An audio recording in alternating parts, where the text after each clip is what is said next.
Got a cat tearing into my leg. Hello, everybody. Hey, thank you, CJ. A long ass time.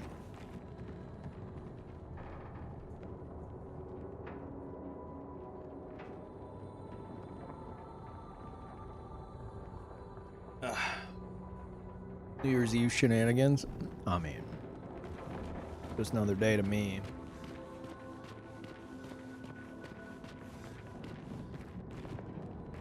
Yeah, how's it going, everyone? Chat, can somebody do me a favor? Any favor doers in the chat?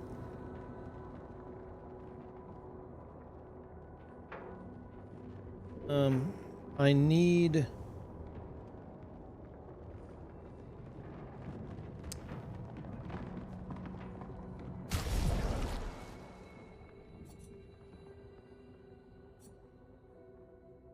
Can somebody go here?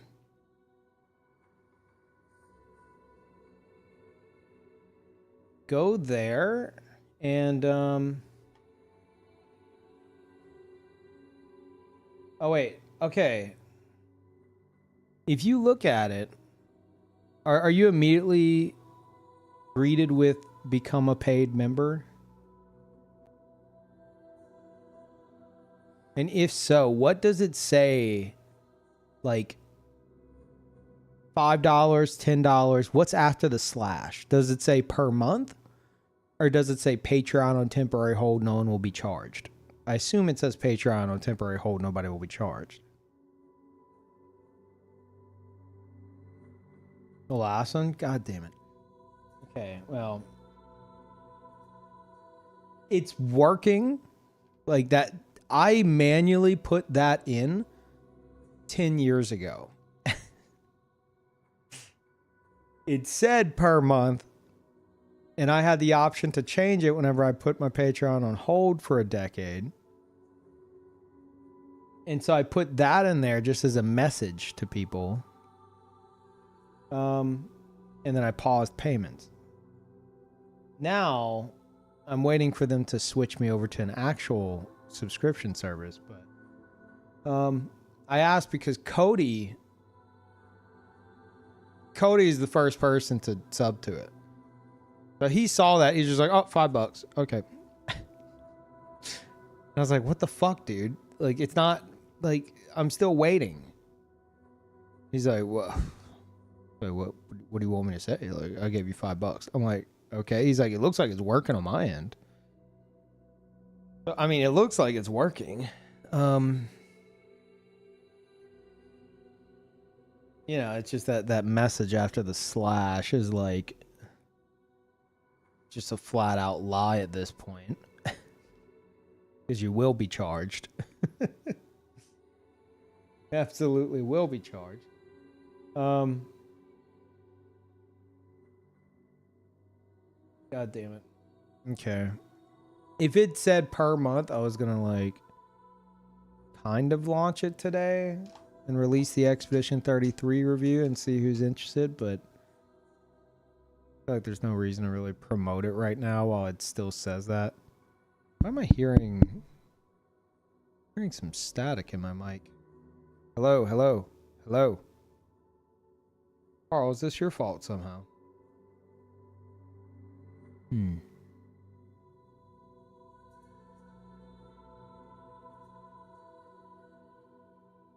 me try this. Hold on.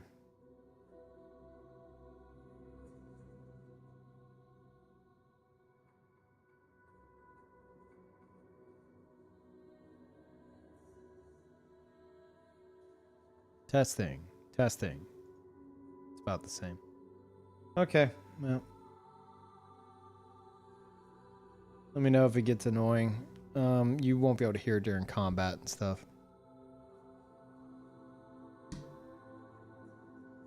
Well, I know audio on YouTube. Followed by, oh wait, I'm dumb. Okay, good to know.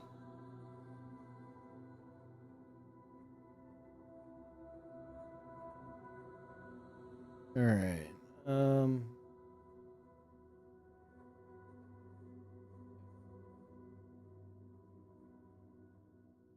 False advertising, Scammerson. I mean,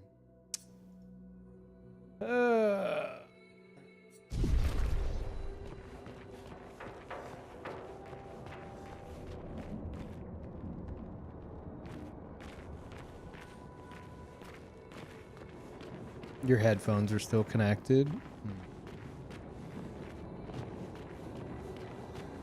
Yeah, I'm not sure how long this stream's gonna be.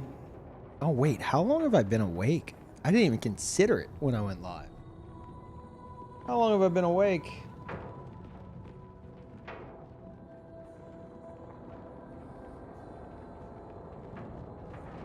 $12 hours? With like 3 hours of sleep? Wait, no. 5 hours of sleep? I mean, that's not too bad. I feel fine. I had a really long day.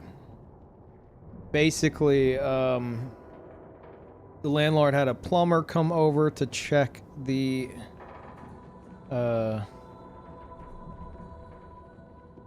Parl, can you get comfortable? The foundation of this house had to get lifted. And so the last part of the process was they make sure that them moving the foundation didn't cause any leaks like below the slab, and apparently there is one. Like because of the foundation moving, something happened. So now they got to reschedule to come back at some point in the future. I'm waiting to hear back, but I've been up for a while.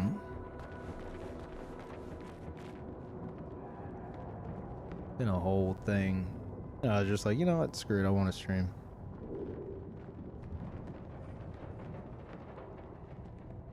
Oh, thanks for dropping in, Marcelo Ramos.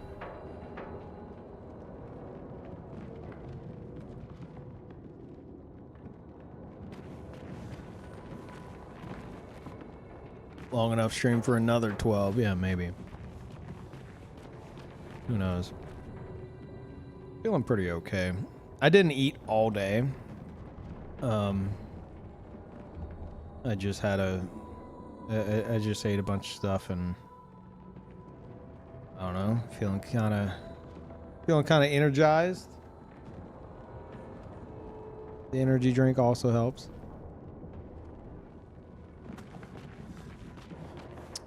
Let's just go ahead and pop in here for a moment, huh? quick little peek.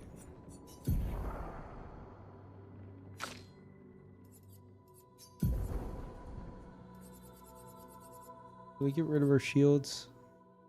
Which set is she on? Okay.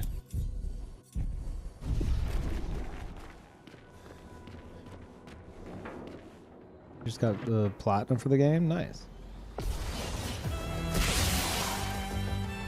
Watch out.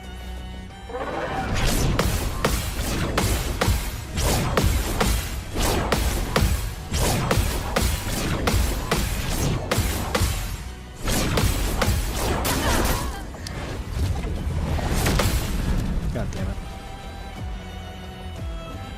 Is the stream mega quiet for anyone else? Are you guys having volume issues? It shouldn't be. I was on YouTube.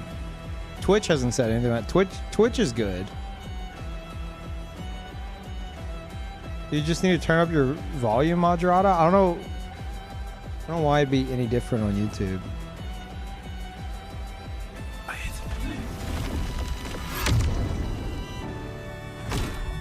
Watch out.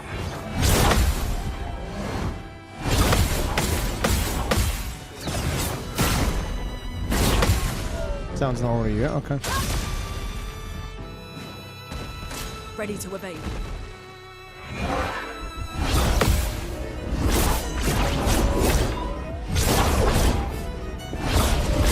No, it's fine. It's just I've been live for what, like 15 minutes maybe, and you're the second person to mention audio on YouTube. But Lorelei forgot to plug in headphones or unplug headphones, and you, I guess, just forgot to turn up your volume. So I'm like, is there something wrong?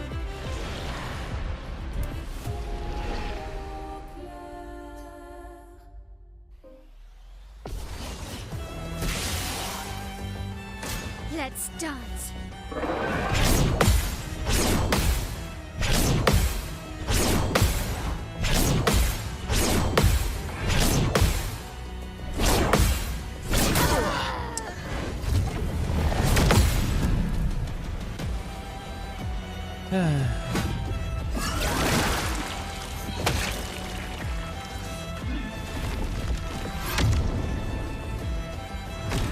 Get ready.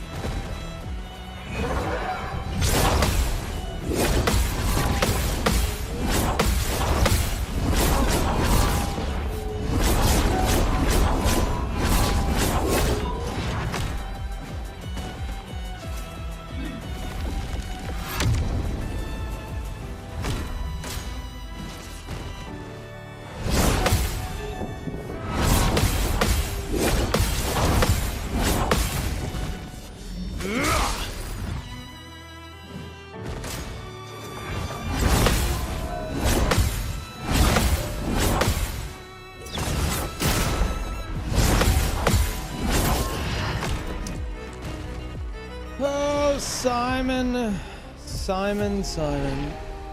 God, my neck's hurting too, man. Oh. Not a good start. Not a good start.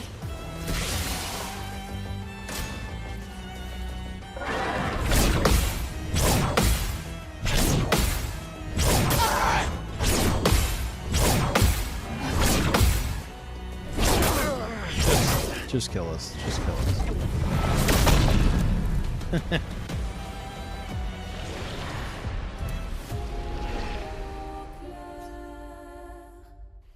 Yeah, this is regular HP.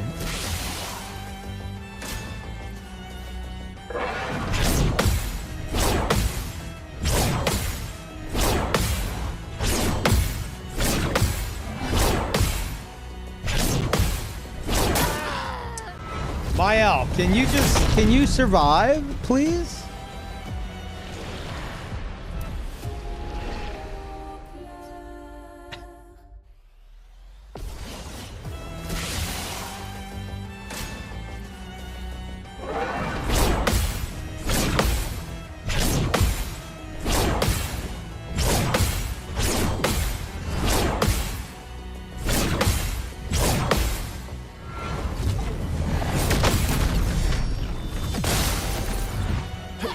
Oh well.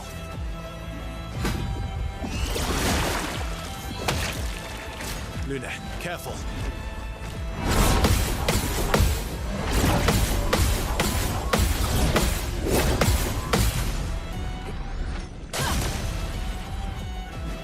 It's shut.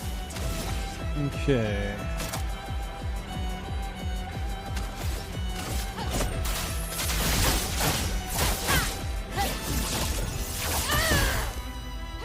I'll manage. Let's dance.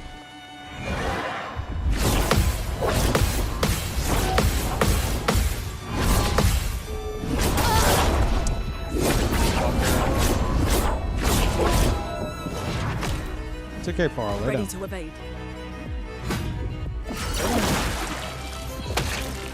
Take cover. Danger.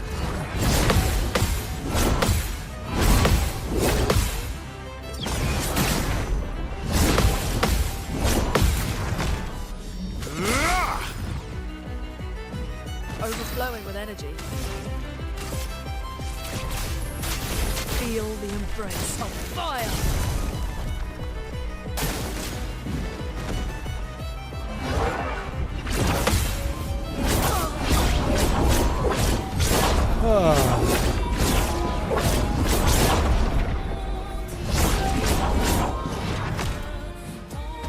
Bring it on.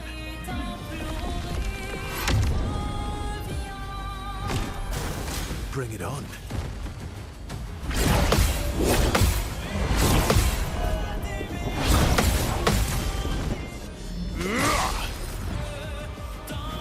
Last ditch effort.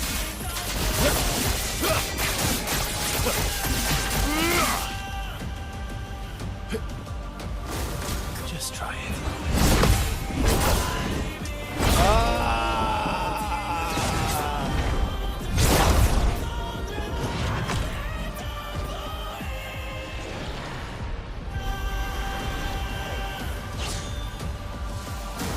Try me. Okay. Feel better. Okay. Oh my god. He's so tanky now. Not used to it. Foolish move.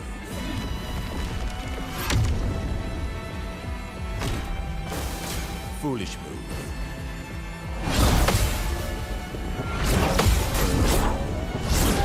Foolish move.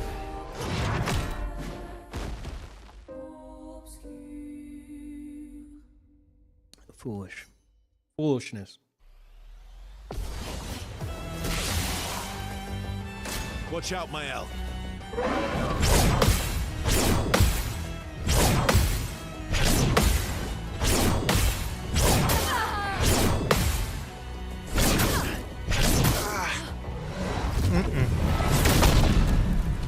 No. No, we're getting the rust off.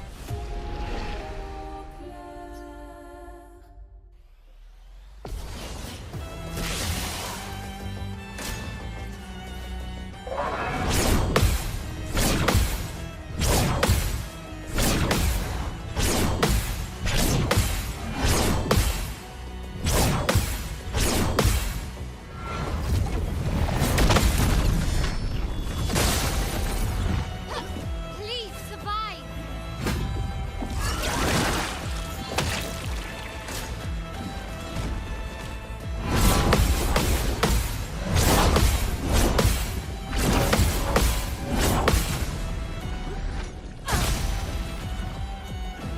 The dance begins. I'm not waiting for him to do it. I'm gonna do it. Manage. Prepare for oblivion. Careful, Verso.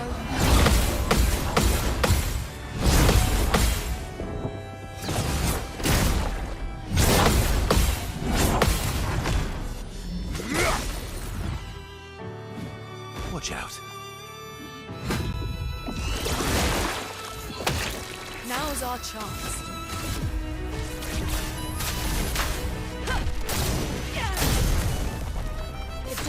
begins. No. Well, yes. Out of this canvas. Eh. This will hurt.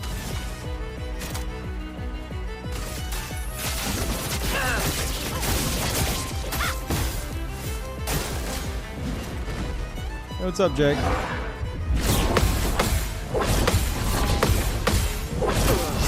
That was your fault.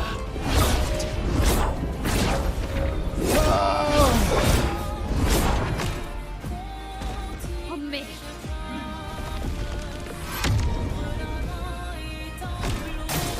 Ready to carry.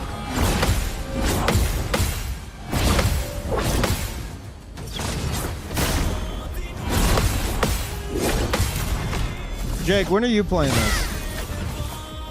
On stream so I can watch. Rooney, watch out.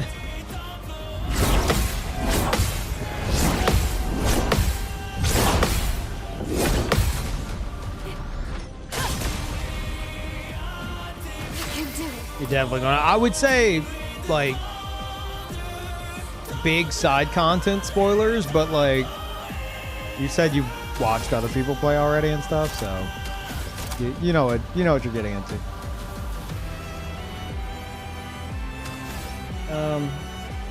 Yeah, the game's amazing.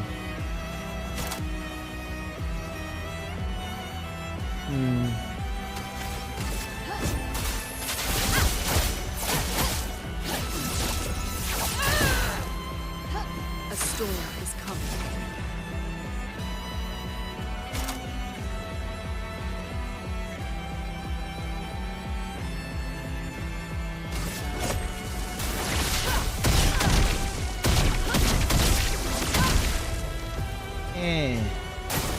I'll do it.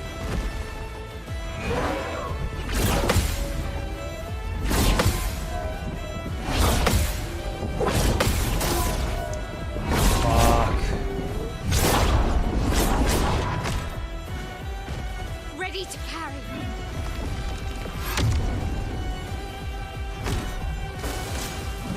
I have no idea what that is, Jake.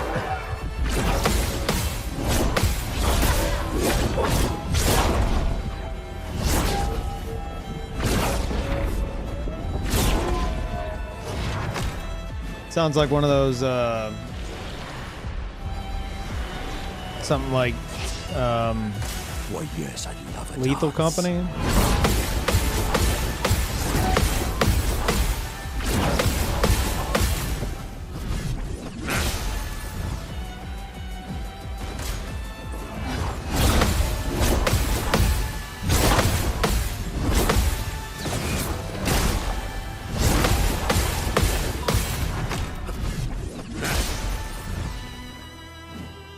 Your turn to dance. Eyes up, Minoko.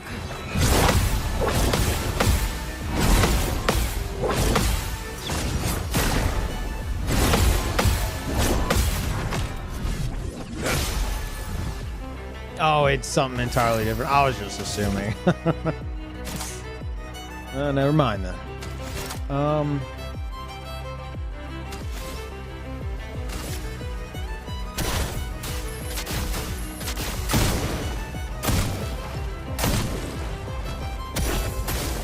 Your turn to shine.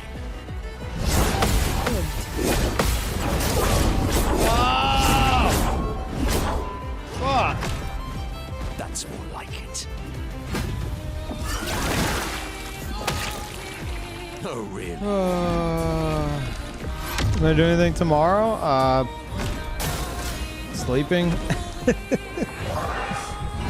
Why, do you have some plans or something?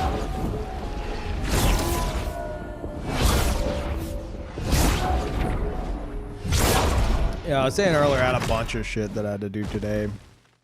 And well, you know, if I got like a big day, I need like 3 days of sleep, you know?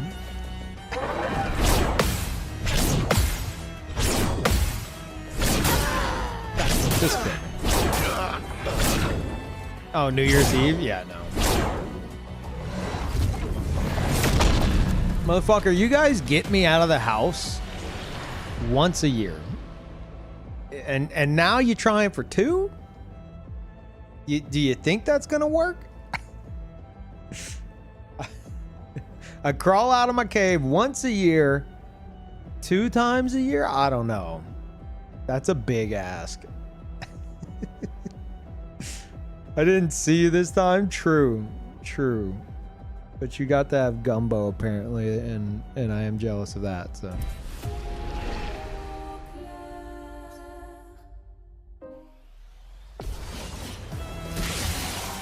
Yeah, we can figure something out, but I ain't doing shit on New Year's Eve. Fuck that. That's one of those days of the year where I'm just like, I am not exiting the house.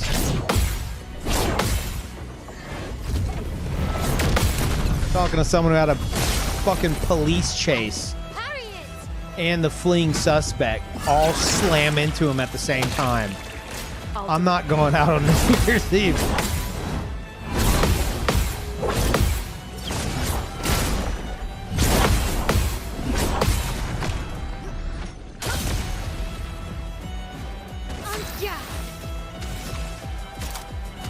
Oh, did you miss that, Elio? Yeah. I mean, that was a few years back now. 2 years back? 3? 2? 3? God, I don't fucking know.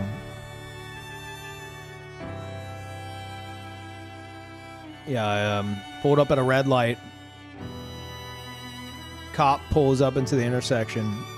Lights on. I'm like, what are they doing? Turn. What are you doing? Why are you waiting? Next thing I know, slammed in the back. And then before I can even think, practically T-boned on my driver's side. And I look up, and the dude who hits me keeps going, and then a line of cop cars chasing him. I pull over on the side, my driver's door doesn't open. So I have to crawl over my fucking car, get out the passenger side. I look up. The sky lights up like it's day. It's like 9 p.m. The sky lights up in a flash, and there's like 2 helicopters and shit. Turns out the dude hit a fucking transformer, like after hitting multiple other people down the way, and knocked out electricity for like 3,000 people.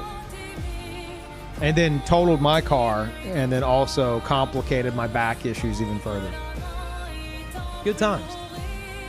So, going out on New Year's Eve whenever there's just going to be a lot of drunk people in a lot of vehicles, I don't...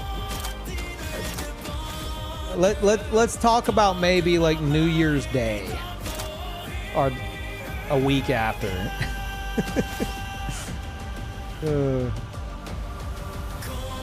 No, there was nothing to sue. My insurance helped me out of it, my own insurance, but the dude stole the car. The dude stole the car and went to jail. There's no one to sue.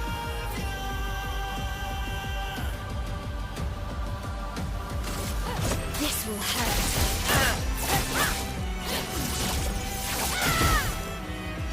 Cut him down. But like, my insurance covered, I got a pretty good amount for my car. And then I got like 10K on top of that, but that all went to like rehab shit. So physical rehabilitation. And thank you, Buttersworth. Welcome back. Appreciate it. And then a year later, somebody T-bones my new car. Just don't go to Austin. Ready to evade. If you're considering it, just don't.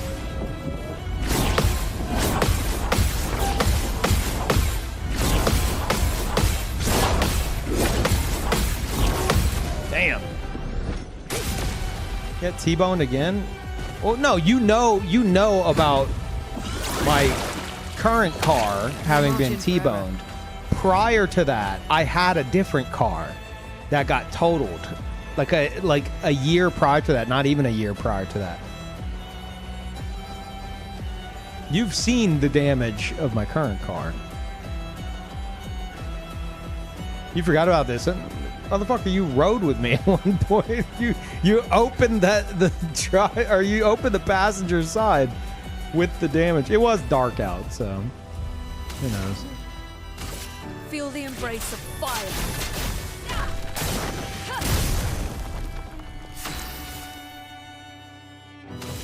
I have no memory of that. I don't even know what you drive. That's crazy. Okay.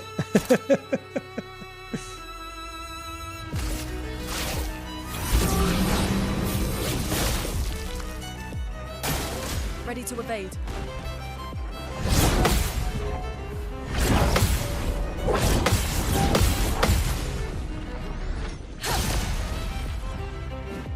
Last ditch effort. And 2 blocks away. Yeah, I know.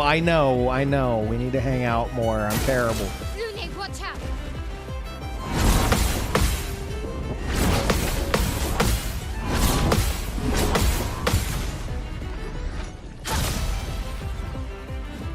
I can do it.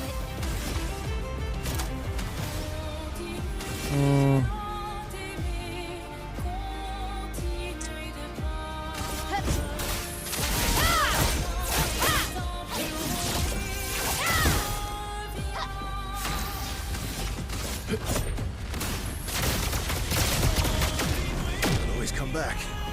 Might have.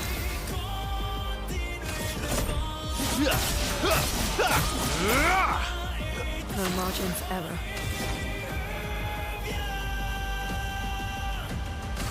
Feel the embrace of fire.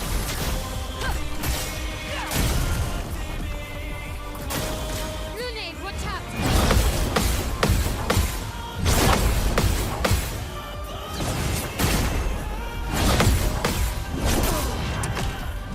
I was just thinking how I think Verso still has Shell, which he does not need. Get ready.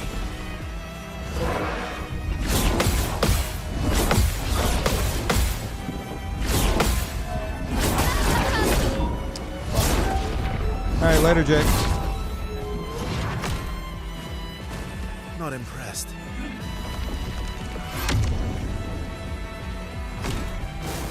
Just try it.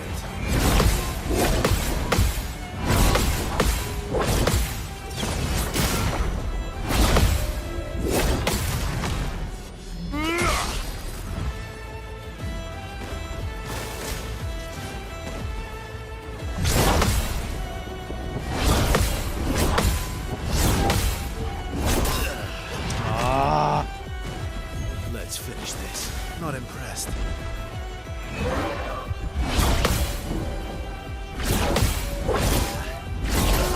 Oh my god. Survived the hit.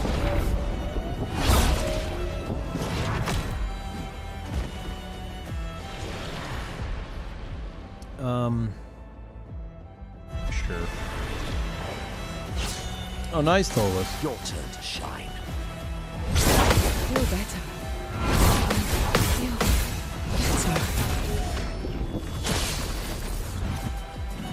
I'm waiting.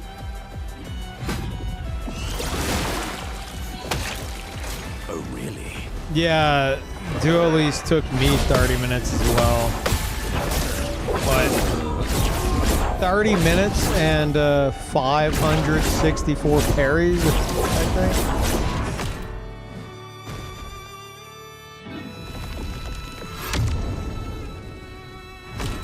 Try me. Oh, good.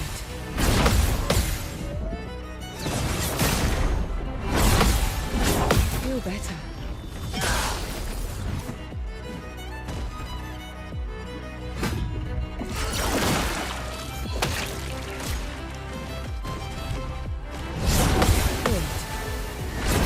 Feel better. Feel better. CL carry.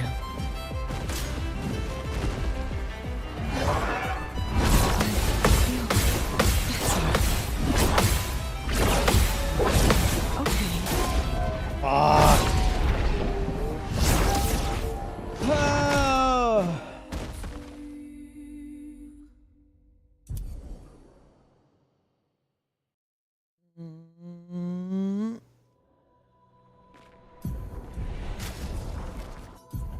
What's going on here, Verso?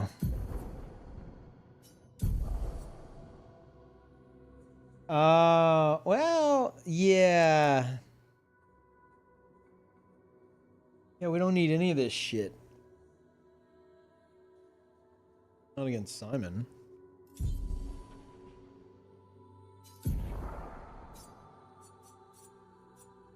Oh god, I'm just gonna keep making these, aren't I? So...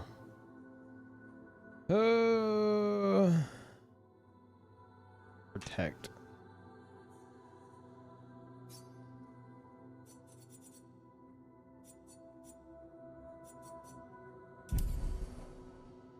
Okay, now...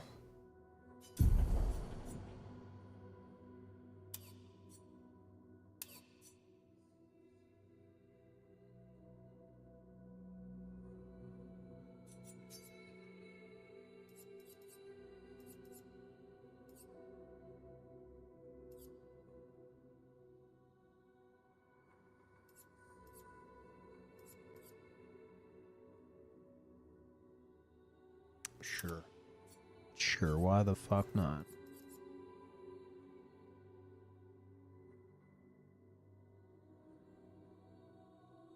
I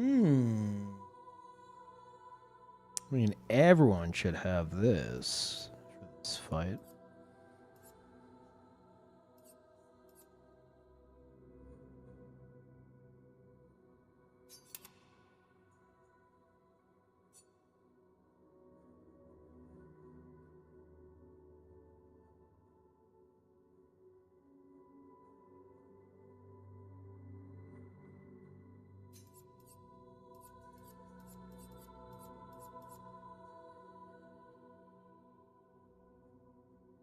No.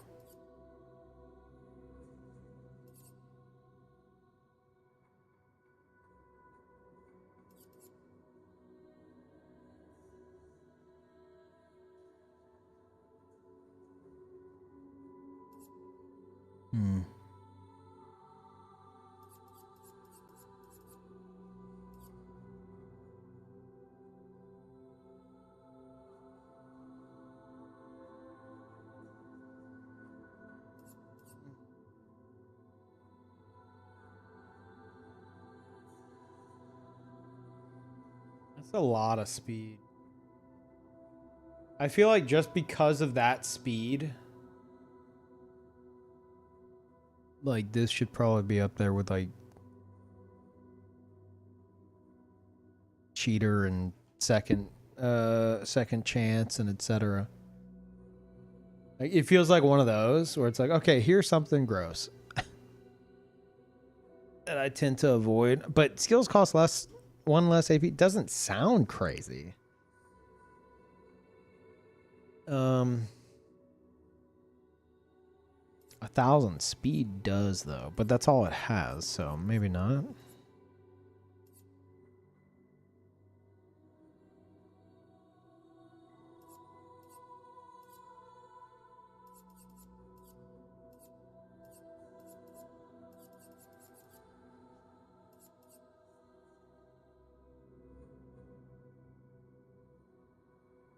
Maybe.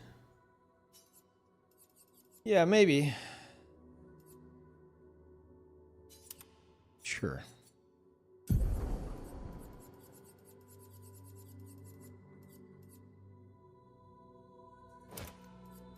We're just not gonna be.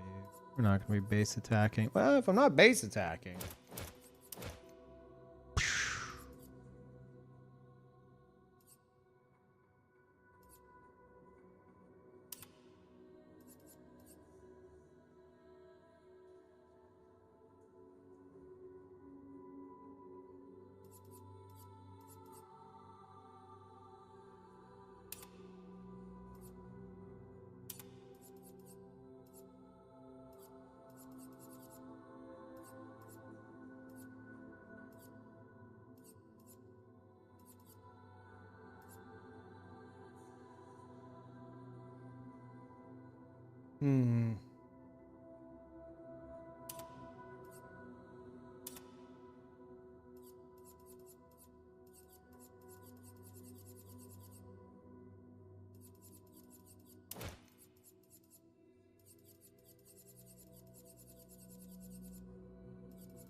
Yeah,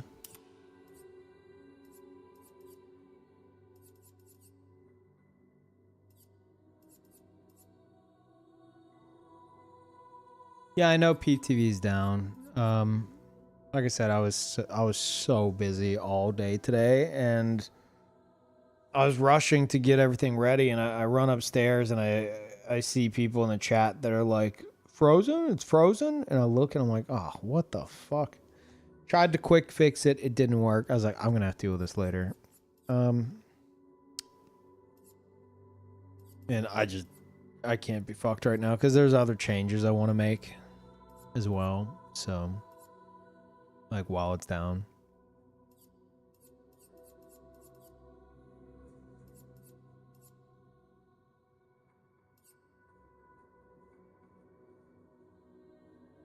Hmm.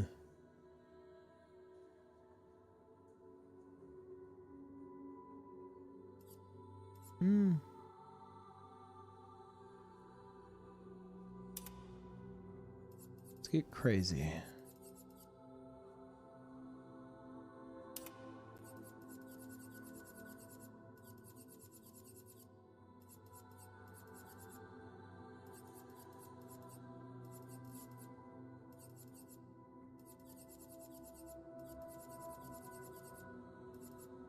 Okay.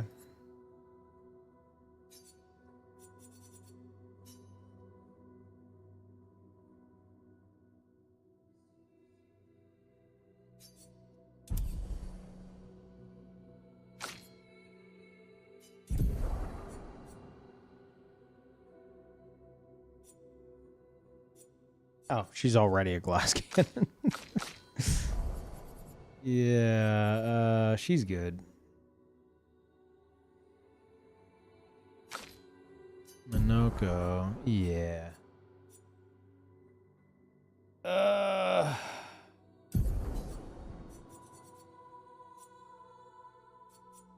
don't remember the last time I saved his set.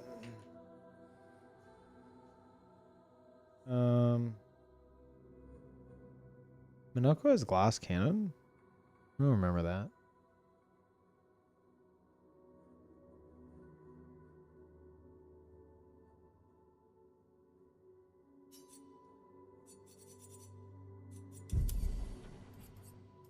I should probably put glass cannon on Verso.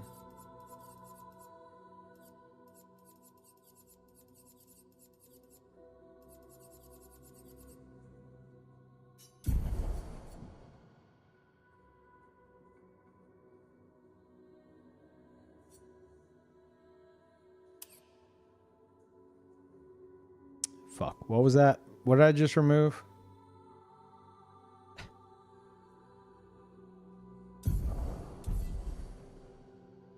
I can do this. Whatever.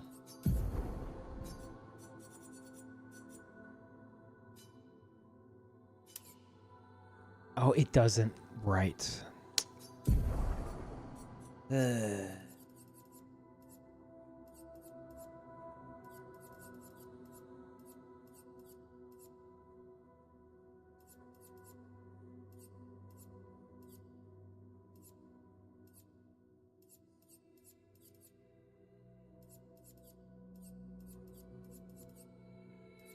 Yeah, I don't remember what I had on him.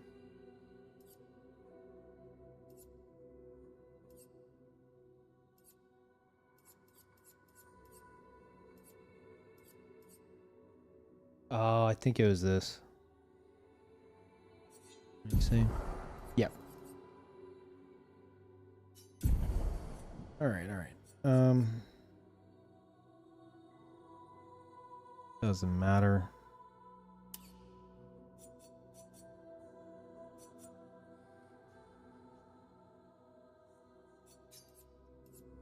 See what we could say. Well, I could probably save points by just removing shit.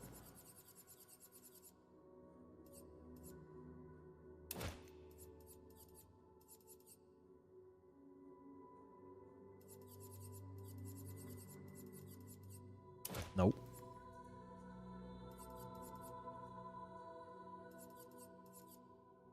Nope. Nope.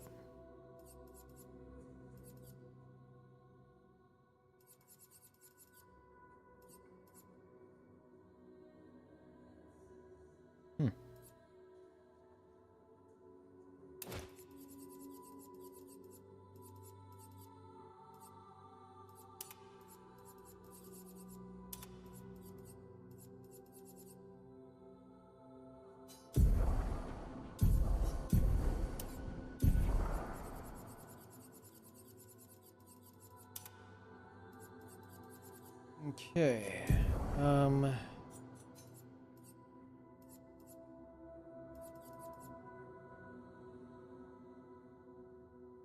Well, where's he getting powerful from in the first place? Oh, he can cast it. That's right. I don't think he gets it from anything else. Yeah.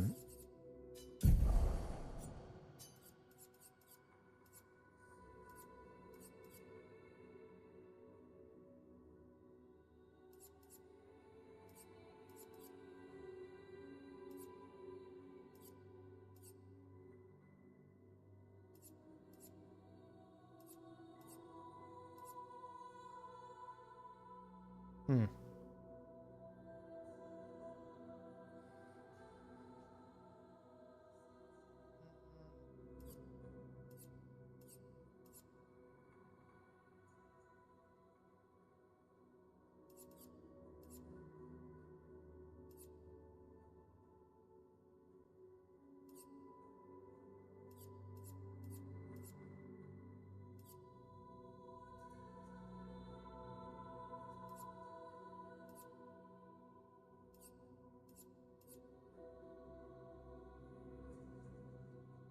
Sure.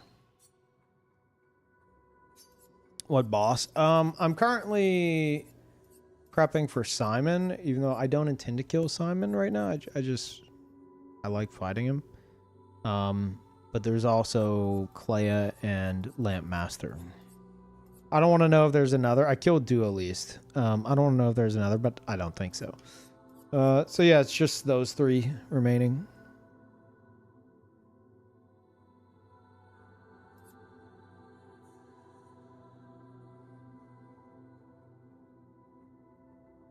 Oh. Interesting. A lot of speed. It's a quick boy right there.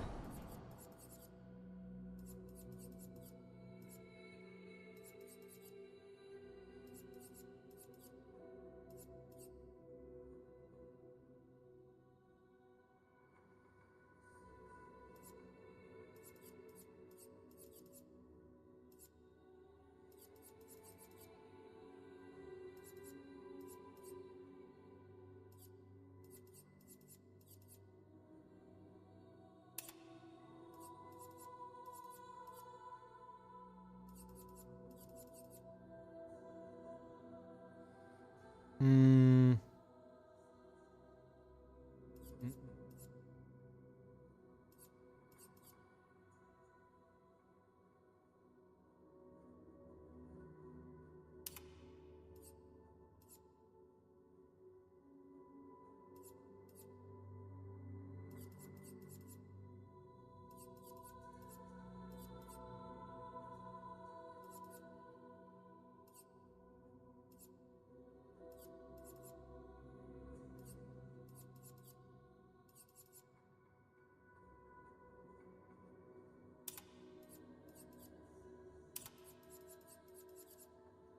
Let me check something. Ah, she has confident fighter. That would be nice. Oh, he does have it. Okay, that is nice. Right.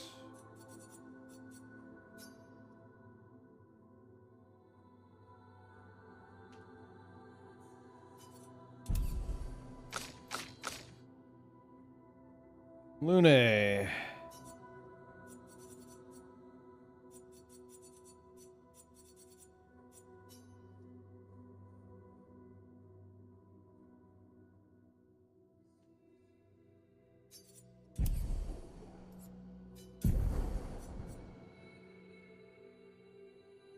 You won't be using that.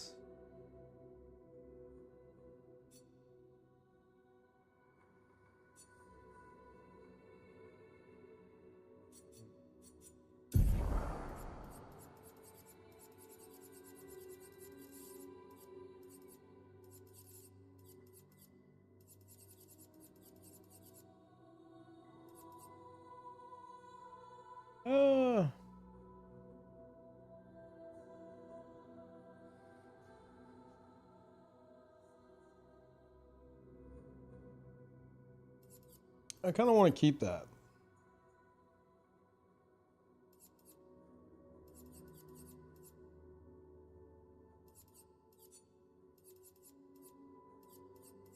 Maybe if I give her defenseless on base attack.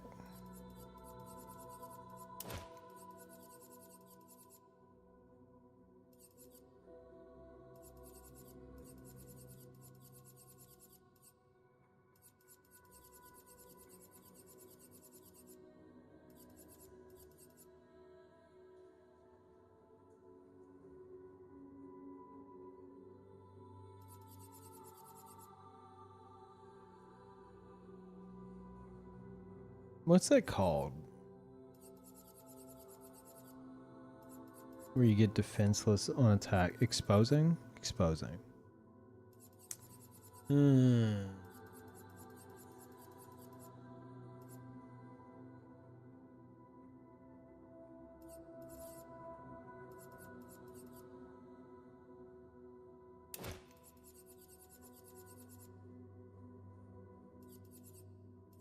Oh, she's not going to need this.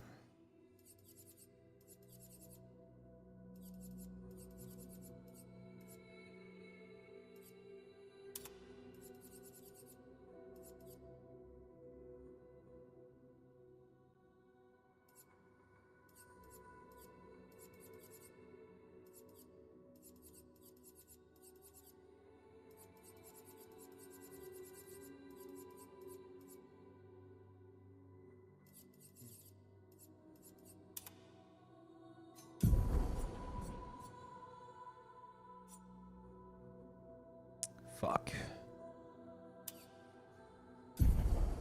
Oh boy.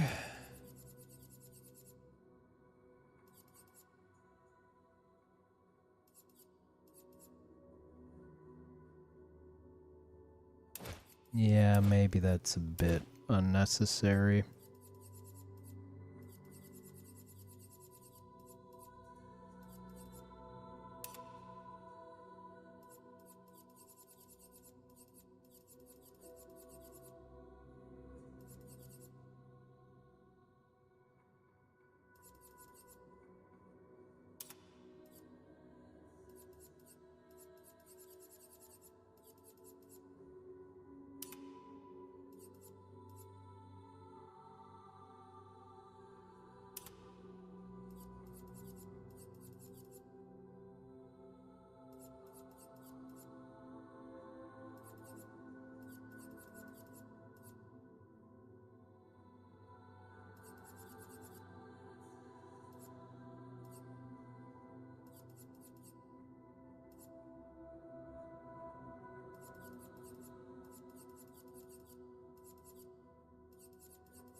It's probably unnecessary against Simon. Entirely unnecessary. I should have moved from the others.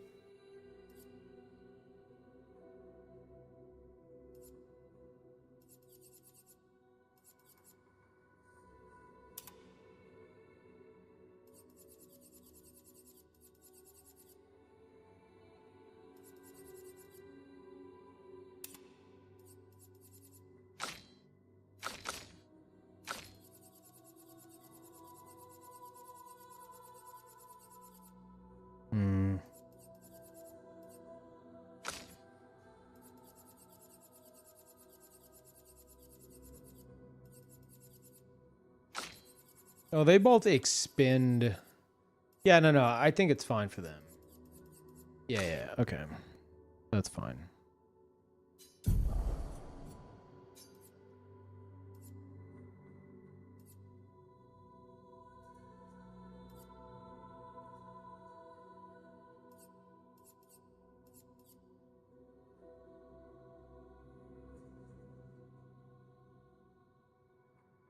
Sure. Just for the crit, I guess.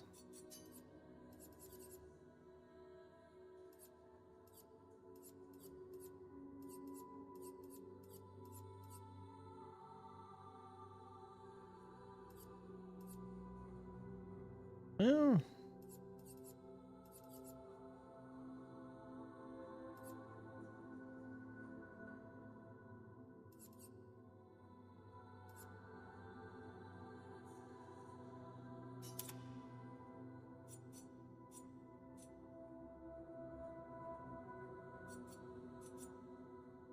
Okay. Whatever.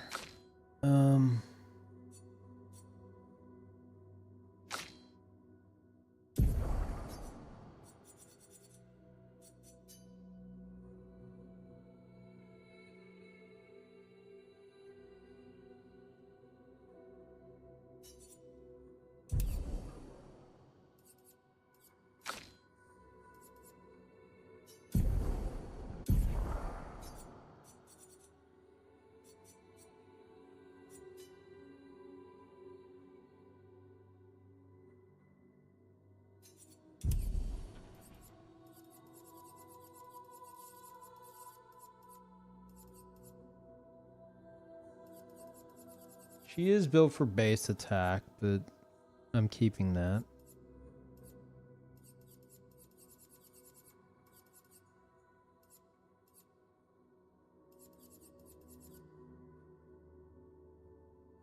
You don't need that. Oops.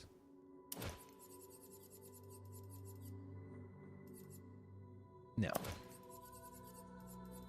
No.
Double third could be good on her just as a skill. We could probably just equip it in general. Don't think it costs much.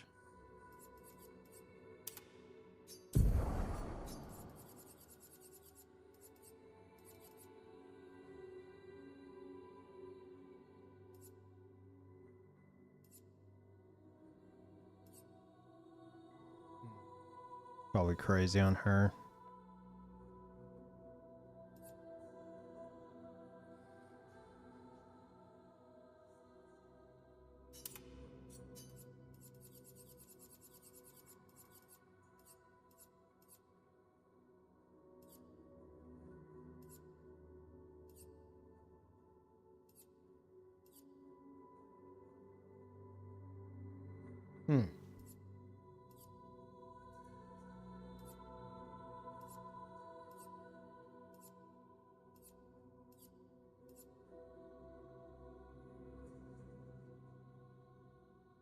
Wait, I thought she has painter. She does. Oh, right. I'm looking at the wrong thing.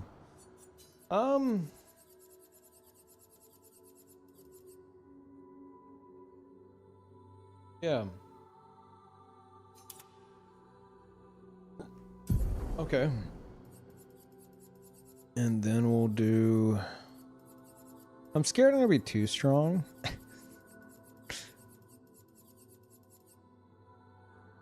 Yeah, I don't want to hurt Simon too much, you know? Don't want to go too crazy with it.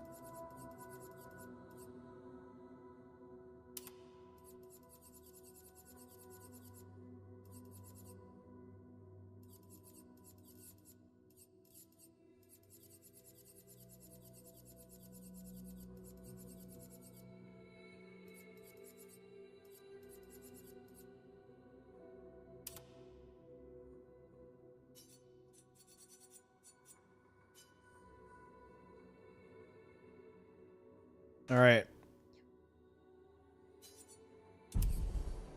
Everyone's ready.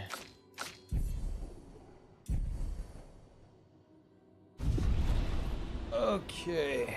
I think I'm going to be too strong now. Simon's probably going to be a joke.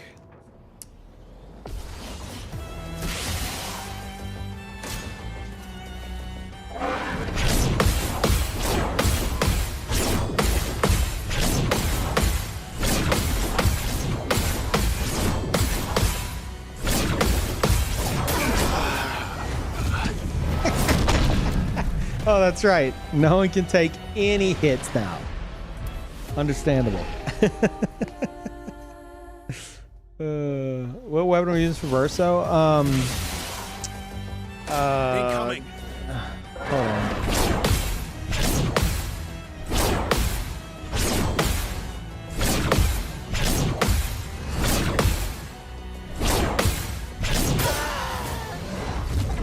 I can't remember the name of it. It's gonna drive me nuts. Hold on. I'll check for you. All right, Arena.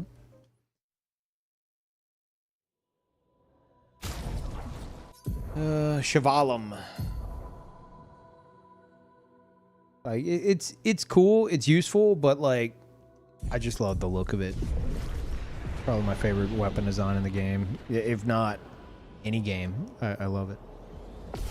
I don't want to know anything about any other phases. Okay. I didn't even read that full comment because I saw where it was going.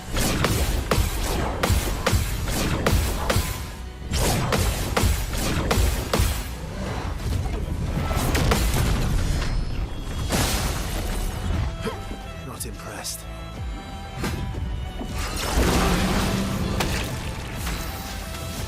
Prepare for oblivion. Ready to evade. Okay. Oh, you thought this was second phase? No. Watch out, Baal. I mean, this is his second phase of Bring it on. the regular version of him, but like on crack. Sure. I'd say, if anything, it's more comparable to his third phase in the base game.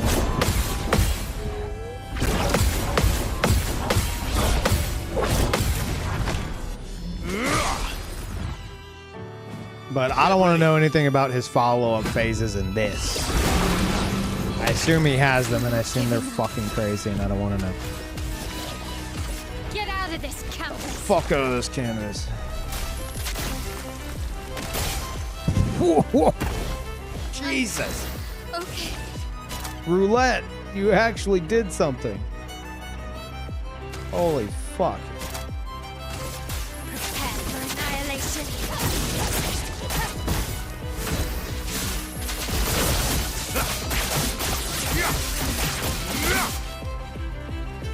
11 million. Yes, Okay. dodge.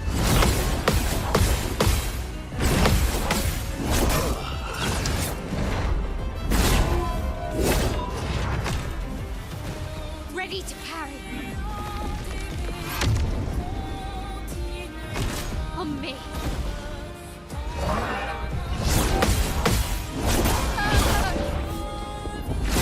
Oh.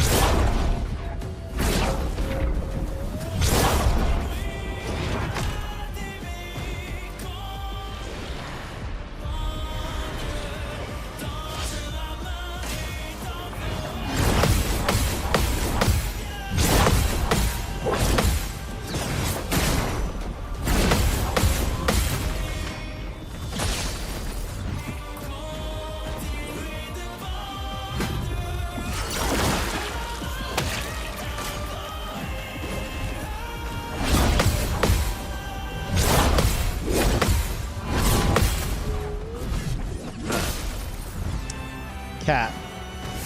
Spicy. Come on. Come on. Paul, can you...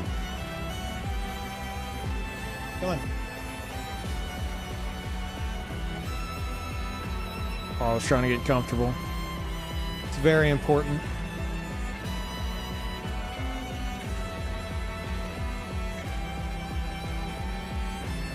Come on.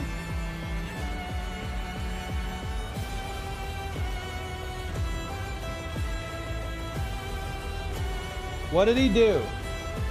Boy, come on. Oh my god. He pulled up my... He pushed the Windows key. Okay.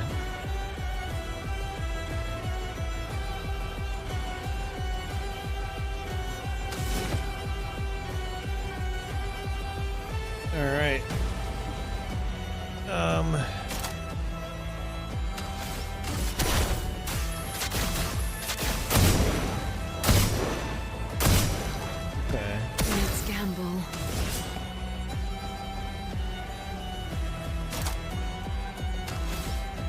Excellent.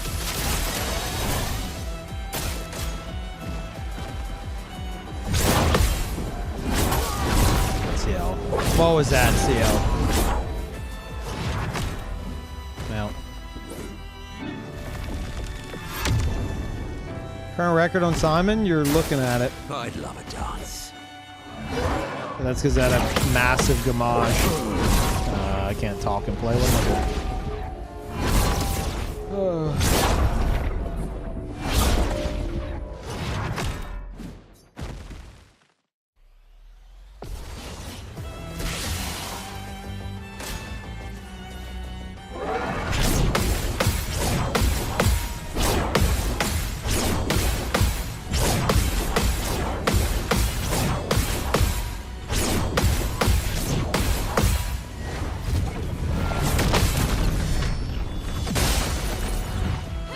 Careful, Verso. I think I'll improvise. Prepare for oblivion. Let's dance.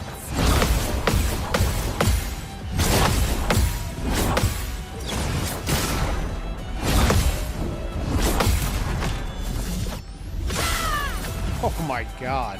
The dance begins. No, let's get Angel Eyes.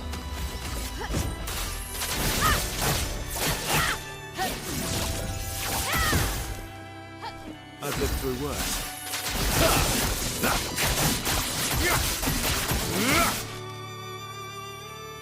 Chroma is flowing.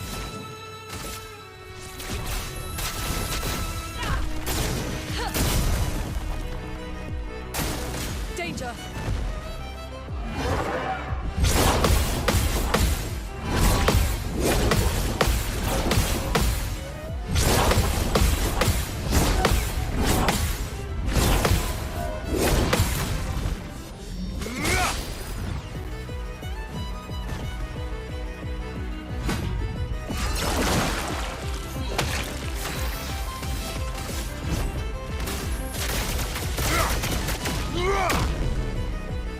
Let's cut the path.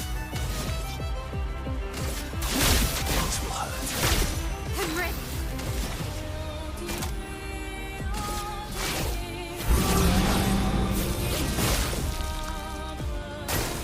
Careful, Verso.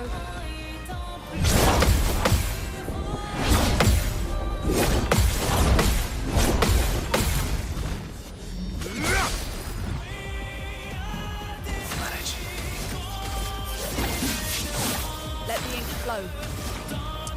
Ooh.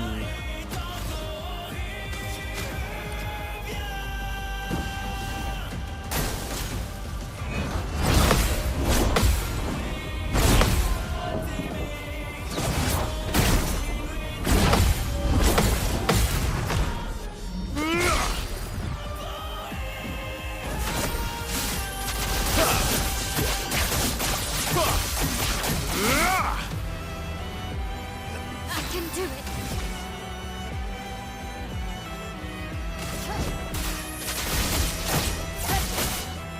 This will hurt. On me.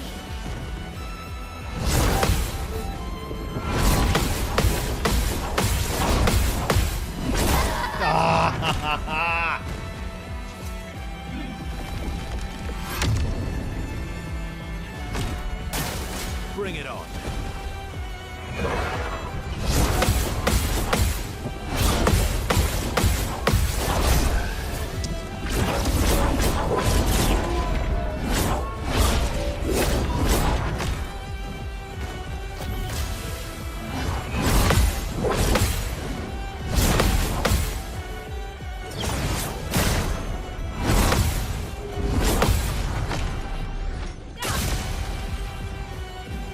Now is our chance. Feel the embrace of fire. Cut him down. Okay, thought I did the wrong thing. Ooh. Always come back. Okay, that's fine.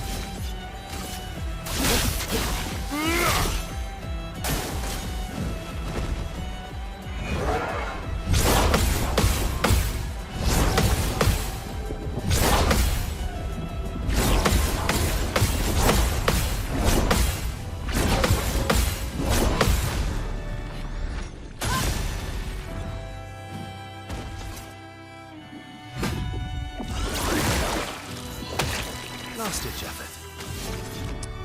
I don't think he has anything on base attack now, does he?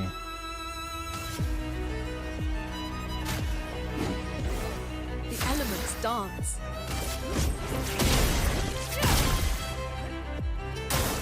I'll do it.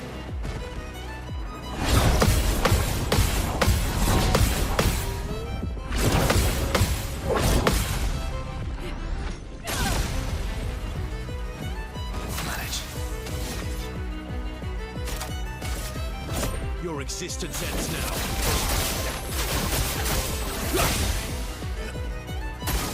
Careful, Verso.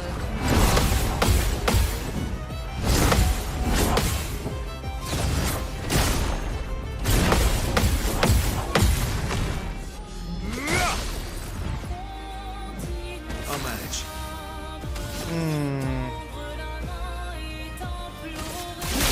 This will hurt. No margin for error.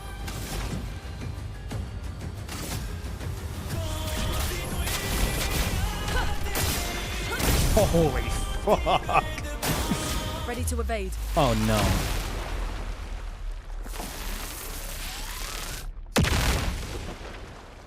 They still have it. They still fucking have it. Okay, now what?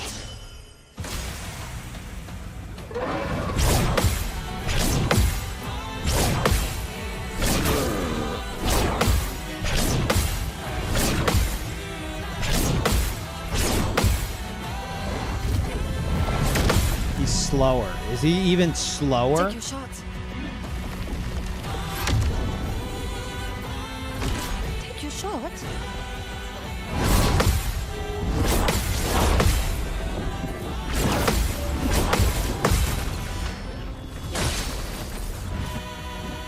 If I die, so be it.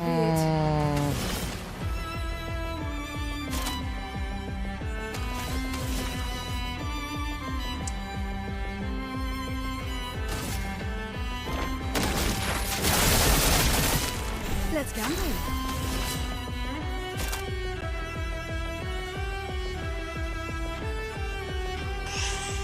Okay.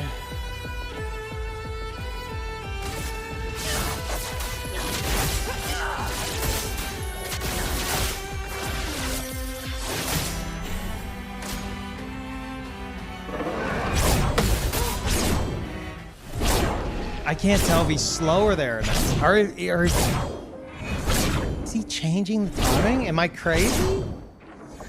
I might be crazy. Interesting. Yeah, the first one felt slower, but that one looked like this. I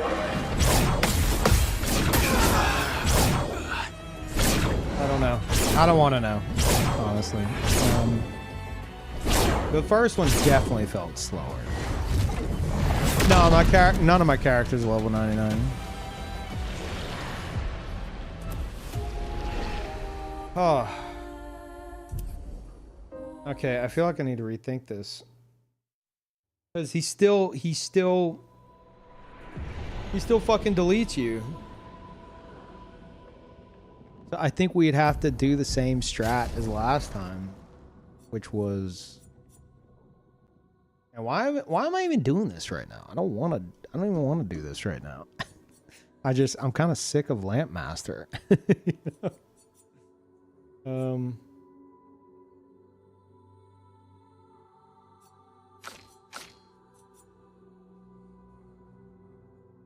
Oh God.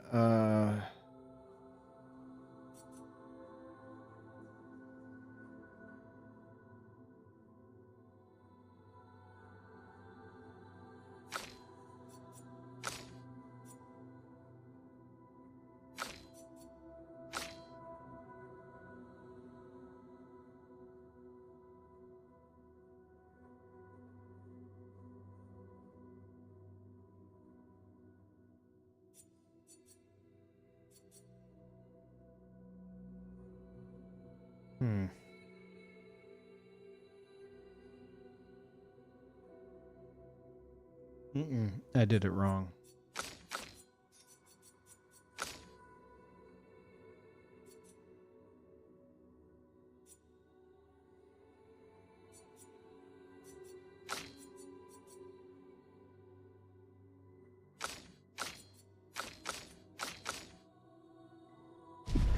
That does it. No, I'm not on New Game Plus. But I feel like a lot of the things I do to myself are probably more difficult than your standard New Game Plus difficulty increases.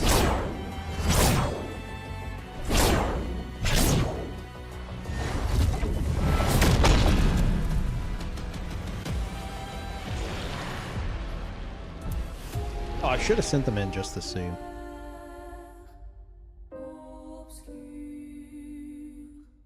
Yeah, I know I gotta kill Lamp Master eventually. I like fighting Simon.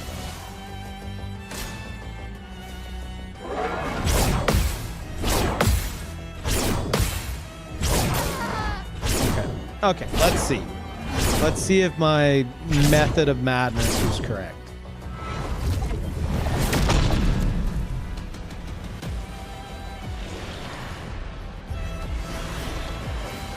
It was.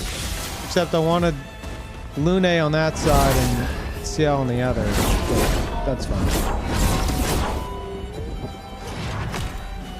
Lune, attention.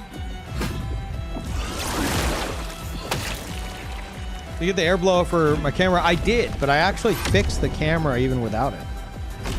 I'll do it.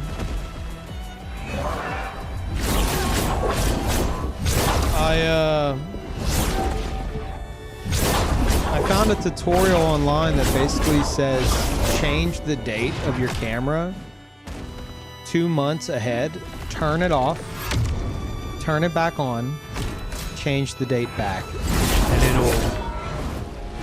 it'll fix any dead pixels, and it did. Apparently it forces like a dead pixel remapping. I don't know. It fucking worked though. But I still got the dusting kit.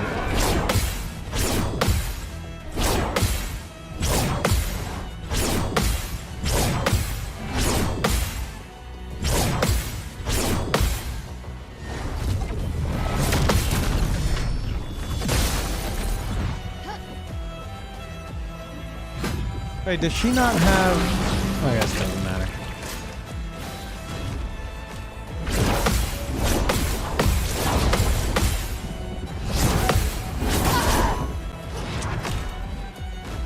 Oh boy.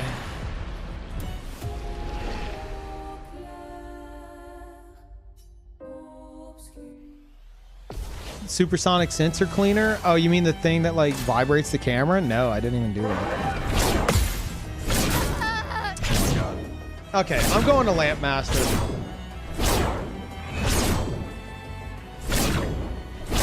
Like, I want to save Simon for last.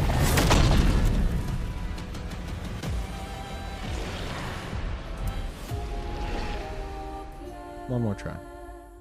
What model of camera do I have? Sony A6600. Okay.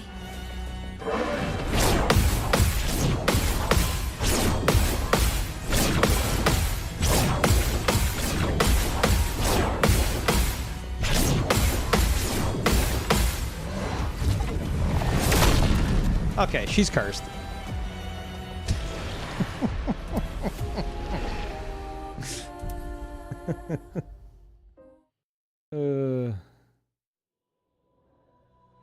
How's piano going? It's going good. I've been practicing each day. I've been learning Alicia.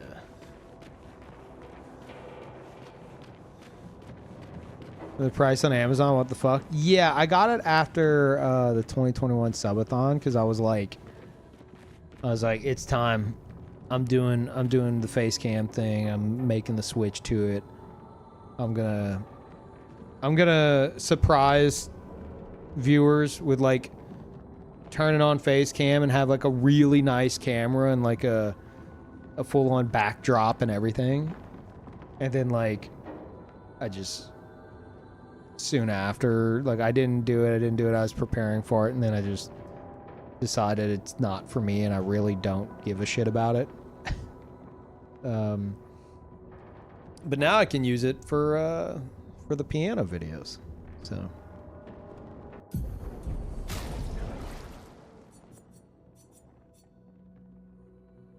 Oh, actually, yeah, that works. But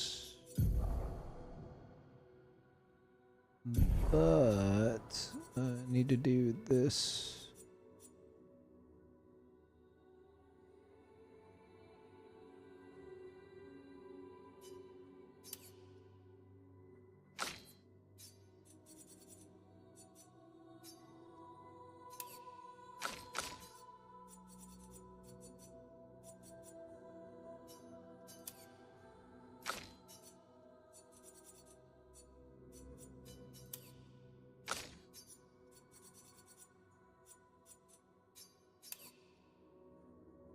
Now we have to change all their fucking Picto back. Ugh.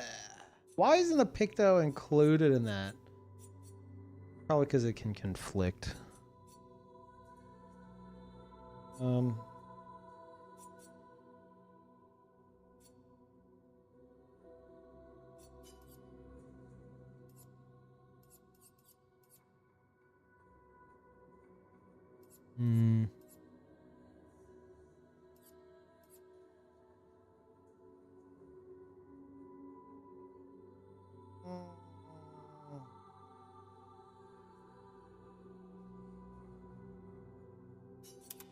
Sure.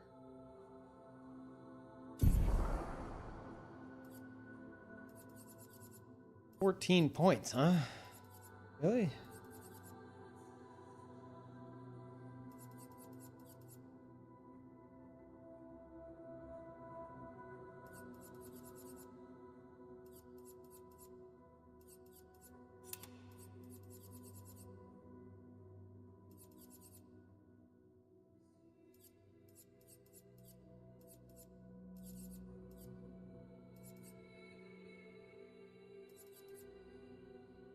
Oh, I forgot to put this on everybody. The Simon setup.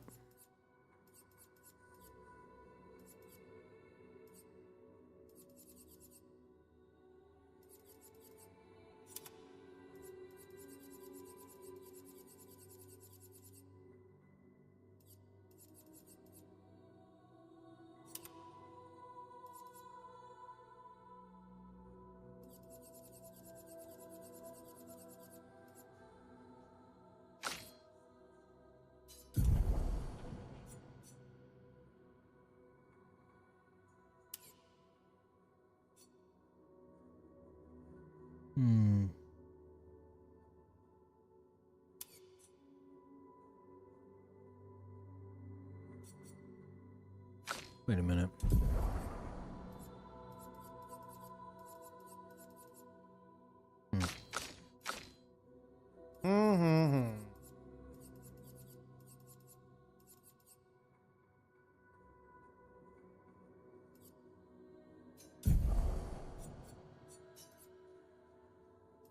She needs some health and some crit.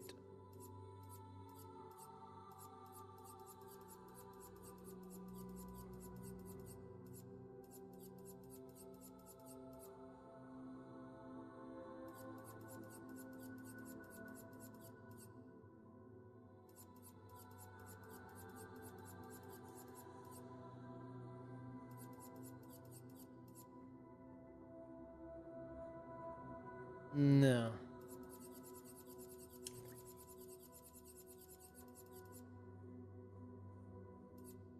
It'd be fun actually for the hauler slash reacher.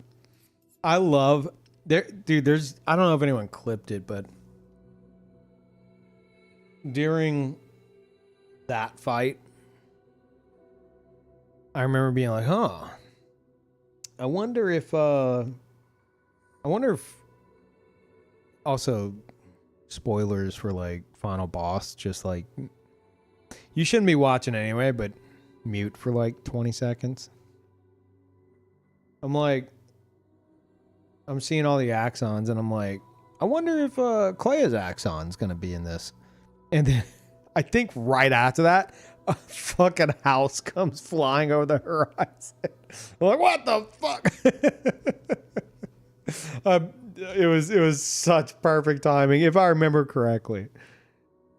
I was like, oh, where is? I wonder if it's gonna show up, and then just Smacked in the face. I think I parried it, but still it was funny. Okay.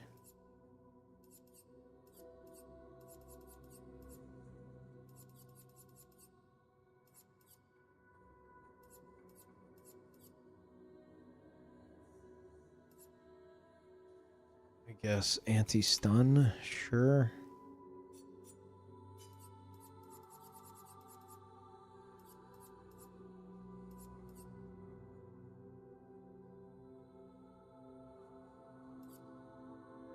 Oh, empowered healer. Yeah. I mean, I guess that's fine. 80% crit. We could do critical burn. The hell? Why can't I? Couldn't move for a second. But we have critical burn. Okay. Sure.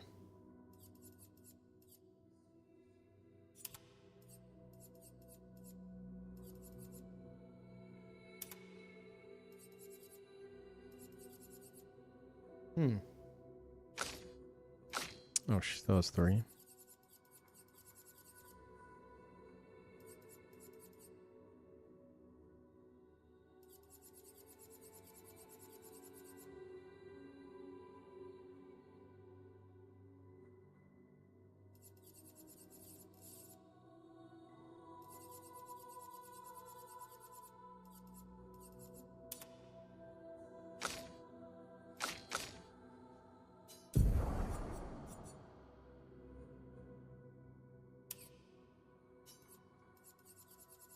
Okay.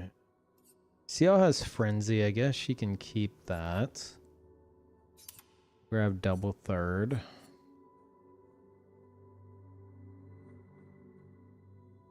I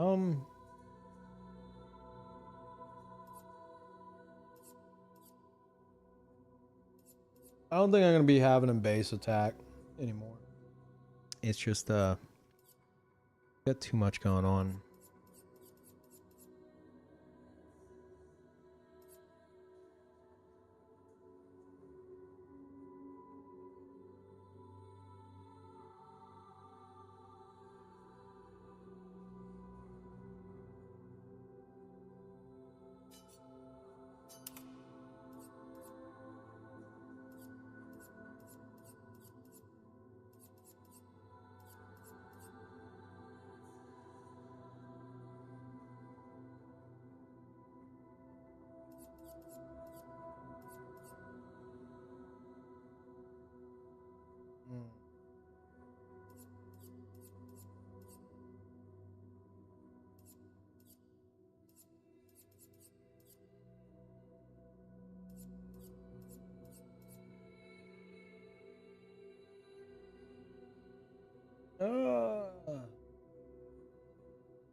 Yeah.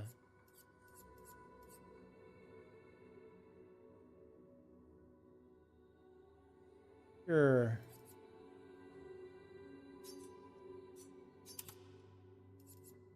Oh, his speed got dunked on.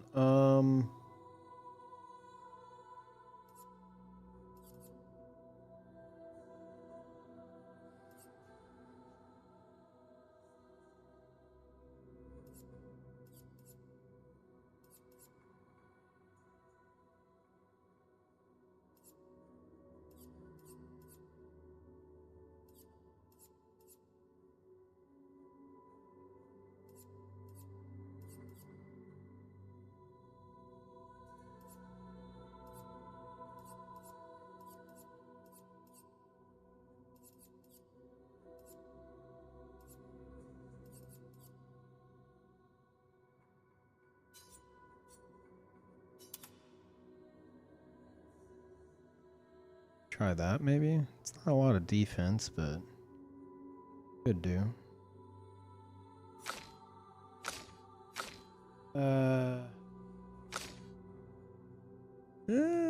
I guess they're fine. Oh wait. No, I'm gonna do this.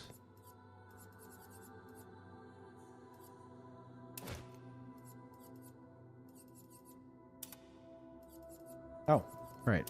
Getting rid of all this.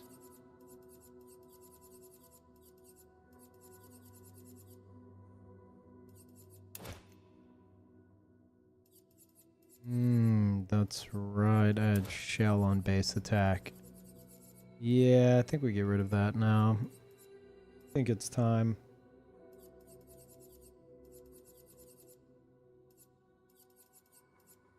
I mean, I could get it from shots, but I mostly just have that for the points.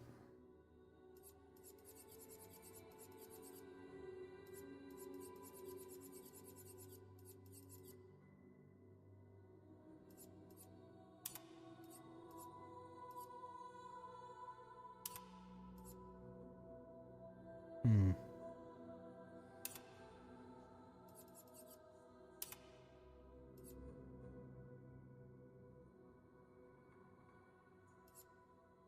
Hmm.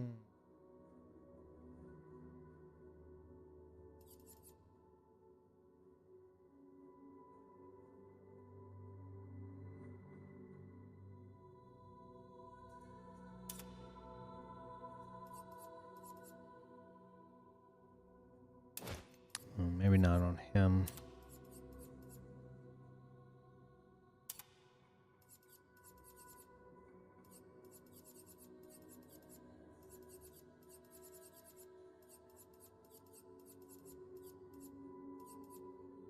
What else did I want on him? Not alternating critical. What's the other one? I think I'm thinking of Frenzy. Yeah. But there's something else, I thought. Maybe not.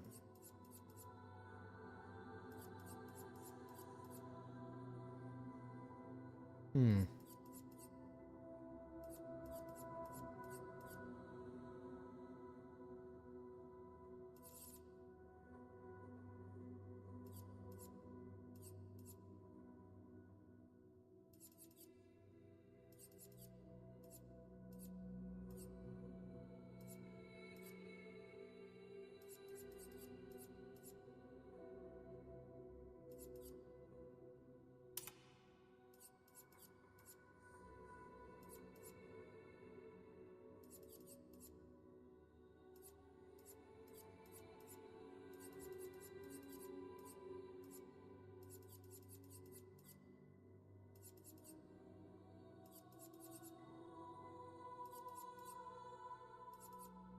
Um.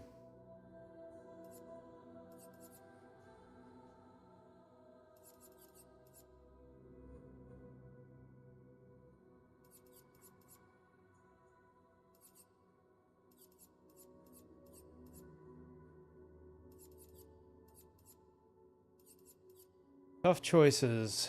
Now that I'm getting rid of all that shit that I had on him.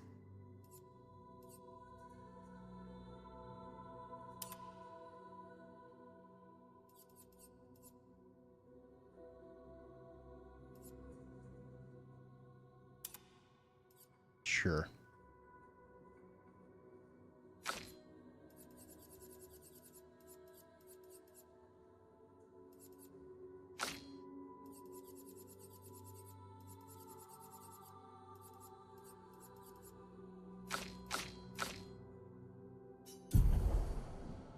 Okay, I don't think we changed anything on her because she is a glass cannon. And then you.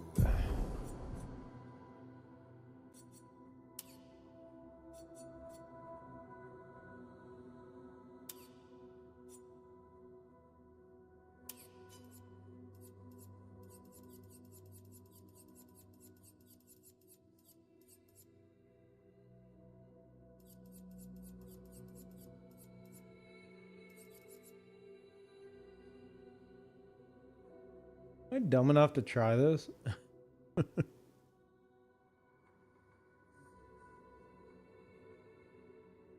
Let's I guess let's try this. I think that just perpetually like is in effect until you get another non-crit. It doesn't say like in a combo or per turn.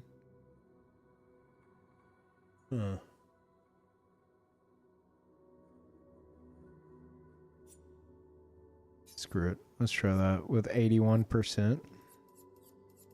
So we'll get a bunch of crits, then whenever we don't, we'll get potentially big damage from it.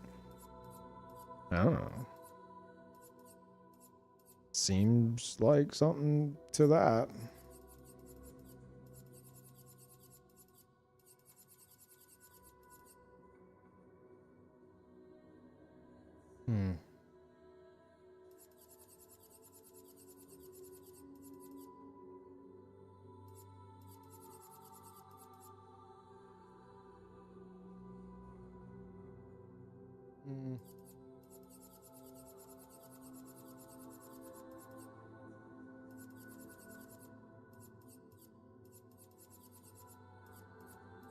Okay. Well, we want health and defense.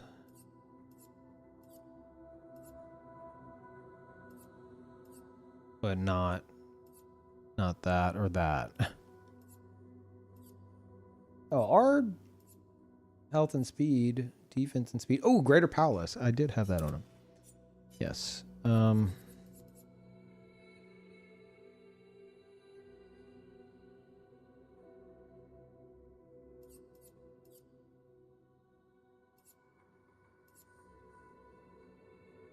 His speed seems okay. I guess health and defense. Got a lot of defense. Could use a bit more health.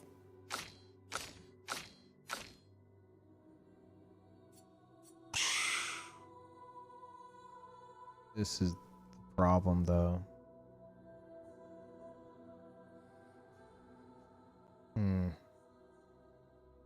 Maybe we equip something with health and a bit of crit instead, and then we just equip that. Not that.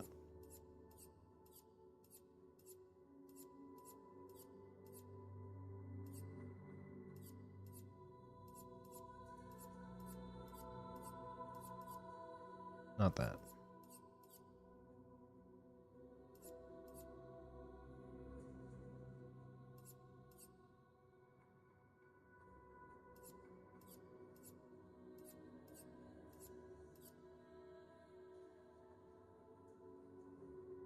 God damn.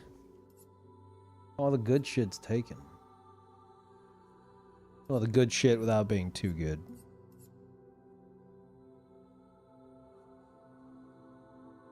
The weapon for Verso is Chevalum.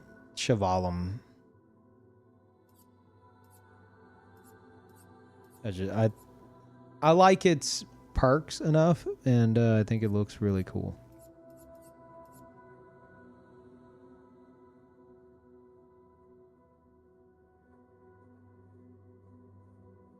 Gotta thank you / Twitch chat for telling me about the performance mod. Had a few crashes over my playthrough, but I was able to play. The whole thing at a smooth 60 FPS, which made me happy. Oh, awesome! I was out of the loop on that. I will say, I've been trying to find like people that I watch regularly, which isn't too many, and watch their playthroughs, you know, because I missed like all of them. And I've been watching Lyrics VODs, and he installed, this was like right after the game launched, he installed a fucking performance mod. I don't know if it's the same one you did. And he turned the cutscenes to 60 FPS because apparently they switched to 30. And it's cursed. I feel like it's just, I mean, obviously I'm used to seeing it, but the scenes, like the in-engine cutscenes, whenever you make them 60 FPS, like, I'm not trying to say like, ooh, cinematic 30 FPS, but that switch from 60 to 30, at least to me, made it feel like okay, I'm watching a scene. you know, without even realizing it. But whenever it's 60 FPS, it becomes way more apparent that it's in engine, and it just feels weird. You know, like while before it's like you're watching what is clearly like a set piece, a crafted like set piece of a moment unfold. But whenever it's at 60 FPS, it looks like it just becomes way more obvious that it's all like, you know, I don't know. It looks more like it's immersion breaking, if that makes sense. I don't know. Maybe it's because I'm already too used to it, but it's cursed.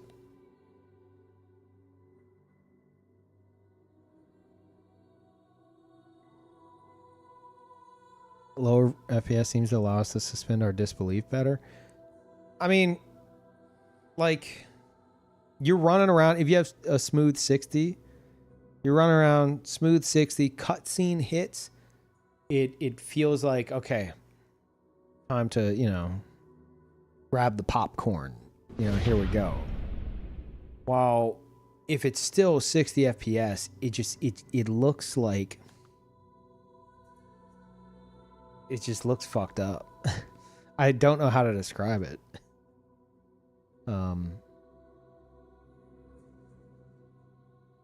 It just becomes more obvious that it's, you know, the characters you were just running around with, as opposed to like a handcrafted scene.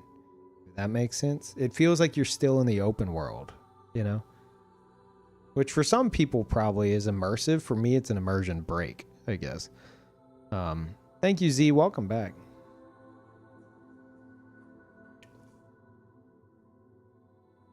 The letterbox cutscenes. I don't know if those are pre-rendered. I think so. I'm pretty sure. I'm talking like the scenes at camp, you know, where you like check up on the others, and they're like talking, not like the one-on-one conversations. I mean, that's a good, you know what? That's probably what's fucking with my head. Whenever you have, not with that mod, whenever you have the one-on-one conversations, it's still 60 FPS. And like, you know, it's like, do you want to spend time with Mael? And so like you and Mael are talking, and it's still it's very obvious that it's not as like high budget for that moment as like a cutscene. But whenever you have the 60 FPS mod on, it makes the scene that you're watching that's in engine reminiscent of those like lesser quality, like one-on-one moment segments. So maybe that's what's fucking with my head. I don't know.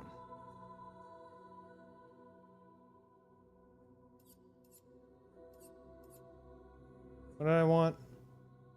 Health and crit. But apparently it only exists on like 2 of them. Jesus. 12%.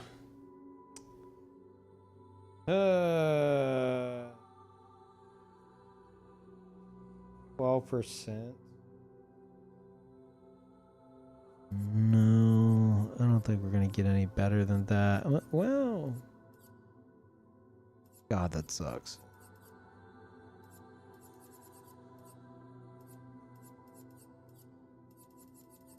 Where's the one CL had? I'm gonna give him this. CL can fucking cry about it.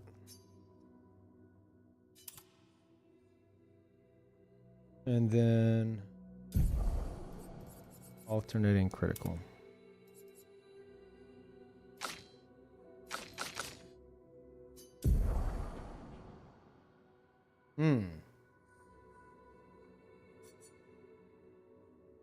No. No, absolutely not.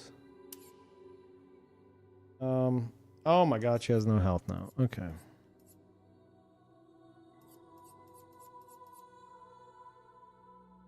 No health, could use more crit. Could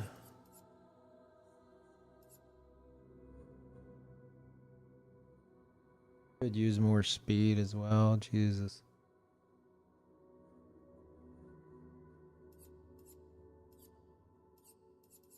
What about... Oh no, there's no crit in it. Fuck.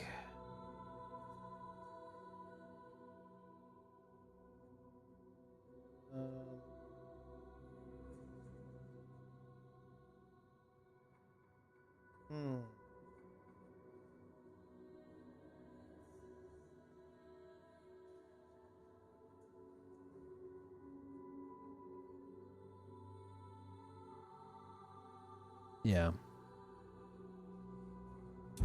Wait, what?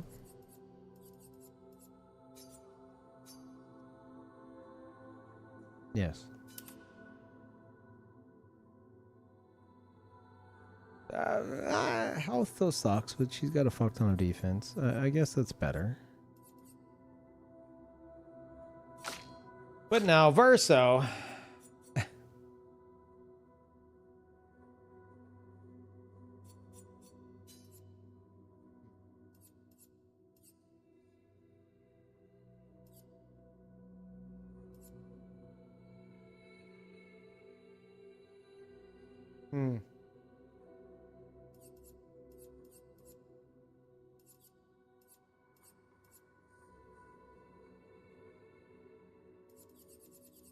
What about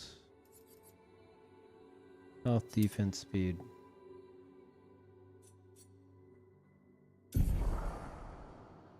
And then double third.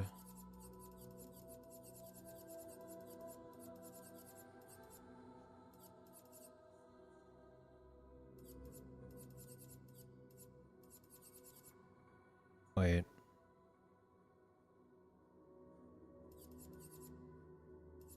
Shit, he needs critical burn. Oh, he's not doing base attack. Why the fuck does he have this?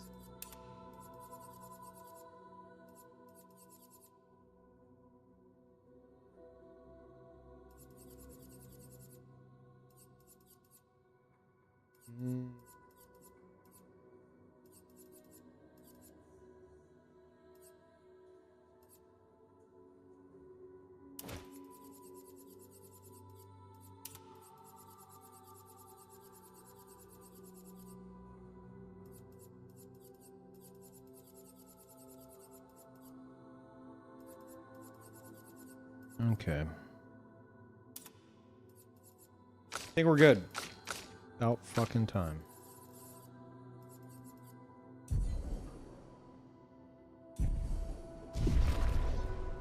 Holy.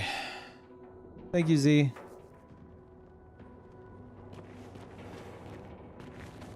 Dude, imagine that, but they didn't have Lumina sets in the past. Like, insane that the game launched like that.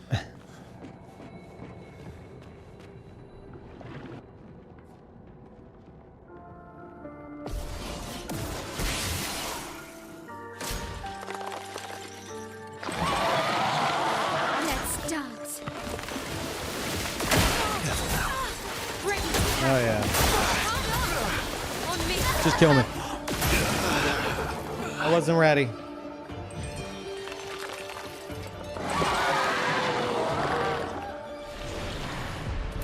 Wasn't ready.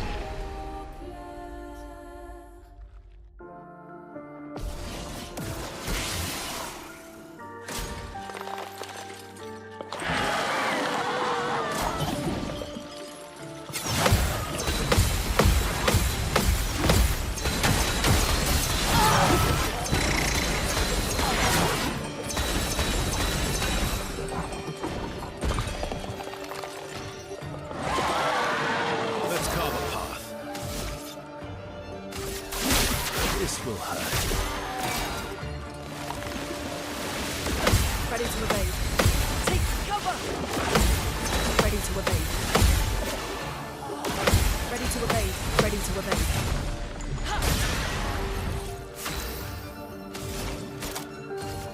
A brilliant light. I'm ready. Lost chance. I'll do it.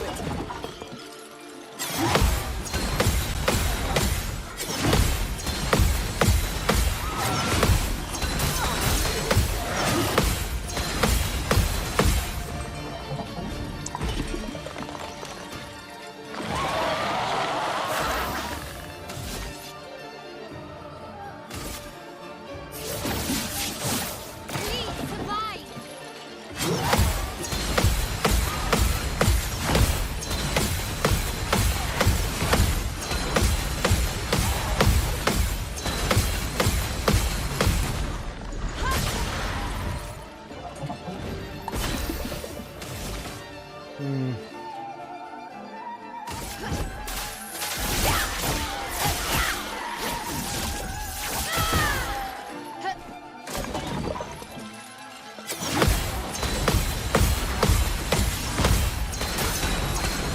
Why are you all over Lune?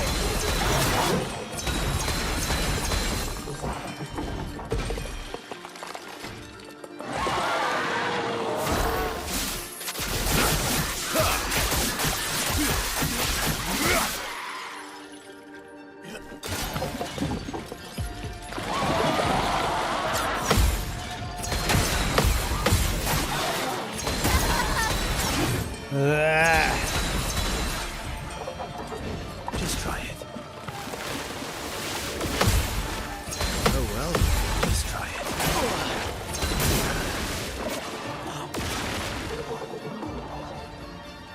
Oh.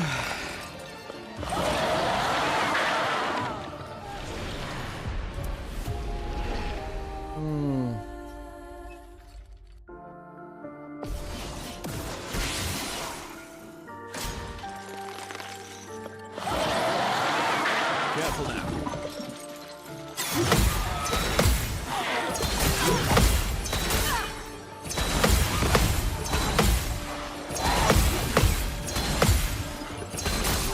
I forgot about that last one.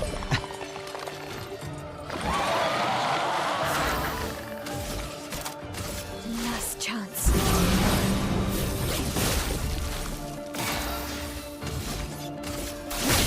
This will hurt.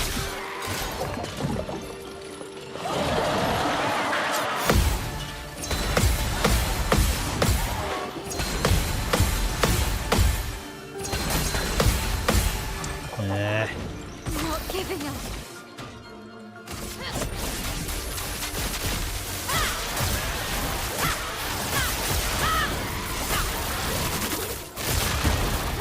Okay.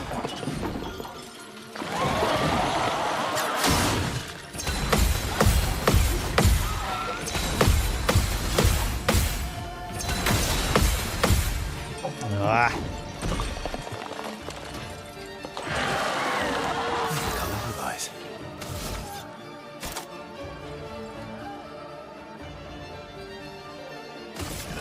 Your existence ends now.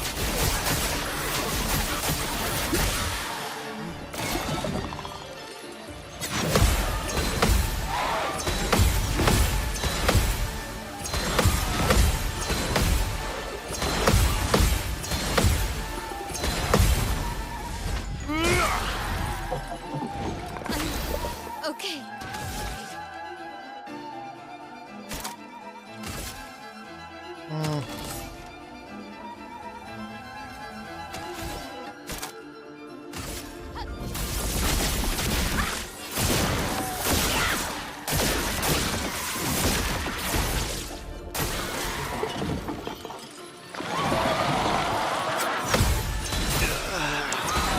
Oh, Verso.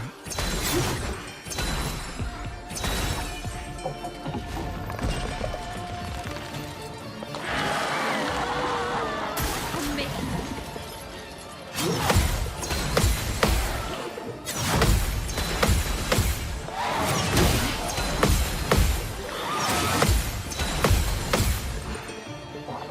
Out of the bosses' themes or companions, which is your favorite to listen to?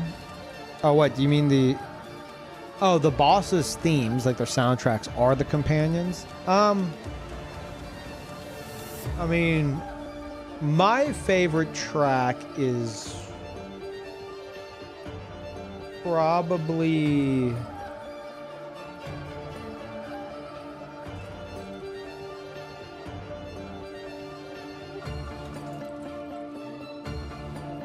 like I want to go with like maybe Renoir or Aileen, but I feel like I have to say Goblu. Goblu is just so fucking good.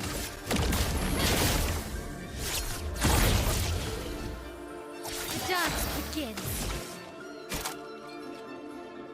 There's, you know what? No, you know what's my favorite? The track in the ending credits.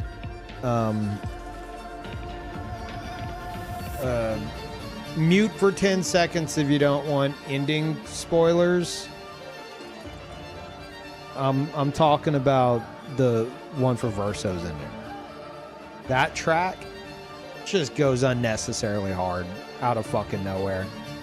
And it's also they also use it in the last fight of the Endless Tower as well, minus the lyrics. But yeah, that's probably my favorite track in the game.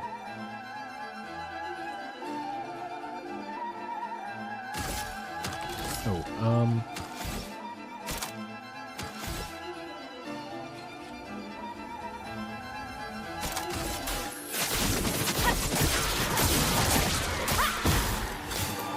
Let's dance. Ready to evade. great. Okay. Good stuff. Oh boy. Get her up. I won't lose again.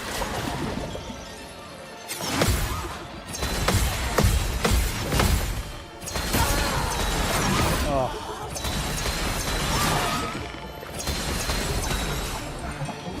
Now's our chance. A brilliant light. Let's spill some ink.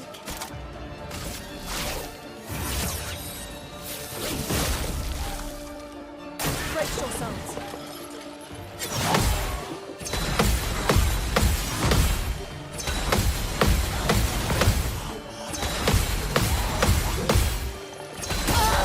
Maya! Let's have some fun.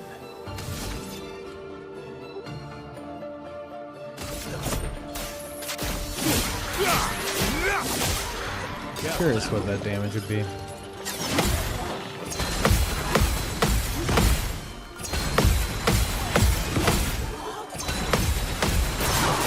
What? Disagree.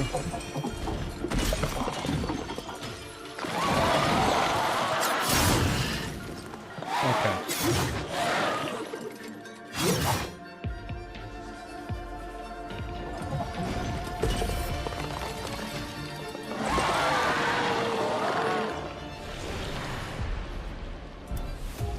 I had so much fun picking a fight with Sprong well before I should have and having the Goblu boss fight music blasting for it. Yeah, I agree. One of the reasons why I did that fight like way early. Because the music was just amazing. Careful, my L. Luna, careful. Luna, careful. I'm not impressed. I'm ready. Brace yourselves. Okay, we're all still alive.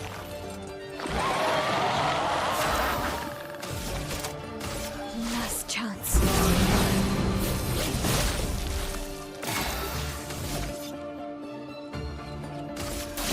This will hurt. Bring it on.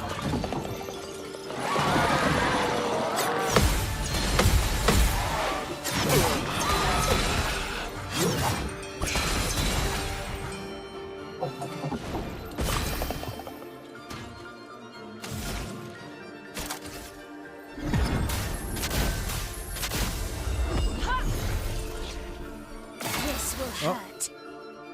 Oh, what are we dealing with here? Who is that?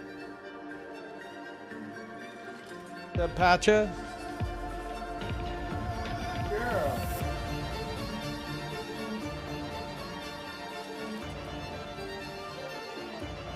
She brought one of her toys.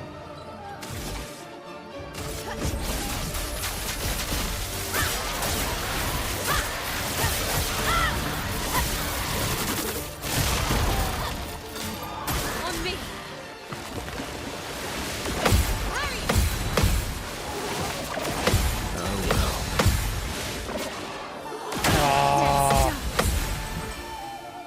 God damn it. Sit down. Don't die next time.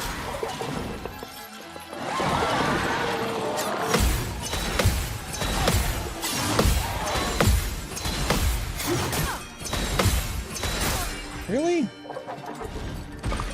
Watch out, my Al.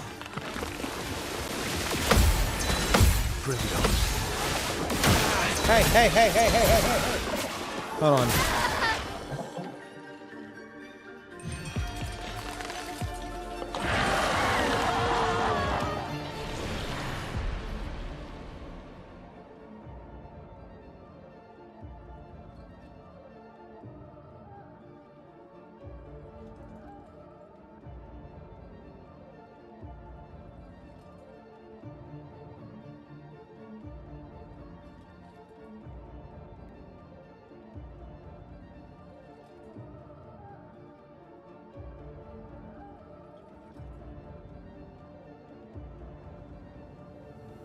Okay.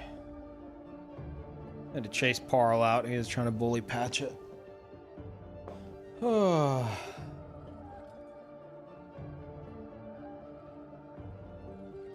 Yeah, what are you guys doing for what's the Thanksgiving? Yeah.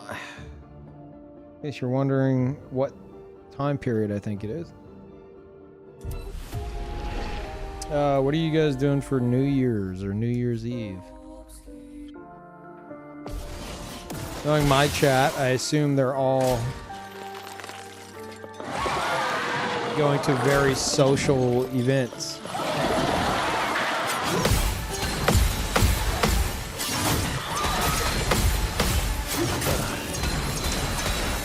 Nothing.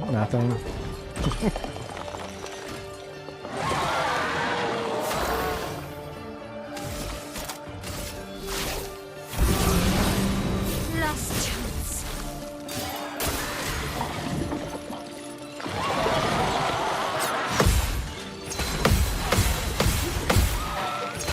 What am I doing, man?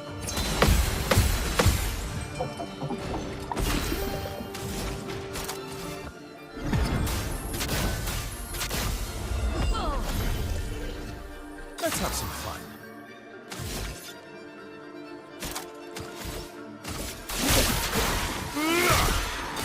Not looking good. With this stuff.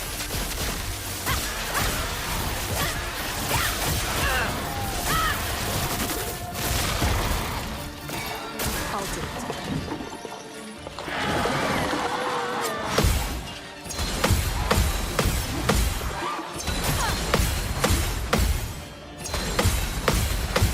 Ugh.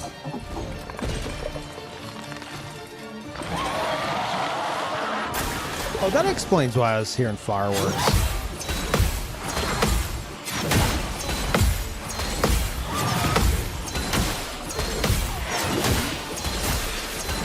Oh my god. Overflowing with energy.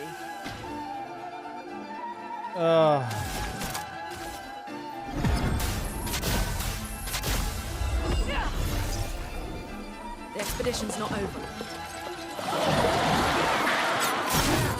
Dude.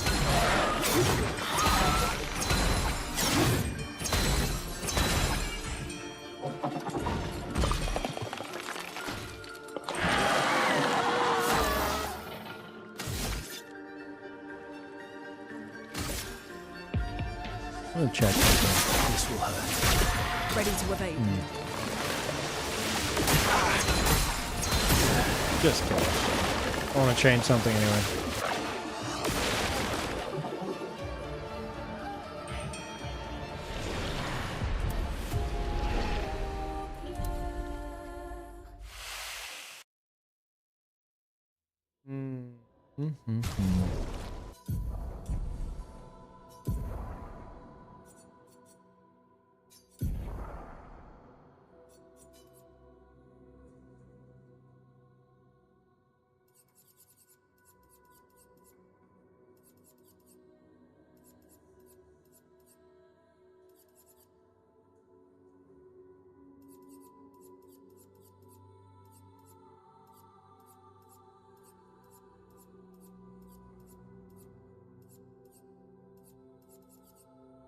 Ooh, okay.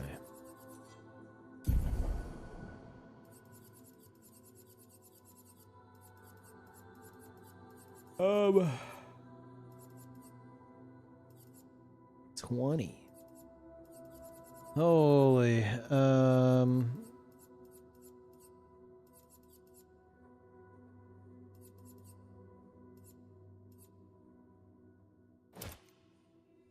think I get rid of all this.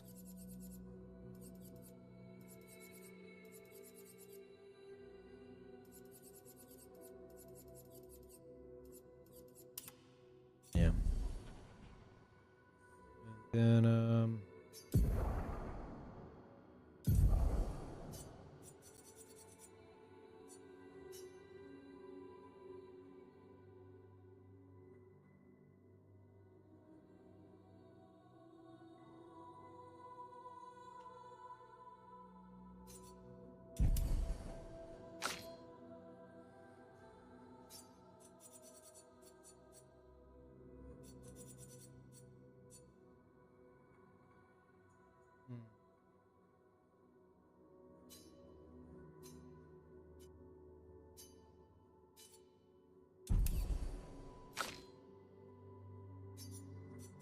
don't remember what I did with Minoko here, so let's do this.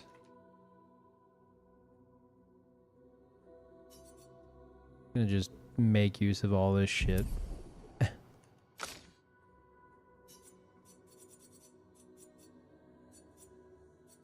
You're giving me 50 slots, you say? Hmm.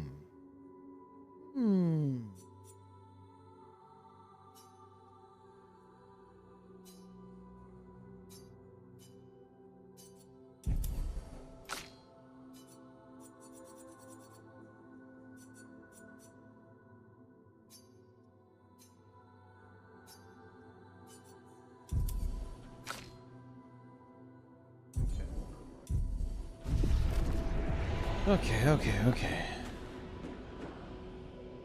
Yeah, there's a lot of people who pop fireworks and shit around here, like, for the whole week. It's not even just, like, here and there. It's, like, the whole goddamn week. Oh. You know, after last stream's, like, lore discussion, which was pretty much the entire last stream, I went and I rewatched a bunch of cutscenes again and found even more shit. I don't know if I'm wanting to get into it right now, but man, this game's just got so many. It's like your first playthrough is like the unknown, you know, like it's about discovering. And your second playthrough is about realization. Granted, you know, it's still my first playthrough technically, but like I've essentially had that experience through like watching my VODs and stuff. Really, really cool.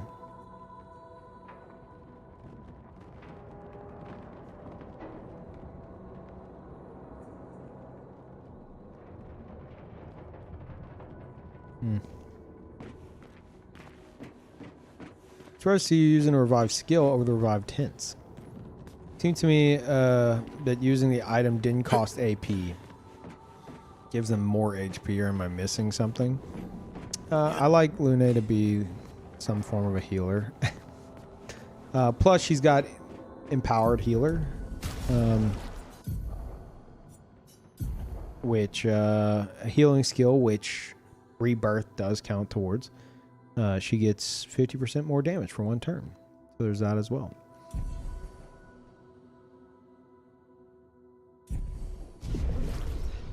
But yeah, and especially in these fights, like most of the time I have the AP to spare, you know?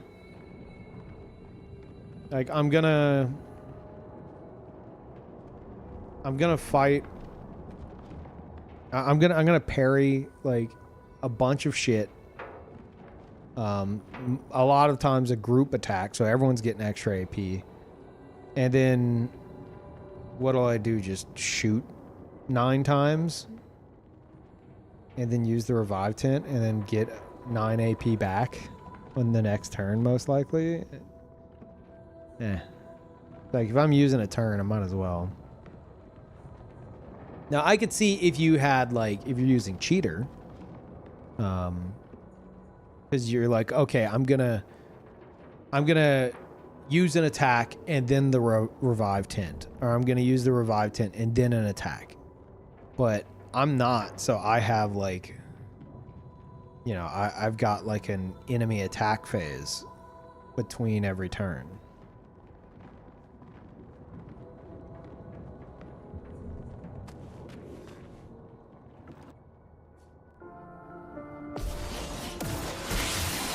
Something you overlooked? No, just me being me.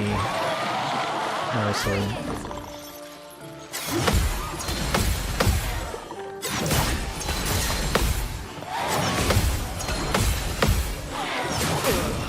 I hate whenever there's not a lit lamp on the end.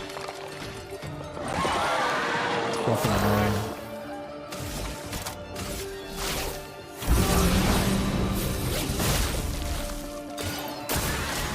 Challenge on mine for a second playthrough? Man, you're looking at my challenge run. My challenge run was my first playthrough. I did so much shit that like is entirely fucking unnecessary. This entire playthrough. But no, I don't really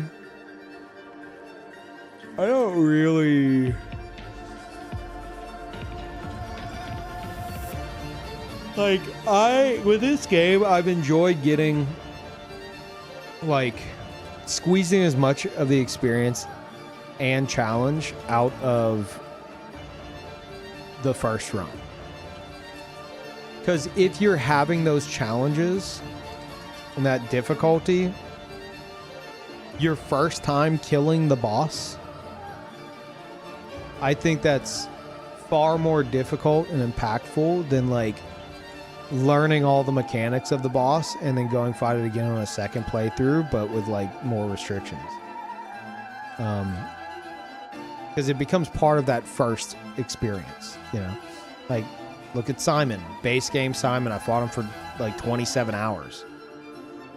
Because not only was I getting used to his timings and everything and figuring everything out while not using cheater or second chance or Clea's life or et cetera, et cetera, et cetera. But it was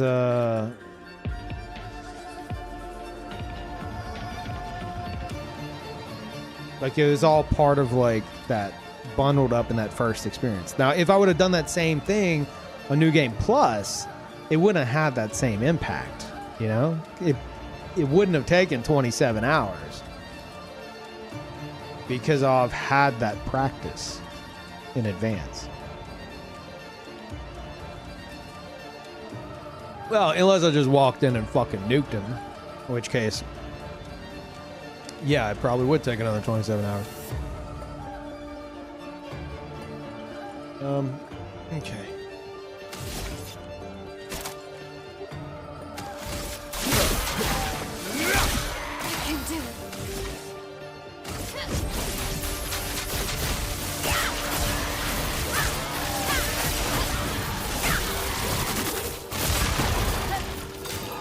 I'm ready.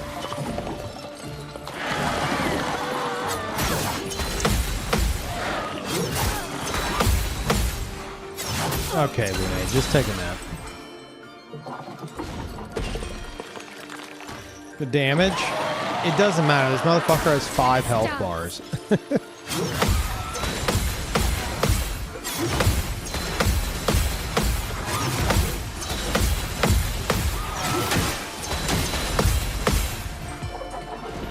dance begins. With the step. And Mael is stanceless with roulette. Careful now. Ready to carry. Please find.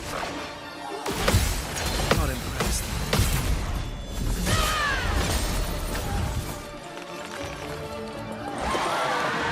Let's have some fun.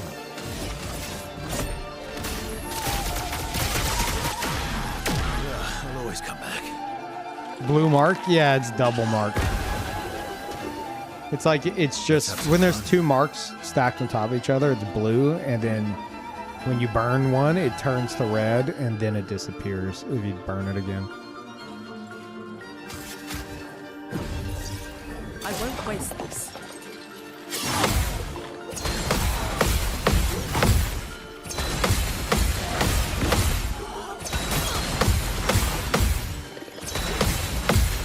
God damn it.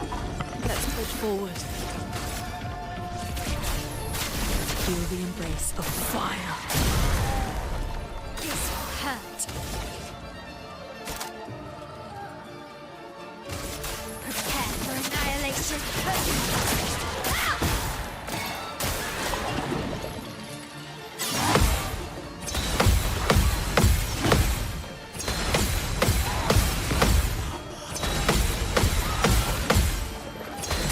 Oh my god! Let's have some fun. Pull it. God damn it.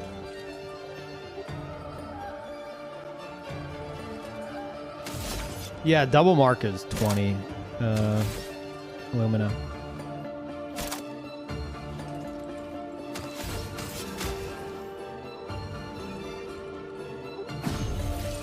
You can do better.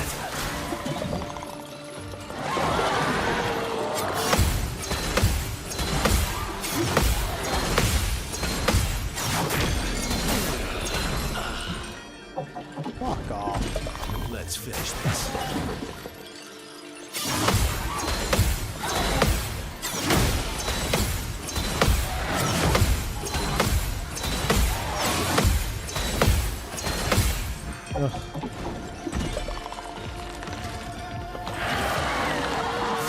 Not looking good.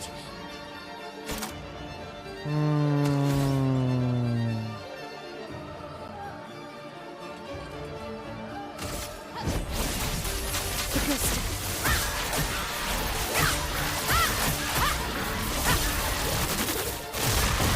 Does Defiant Strike apply 2 marks? Yeah, Verso does have, he's got 2 different marking moves, and one of them I've seen other people use and have it apply 2 marks, but I think they were also using double mark. I don't think he has any that just by itself applies 2 marks. I think it's just, you want 2 marks, you have to use double mark. Unless I'm mistaken. I don't think I am, but to be fair, I've never really fucked with double mark much until now. So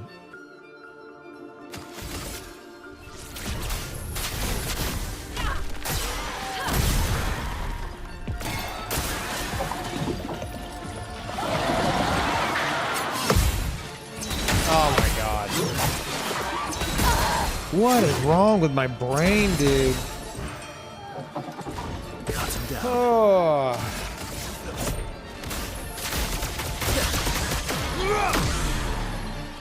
Cut him down.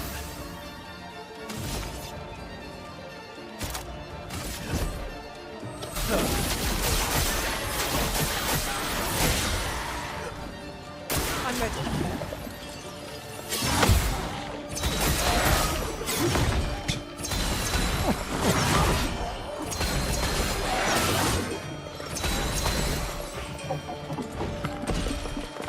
Okay.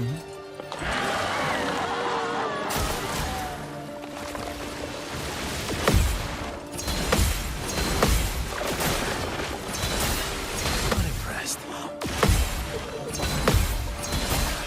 Oh my god. Sorry, I failed.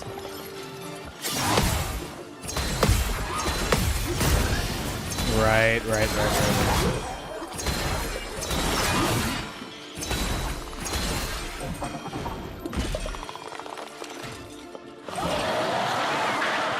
Disaster expedition, eh?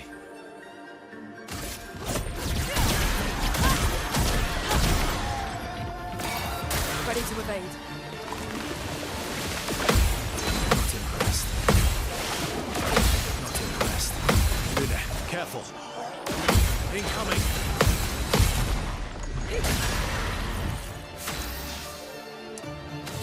Okay. Running it back.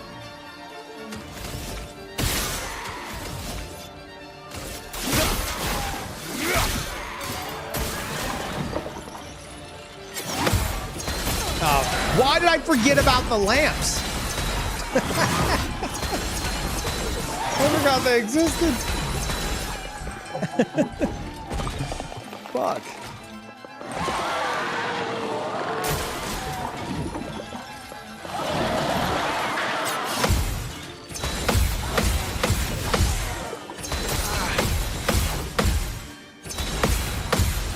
And the worst is whenever you miss one. Just like, just kill me. I think I'll improvise. Oh, you're talking about duo least? Yeah. 31 minutes and like 564 parries or some shit for me. 0 dodges. Yes. Sorry, I failed. Danger! Bring it on. What? Oh my god. I'm upset he has angel eyes right now. Just die, Perso. Just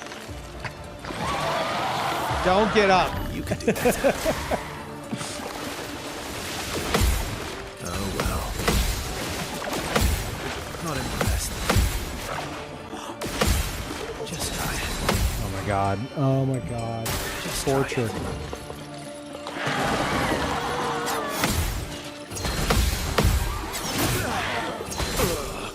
Good. Oh, my brain's broke. Oh. No, I don't want to.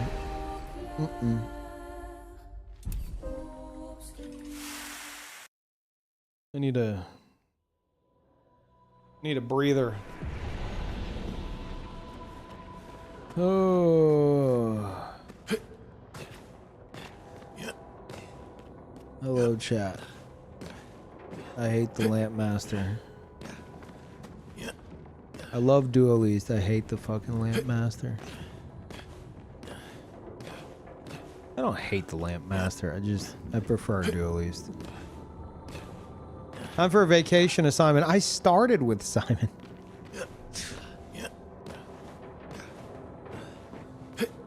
No, I haven't beaten Clea. I don't want to know anything about any other phases or anything like that. I've made like practically 0 progress on Clea.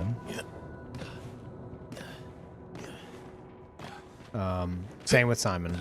Well, to be fair, I got Simon down to enough health where he actually still will fucking delete your team, which kind of surprised me. I felt like it wasn't going to happen this time, but sure enough, it fucking did. But I didn't make it very far after that, so obviously no discussion on that. But that's as far as I've gotten on Simon.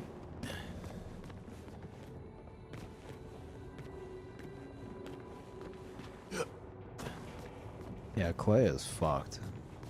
I'm more scared of Clea than I am of Simon.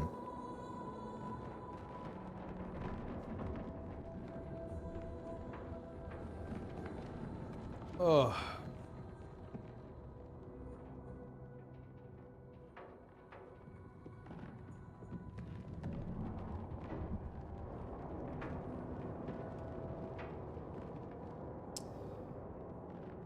Oh, I just need a moment. Have some water. I've been very dehydrated today, I think.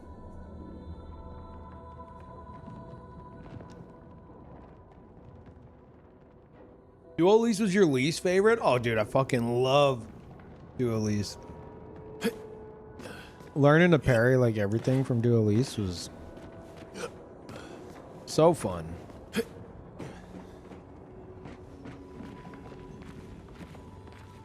Any plans for New Year's? Nope. Maybe this. Maybe I play my piano.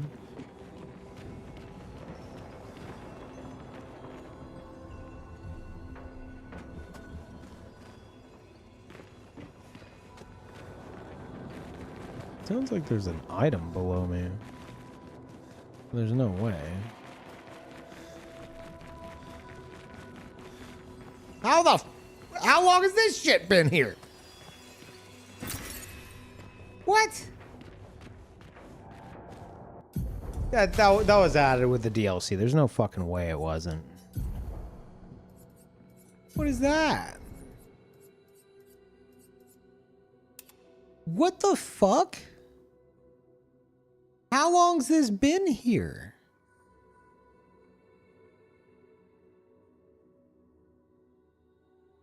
There's no way I just didn't fucking find this. How'd I get that? It's underneath these pillars. I heard it from above. I was like, it's like an item will like kind of have like a twinkling sound effect. And I was like, you know, I was sure it was something in the distance, but something triggered in my brain. I was like, that, like, is there like a pile of chroma below me or something? I didn't expect a fucking outfit, especially this one. What the hell? Yeah, it's just fucking sitting there. Just right there. It was added with the update. Oh, thank God I'm not fucking crazy. Because I could have sworn I searched the entire area like crazy, you know? I don't think there's going to be anything else.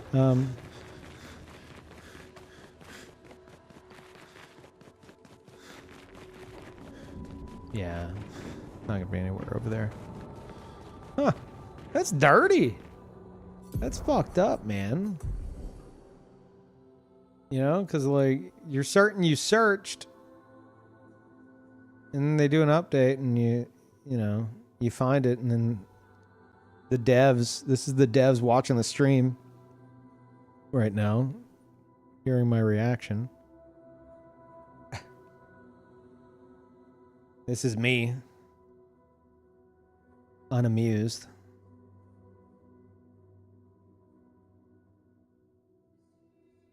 It's me during my bathroom breaks.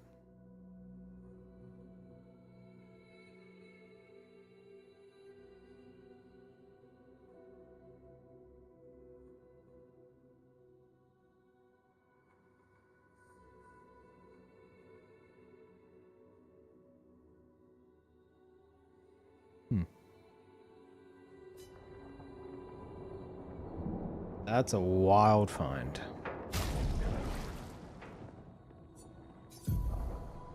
I don't want to know if there's any others.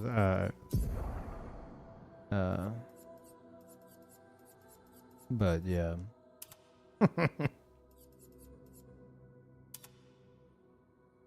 There he is.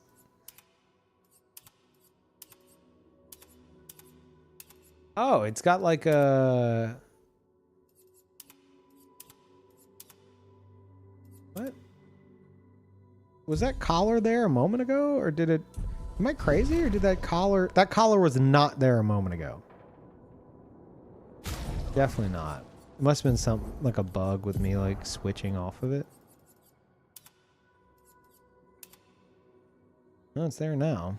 Weird. Mullet verso. It's so weird to me that mullets are, like, back in style.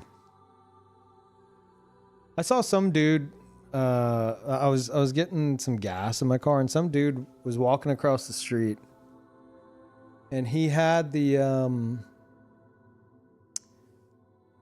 oh God, what's his name? Fuck. Hold on. I gotta double check that this is right.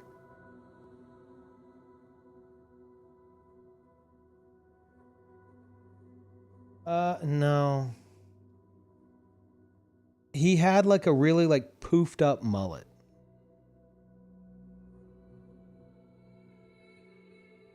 I wanted to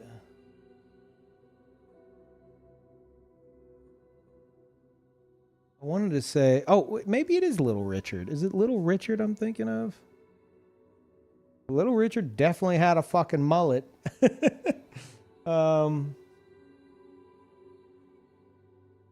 Yeah, maybe that's who I was thinking of.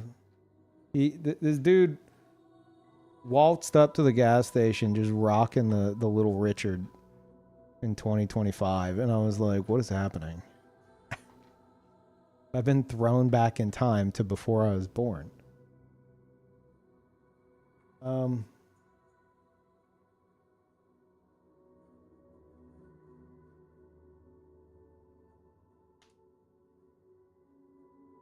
was it more?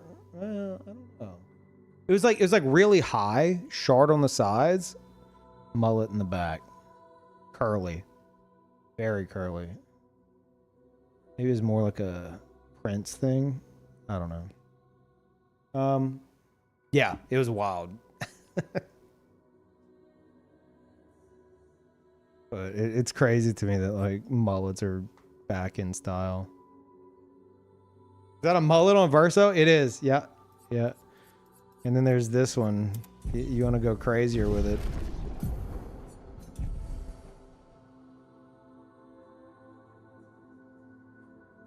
Hey, it's me, Verso. Dang. He's starting a band. He's going to the My Chemical Romance concert. You got tickets.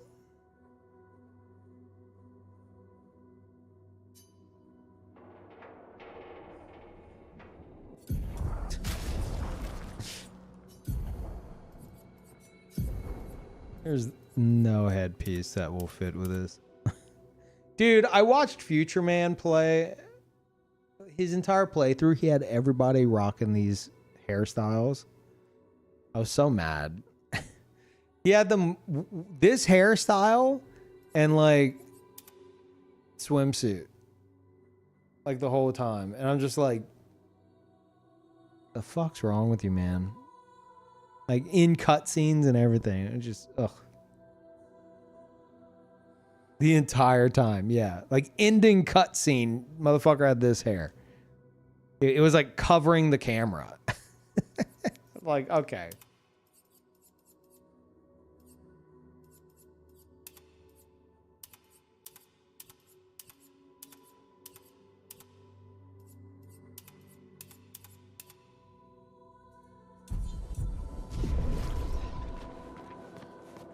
Did I rock this for a bit? It is absolutely not my style. But it is a crazy find.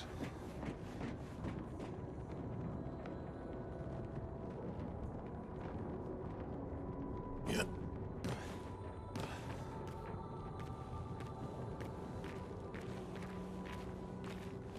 Whole playthrough, all gestural or all bald. What's worse? Gestural. 100%.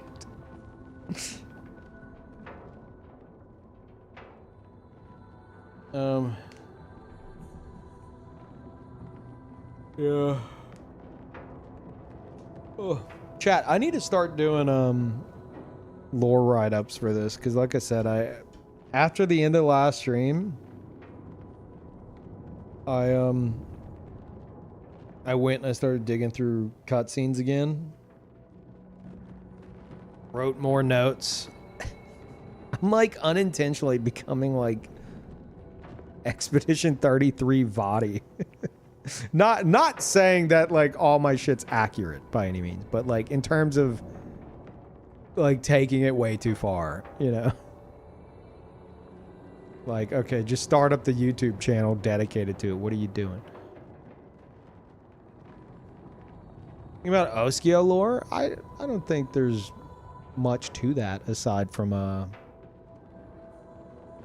they wanted a bad guy to fight whenever he was a kid, and it's based on I think his personality is essentially Child Verso's self-doubt. And like in defeating Oskio,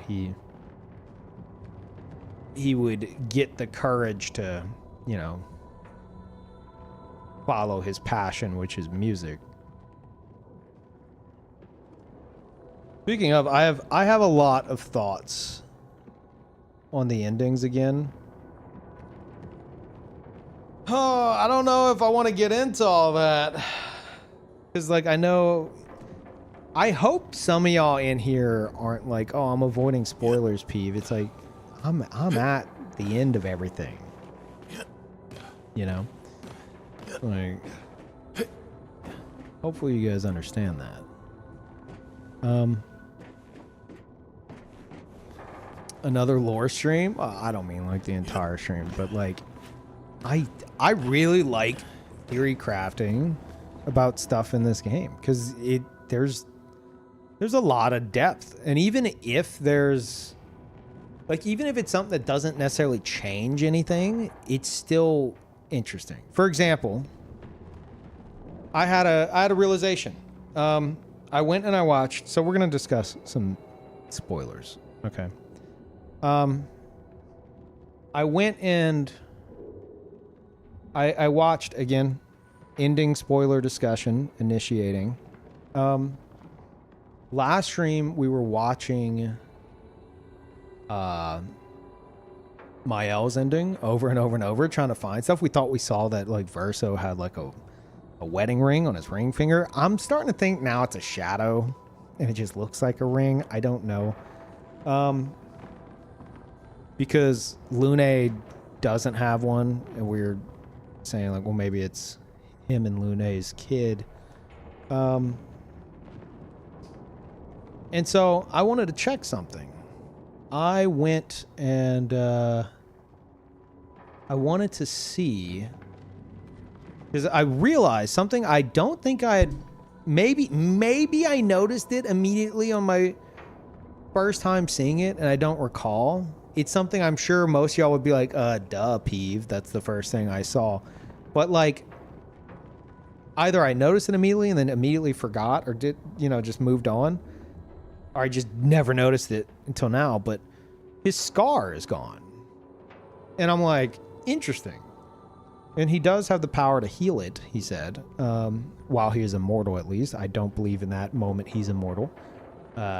I'm not getting into all that shit again. I'm not going to rehash the same stuff that we rehashed yesterday. You can go watch that if you want. But building upon all that, I was thinking, I was like, I wonder if this could like, what got me thinking to go check? He didn't have the scar. Oh, I remember what it was.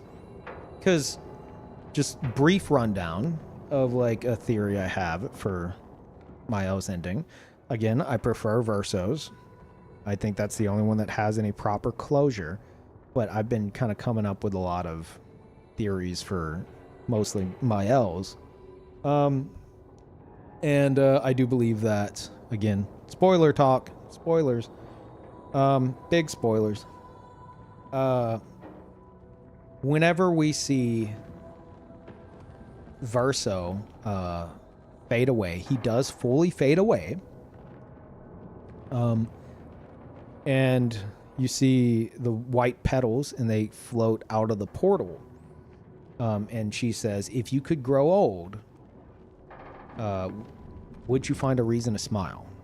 And I like to think that after that moment, she was able to take his essence, essentially repaint him with her like golden paint, similar to what she did with Lune and CL. And then him and Lune had a family and a kid, which we see in the scene. And he's just like, he talks about music makes his heart break anytime he plays it on stage and stuff. which is why he's like seems all fucked up and like almost controlled there, except you hear him exhale and like he's nervous and stuff. So I feel like if he were being controlled, you know, he wouldn't be doing that in the first place. Plus, I don't know, another thought I had on that, I don't know if painters, and I could be wrong, but I don't know if we've seen an example, there might be a very obvious example I'm not thinking of, where they control free will. It's like they can paint someone based off their memories of somebody. But is there any point where they're like, or like Aileen's like controlling somebody directly? I think paintings normally have like free will, right? Now you could argue, well, that's Aileen versus Mael, and I think Mael's a psycho now, but I disagree. But I don't know if they have the ability. Mael says Aileen painted her dad kinder or something. Right, but that was because it's based off Aileen's memories of him, and Mael was saying, oh, she must have had some bad memories of him that got into the painting. Not that she intentionally did it. But even then, I'm pretty sure painted Renoir is more or less the same as actual Renoir, at least in terms of like dedication to his family. So I think he's ended up being more accurate than Mael thought. Thought Simon got altered. Simon got big beefy buffs, and then he went down at the abyss of Renoir's drafts, and he lost his mind. Simon was manipulated, extreme manipulation, to the point of practically mind control. I don't know, like the lines blur. I don't know if that's the same thing though. Painted Clea got painted over. Painted Clea was painted over, which is it's very clear when someone's been painted over. And then on top of that, Clea is the only one who can do that. She's the only one skilled enough.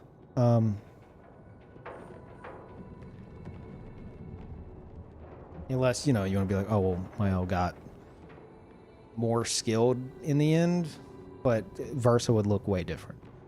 Anyway, point I'm getting at. I thought about it. I was like, okay, so if my theory's right, I'm not saying it is, but maybe. Again, we're discussing endings. Fair warning. Mael brings back Verso. He doesn't have the scar. Now, he said in the past he could heal it himself, but the fact that it's missing, and the fact that I'm theorizing that, you know, Mael brings him back in her own paint or whatever you want to call it, to where he's not immortal. I was considering there's two Versos. Like, if she brings back Lune, she brings back Ciel.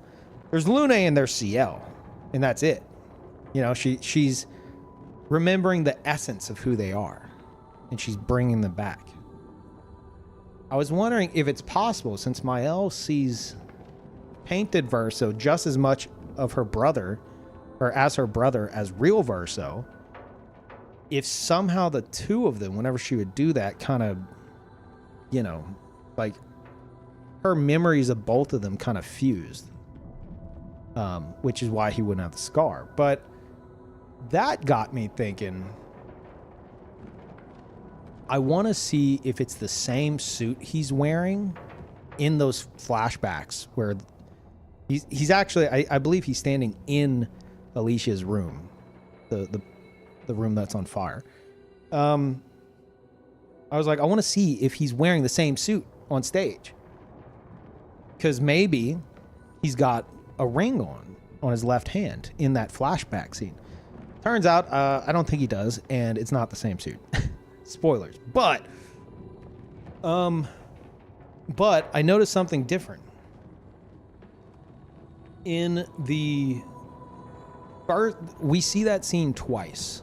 One in Mael's nightmare, way early in the game, and the other is right before Act 3, when she jolts awake in Paris. And I noticed something. The first one, I believe, is real Verso. Her flashback, I believe it's real Verso. The second one,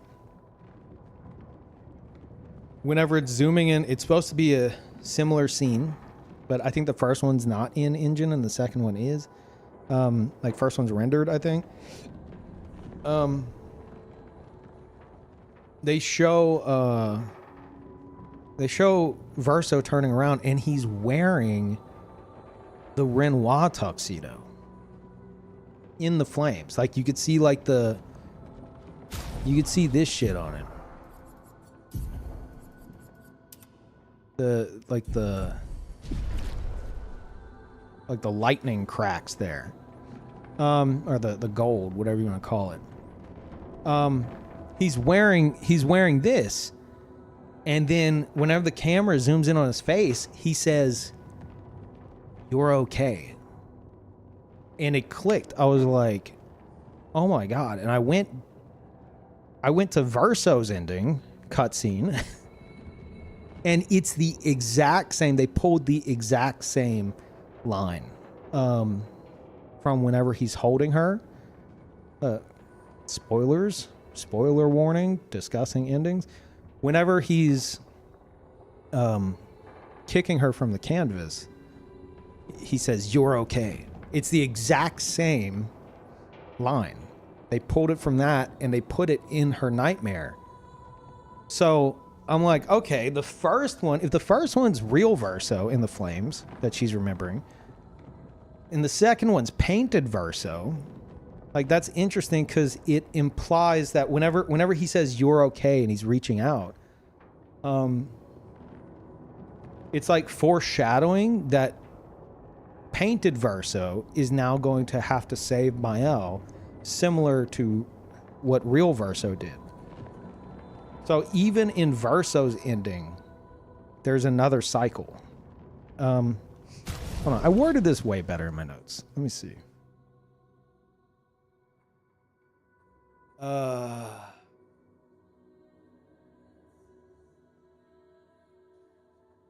I was yapping, huh? Jesus. Oh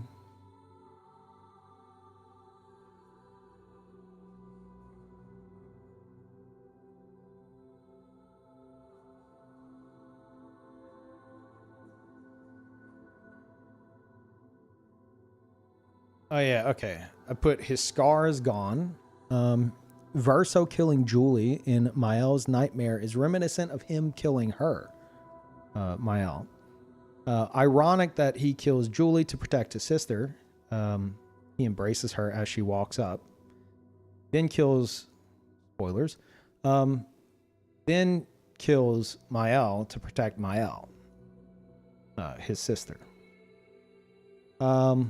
And then Mael's nightmare that leads into Act 3, right as she wakes up in real-world Paris, shows painted Verso in the Manor Fire wearing the Renoir suit. He reaches his hand out, says, "You're okay." This line is pulled directly from Verso's ending. As she's being expelled from the painting in his arms, it seems to foreshadow Verso once again sacrificing himself to save her from the fire. The quote-unquote fire being the painting itself this time around. Considering the original fire is somehow her own doing, and so is her reluctance to leave the painting of her own free will, her own choices once again get Verso killed. Similar to Mael's ending being a cycle where Mael repeats the same mistakes as her mother by succumbing to the painting and having her own painted family, Verso's ending is also a cycle in that Verso once again sacrificed himself to save Mael/Alicia. Someone cooked here. It doesn't change anything, but it's interesting, I think.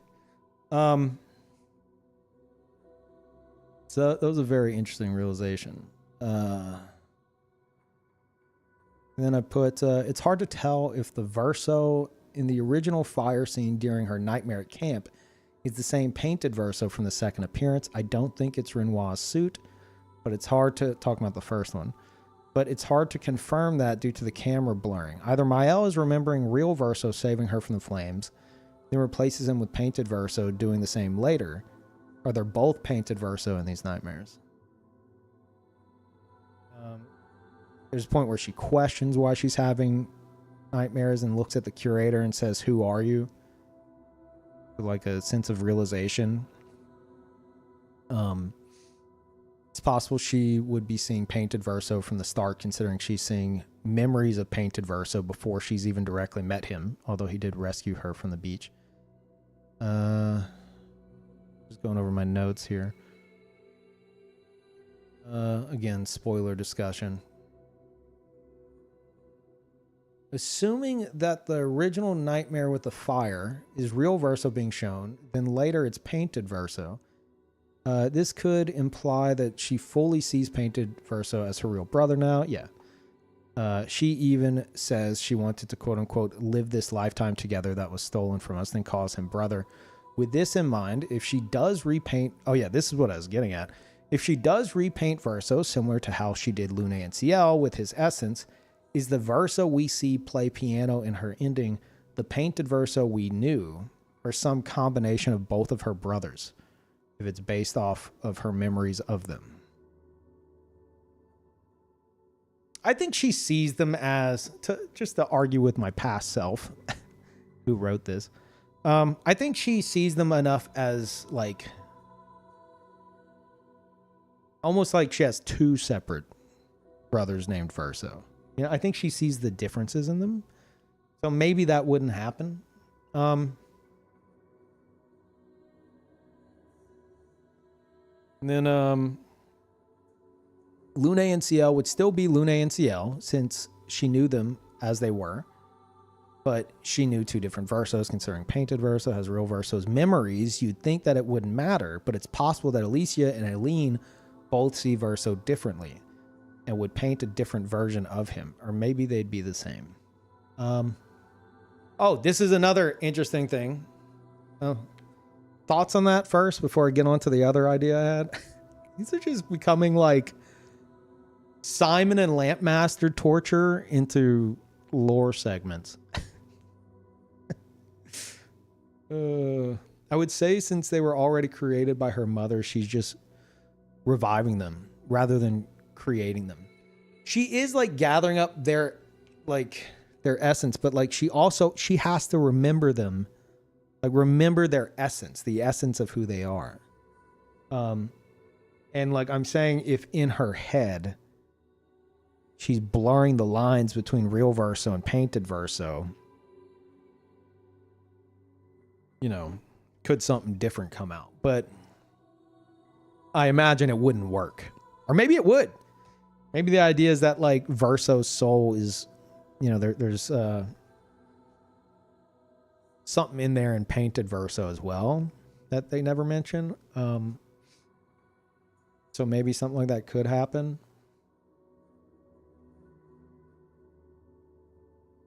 Said above, but I always headcanon that Verso said you're okay in saving Mael from the fire. So it's fucking wild that the line is also in the dream. Are you sure you didn't like you probably saw that and then forgot about it?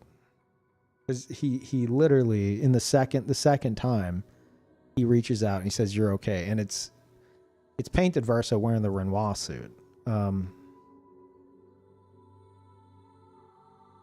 And it's foreshadowing him having to save her again. You see.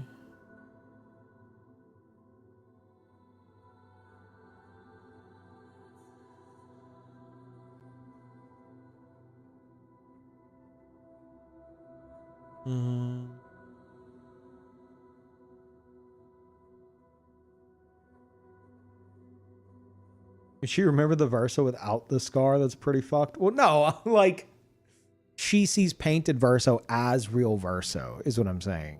And if that's the case, if in her head they're the same, what would we see her, you know, launch out of her weapon, similar to Luna and CL?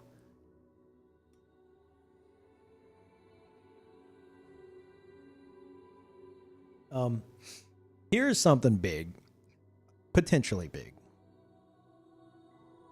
A new angle on all that, or more of it, I guess. Again, big ending spoiler discussion for a bit. We first see, this is my notes. We first see the piano on the stage at the end of the game where the fading boy is playing it, who does go from fading boy to young boy at some point. I think the first time you see him, he's young boy, but at one point he's fading boy, and then he goes back to young boy. I don't remember the context as to why it alternates.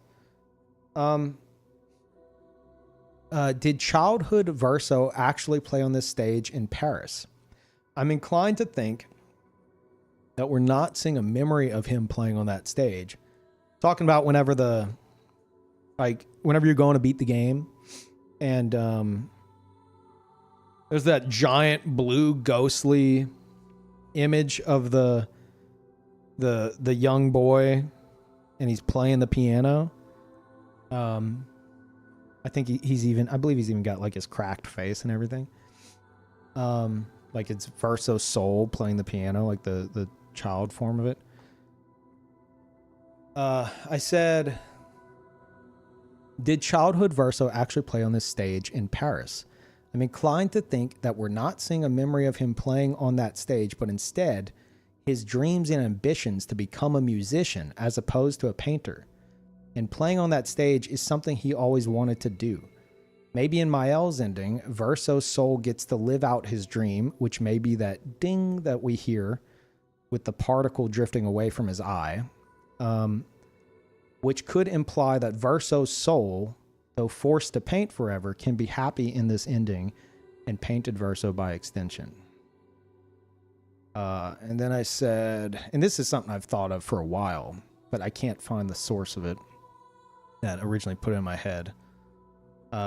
Is it possible for the painting itself to be sustained through music as opposed to painting? I think there's a line from Verso about painting and music being similar, but I can't find it. Maybe Verso's soul being able to play music again through painted Verso could allow them both to be happy and the painting to go on. That one's a bit of a stretch, but I swear there's a line where Verso... I even went and I rewatched like compilations of all the one-on-one dialogues with Verso talking to everybody at camp, and I couldn't find it. I know it exists, but it's something fucking random somewhere. Painted Verso, quote unquote, really misses performing at the concert hall. This is from that. He's played on that stage before, and real Verso likely played on the stage it's modeled after from real world Paris. But the fading boy is Verso's childhood left behind in the painting. He never got to experience it. He only dreamt of it. So that's what I'm saying. Like, he's forced to paint forever. He doesn't want to paint forever. He has dreams, which we see in the giant ghostly image at the end. He has dreams of playing his piano on stage. And the only way that Verso's sliver of a soul will experience that is through Mael's ending.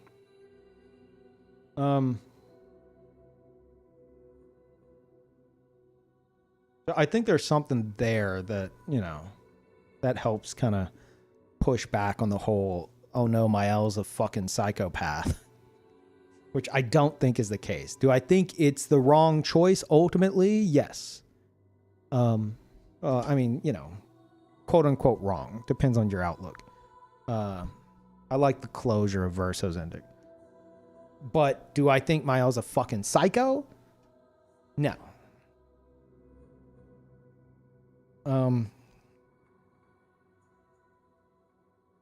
Again, you'd have to go back and watch last stream where we really deep dove into this shit. You know, like you could see everybody's aging.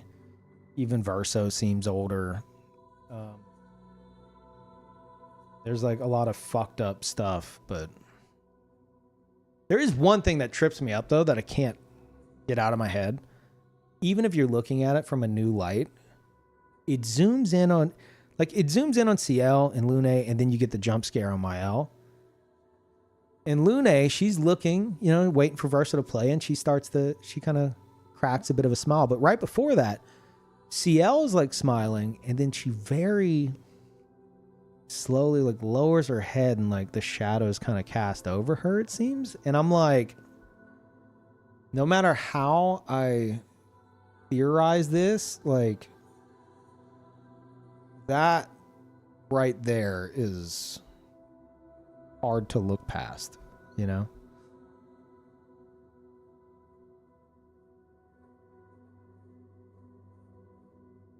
I think my would allow everyone to die once they get old enough. Yes. Because like the shit she saw Verso go through, especially at the end there, I think opened her eyes. Which she even says, you know, if you could grow old, would you find a reason to smile? Saying like, okay, I'll bring you back. You won't be immortal. Let's see how this goes. So I don't think she would be like, okay, everyone's immortal now. Because they wouldn't be aging, you know?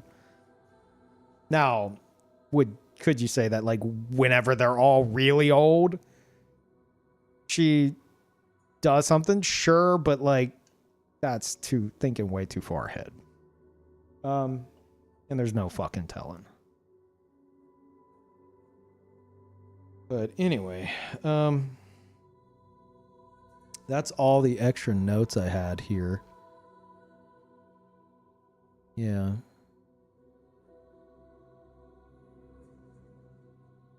I really like my little discovery of like verse. Fair warning, Weezer, we're discussing endings for a moment. I'm sure you're cool with that, but I keep warning because I know some people are probably coming in and like, oh boy, and like I don't want to like blurt shit out. Yeah, I had the realization there that if Mael's ending is her making the same mistake as Aileen and continuing that cycle of grief, Verso's ending is also another cycle, despite having proper closure, but a cycle in the sense of once again, Verso has to sacrifice himself to save Mael, like essentially from herself.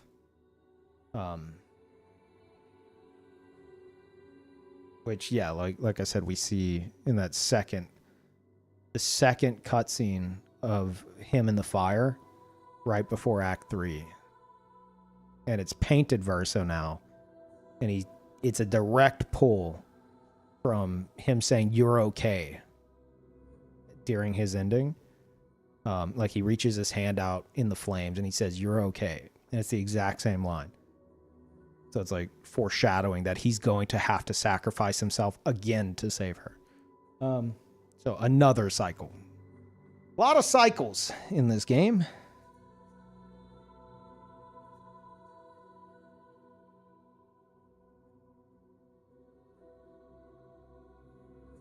Someone pointed out in Verso's ending, everyone waved goodbye, but Gustav waved her to come over, and I've been a wreck. I don't know. That's so Gustav. No, I don't think there's anything to that, but that is cute.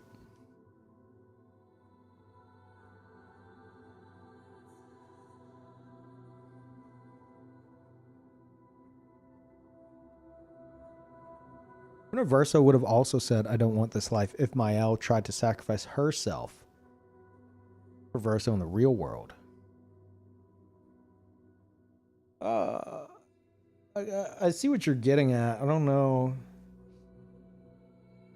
how direct of a connection that actually is, but I'm sure he'd be fucking going through it. Yeah. Yeah, probably. Especially being like, you know, big brother and all that. Like if she did that for him, yeah.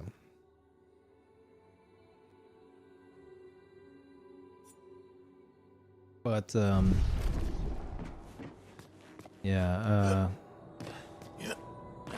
I do think that there's something with the with Verso's soul there. Cuz like I said, we see him on stage playing the piano. He never did that. Cuz like that was before, especially after the Oskio encounter. Like that was before he really was becoming a musician, you know? And it's like this is a sliver of Verso's soul from his childhood. Like this is Verso's soul that never got to see Verso grow up. He's still a child. So everything after Verso left the painting and moved on, and you know, went on to become a musician and somewhat of a writer, I think. He you know, like those experiences don't apply to the Verso soul that like we meet in the painting. So considering that the sliver of Verso's soul has always wanted to play on the big stage, you know, and be a musician and all that, and never got to experience it, I think Mael's ending does allow his soul to like live vicariously through painted Verso. Which again, there's that one bit right, I think before the jump scare, or maybe after, I think before. Zooms in on Verso's eye, he looks ahead, and out of nowhere, you hear a very loud like ding, and you see like a particle come away from his eye. And that's been driving me nuts. Because I'm like, is that inspiration? What is this supposed to symbolize? Bro overanalyzing? Motherfucker. I don't know. So, okay, what do you think that means, Ark? Where the camera zooms in on Verso and he looks up and you hear a very clear ding and a particle flies away from his eye. Does that not symbolize anything? Is that dust? Did the dev say, ooh, it's really dusty in here? It would be very dusty in here. They haven't cleaned up properly yet. Also, he accidentally hit a key. Just a dev preference. Okay. Motherfucker's over here like reading coloring books in his pastime. Trying to discuss the fucking lore of the game.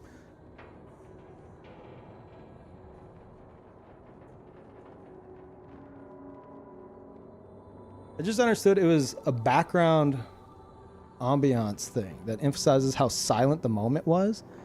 It's perfectly synced up with whenever he like looks ahead. Like right before he starts playing. Like something, it's like something clicks, you know? I said Durso. Verso's a dusty ass motherfucker. Yeah, I mean, look at him. Look, he just brushed his arm off. You're not wrong. This shit's meant to be overanalyzed. Yeah, like I mean, hell, we just discussed multiple times over. If you go back and you watch that second scene where he's in the fire right before Act 3, it's painted Verso this time. And he's wearing the Renoir suit that I have on right here. And he reaches out and he says, "You're okay." And it's a direct pull from his line at the end of in Verso's ending, symbolizing that Verso once again is going to have to sacrifice himself to save Mael. And Arkwolf here is like, well, that's over analysis. Peeve, you're just supposed to look at him in the fire and go, whoa, flames, bro, cool.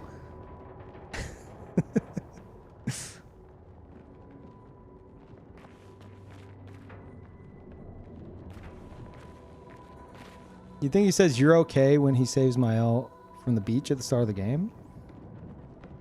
No. I don't think he says anything there. Maybe that's something that prompted Mael's dream. No. Her nightmare she's having. I mean, at that point, she already knows Verso. Painted Verso. Now you could be like, oh, well, it depends on if the first one where she's seeing him in the flames is also painted Verso. I think it's regular Verso, and then it's definitely painted Verso on the second one. But she's also seeing like him facing down Julie during the fracture. Again, things you probably wouldn't pick up on unless you overanalyzed. I've watched that scene many times. Seen a lot of people probably fucking forgot about because, oh, wow, cool. I don't know what this is. All right. Time to keep moving. I got some parries to fail. In that cutscene, in the background, you see the monolith. It's black and white. Verso standing there over someone's corpse. In the background, it says 100 on the monolith, implying that it's right after the fracture. And we see some woman that we've never seen before, which is very obvious as far as I'm concerned. That is Julie. So that's like we're getting a glimpse at whenever they confronted him and he faced her down, which I believe also, overanalyst here, I believe also is a bit of foreshadowing of him facing Mael in a similar manner. But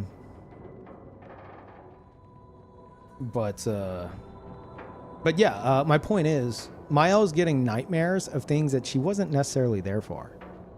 Now, painted Alicia does walk up. So you might be like, well, painted Alicia was there. Maybe that somehow bled over to Mael, but I don't know. I'd have to think about that. I don't think that's the case. She does at one point go, why am I having these nightmares? And then she looks at the curator and she goes, who are you? You know, like a moment of realization that like he is probably the reason that she's having these nightmares.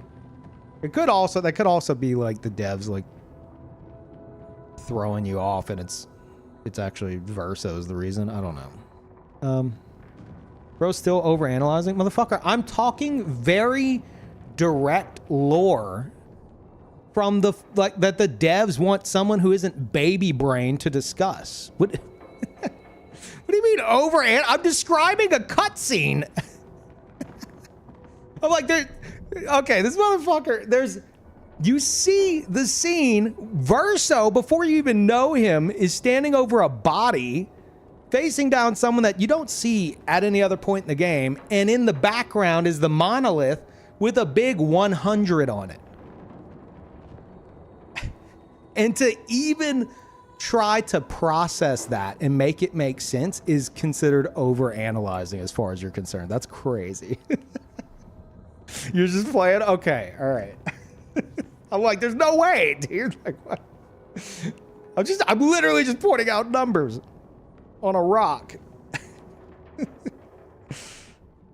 But yes, I have had a lot of fun in this game, quite literally overanalyzing.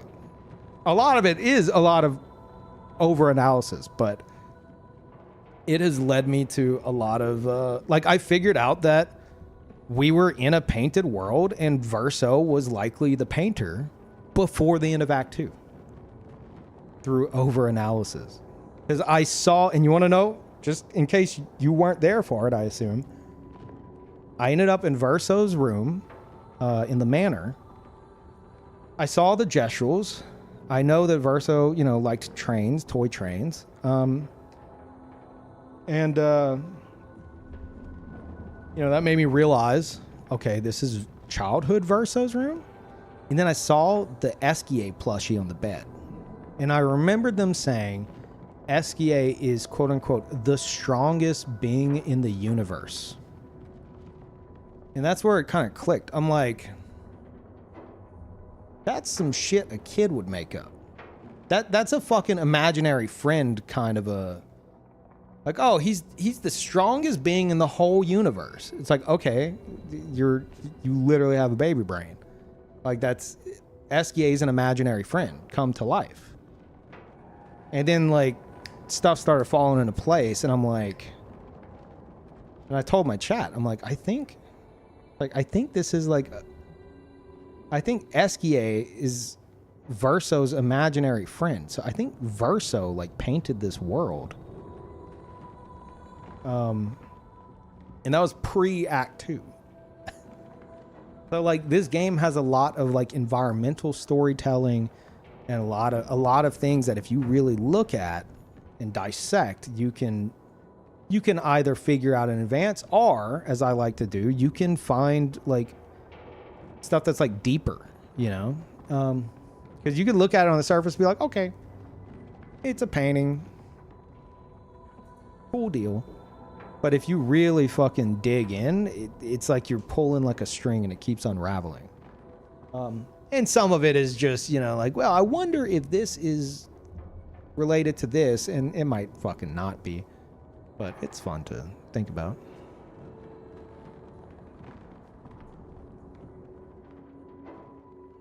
Just rewatched the Mayo ending. Verso was hesitant to play. Hears the ding or notices something. Looks over to the party members. Notices Miles' face. He doesn't look at the party members. He looks up and to the left. I have watched that scene way too many fucking times. He looks straight ahead and to the left. They are seated to his right. He does not look at the party members. He looks like forward. For him to look at the party members, he would have to look over his right shoulder.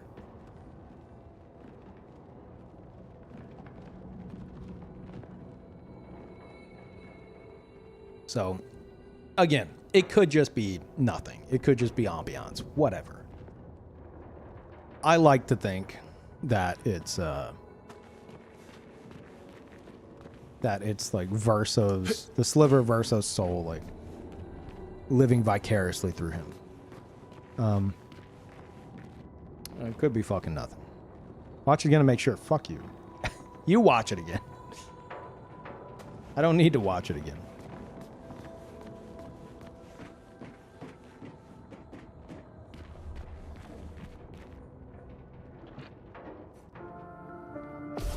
I'll watch whatever the fuck this is about to be again. Oh no, I'm wearing the wrong outfit.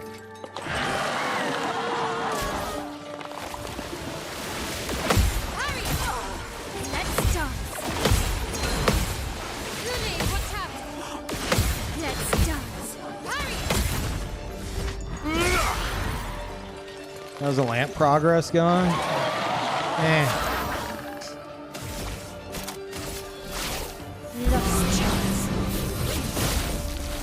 Let's carve a path. Prepare for oblivion. Let's dance. Ready to rebel. God damn it. Let's dance. Let them dance. Okay.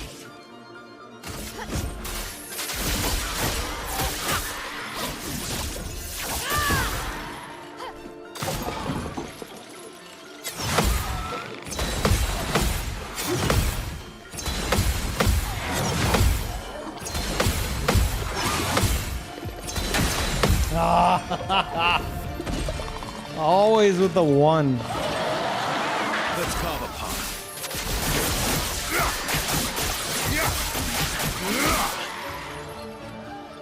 Just try it.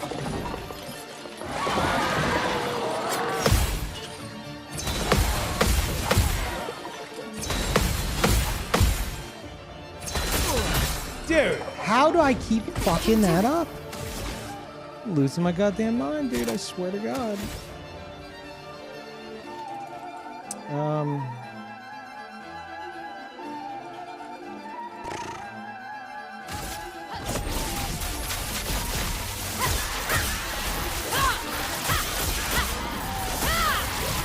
So OST's underrated? I think it's not.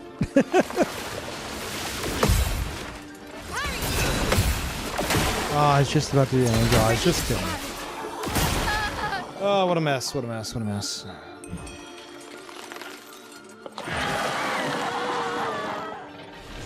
I need my vacation spot. I need to go to my vacation spot.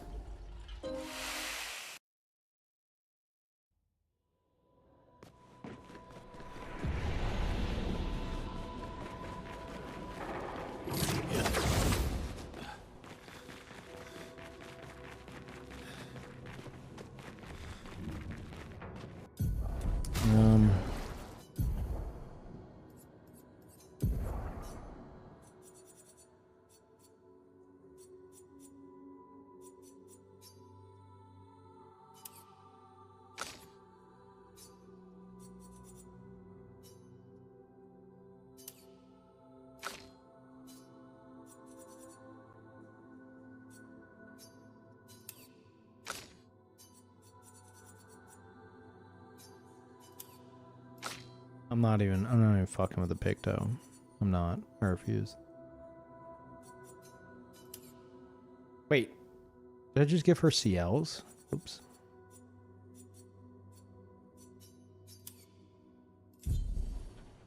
Okay. Hold on, Paro's trying to get in. Give me a second.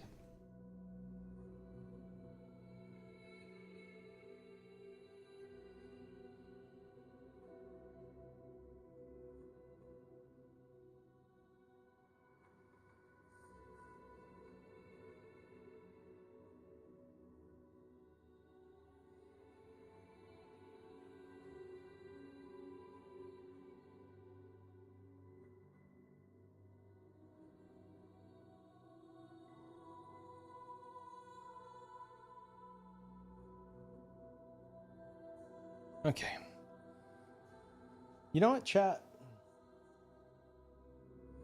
Despite all my excessive theory crafting, there's one thing that eludes me. And I've got absolutely fucking nothing. What is the painting in Painted Renoir's atelier? And it's swirling as if it's an active canvas. What the fuck is it? I know which painting it is. I've looked at it. It's the one where Mael's facing down Alicia.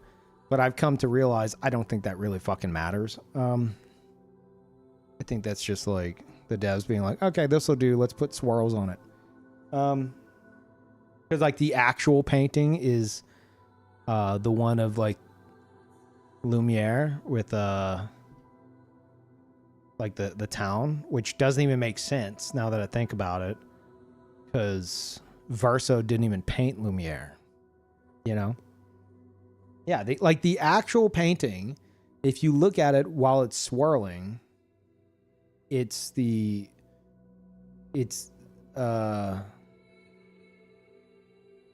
the what's the term I'm looking for? The like the center of Lumiere, which makes no fucking sense. Because it's Verso's painting, not Aileen's. Aileen painted Lumiere within Verso's painting. So why would the canvas itself be a picture of Lumiere? So anyway, my point is, I think that the devs are just like, this painting will do. Let's put swirls on it. But regardless of that, what the fuck is the one in the manor that we know? Like, what is that painting? Inception? Well, where does it lead? It's Claire Obscure too. I mean, hell, I've had thoughts of like, how did, because we know Renoir was trapped under the monolith for 67 years, which is like, the fracture happened at year one, monolith year 100. Like that's where that's where like started counting from. 67 years later, monolith year 33. So he's been trapped under the monolith like since he arrived in the canvas. How long? 67 years. Oh, shut the fuck up. So he's been trapped underneath the monolith the entire time. But how the fuck does he get to our camp?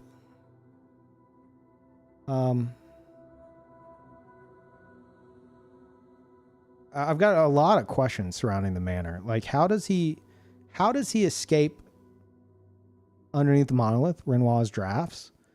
I feel like maybe that's why there's doors scattered everywhere around the world. Maybe the manor is somehow his portal. But then the manor we see in Old Lumiere, where the paintress is inside with the rest of the painted family, implies to me that there's multiple manors. And that one fucking teleports. And there's another one up on the, I think it's called White Sands. Just like a little set piece.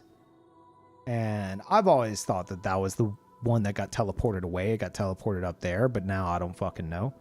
And then Clea has her own form of the manor, which is all fucked up. It's like everyone has their own manor.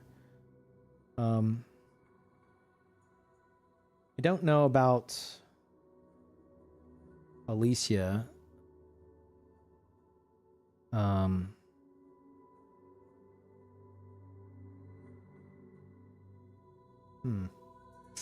don't know.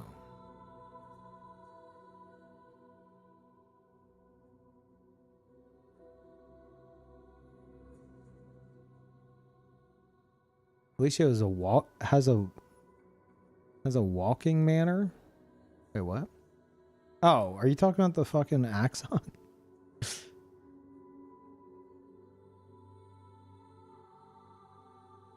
This time difference between real and painted world. Okay, like I just got called out for overanalyzing, but I have done the math. Even though I think, in retrospect, I think my math was a bit off, but I've theorized that 100 years in the painting is like 1 to 2 months in the real world.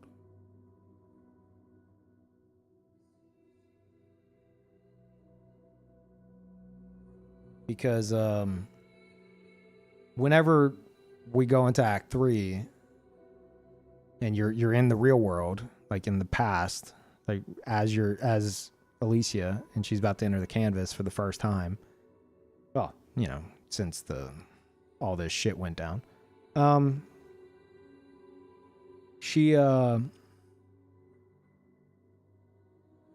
It says monolith year 49, which implies that Aileen's been in the canvas longer than 51 years. Renoir has been in there for 51 years.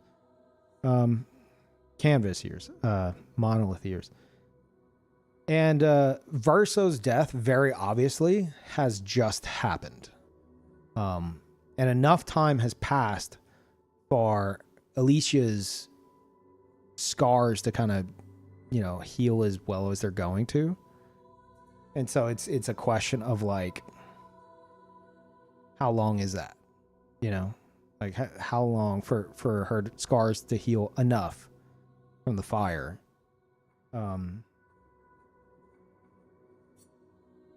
Like how much time would that have been? So I'm like, okay, well, you know,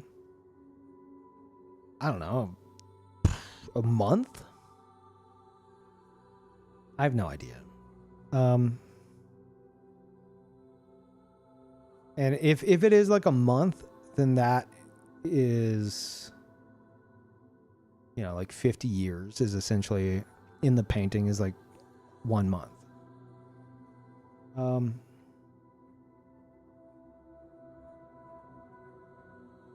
And then it's like, okay, well, how long's Aileen been in there? 'Cause and that's where my math was, I think, wrong. I was under the assumption that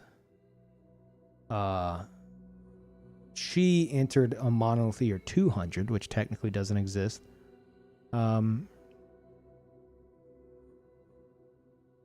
But if we're going to put a number on it, like 100 years prior to the events of the fracture, because we know Verso is like over 100 years old. But she didn't make them appear as babies, you know? So it could have been at any point between 100 and whatever. But there was some time before the fracture, because Painted Renoir says, like, do you remember the times before? They often talk about, you know, before all this happened, how they were a happy family.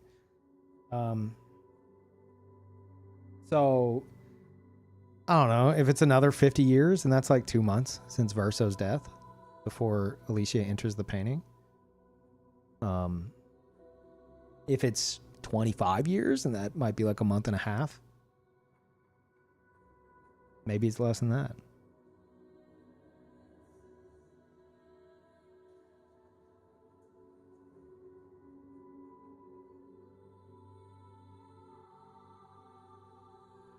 How long has the humanity been going for in the painting? How much do they know about the world? Why are they so clueless? Humanity's only been in the painting as long as Aileen has been there. She showed up. She not only painted her family, but she created Lumiere, which was a reflection of real world Paris, so that her and her family could so she could continue her life with her family and her son as if nothing happened. Prior to that, it was just a bunch of like fun make-believe like gesturals and Esquier and stuff. Neverons existed too. Like that, like the painting was just living pretty peacefully prior to Aileen showing up and trauma dumping all over it, because it was Verso's childhood canvas. You know, like he stopped playing in it whenever he decided he wanted to pursue music instead. And it's his only canvas he ever painted. Or canvas world, at least, because we do see a picture of Esquier that he painted hanging on the wall. Kind of, you know, could be argued against that. So I think whenever Maëlle says it's Verso's only canvas, she means canvas world. But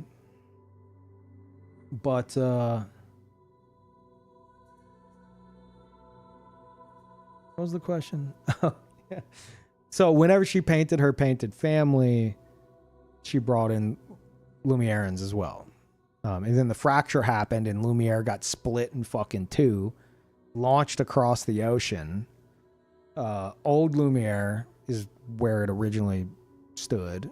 They had some survivors there, etc. Basically, Aileen showing up to like deal with her grief or hide from her grief in her child's painting. Like she showed up to like literally like bubblegum Candyland and like, you know, made it like just a fucking, well, trauma dump is the best word for it.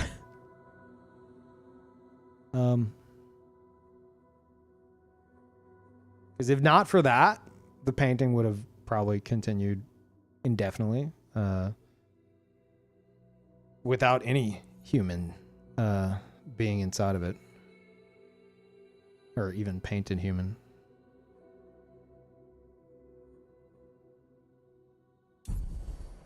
But yeah.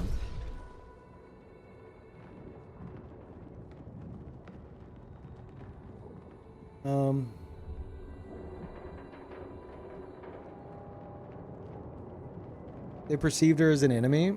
Oh, who? Aileen? Yeah, absolutely. Like Aileen originally Like she was, you know, her and Verso and Renoir, like painted versions, like they lived in Lumiere amongst the people there. Hell, their manor is like, you go to Old Lumiere and the manor is like a huge part of the town. It's like there, like physically, well, until it fucking teleports for whatever reason. Something with Alicia. I still don't really have a full idea of that. But like she, you know, she went to the town. They like they knew all the people and stuff, but that was like over 100 years prior, or maybe 100 years prior. So it's like all the Lumierans that would know her personally are probably dead. Or they are dead after the Gamage shit, for sure. So no one really knows her. Plus, she looks all fucking scary. The reason she looks like that and also why Renoir looks like that is because they've been in the painting too long. It's also why Verso's soul looks like that. Like, anytime a human soul is in the painting too long, it gets all cracked and fucked up. Which, I mean, that also implies that, in, again, a little bit of ending discussion, in Mael's ending, it's showing what's to come, you know? It's showing, like, that she, like, succumbed to it, seemingly, but, like, she's not too far gone at that point because she would be, like, all fucked up. Like, she would look like cracked stone, basically.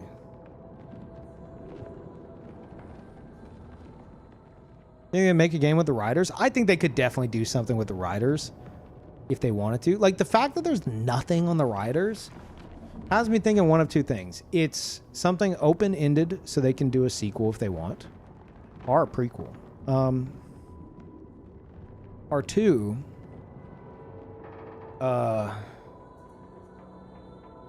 and I've said this theory before when I first beat the game, and a lot of people didn't like it. But I do question if the Riders is a fourth wall break where it's actually the devs. Because there is I'm sure it's just an Easter egg, but there is a picture of the dev team in the game in the manor.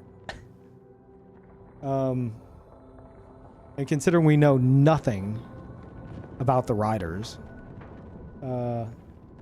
other than they have, like, kind of somehow set all the events of the game in motion, part of me is like, is that a fourth wall break? Because this game is full of fourth wall break shit, you know? Like, within the game. And that would be, like, the ultimate one to, like, break to reality. But I like to think that that's not the case.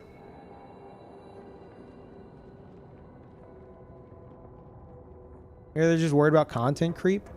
I think it's something that, like, it's enough where you can leave it and let people come up with as many wild theories as they want, even though there's really not much that I can find to go off of. Or it's something in the future they could do. Oh, the game is called Claire Obscure Expedition 33. I feel like that kind of implies that maybe they have at least the thought of one day doing Claire Obscure some other title.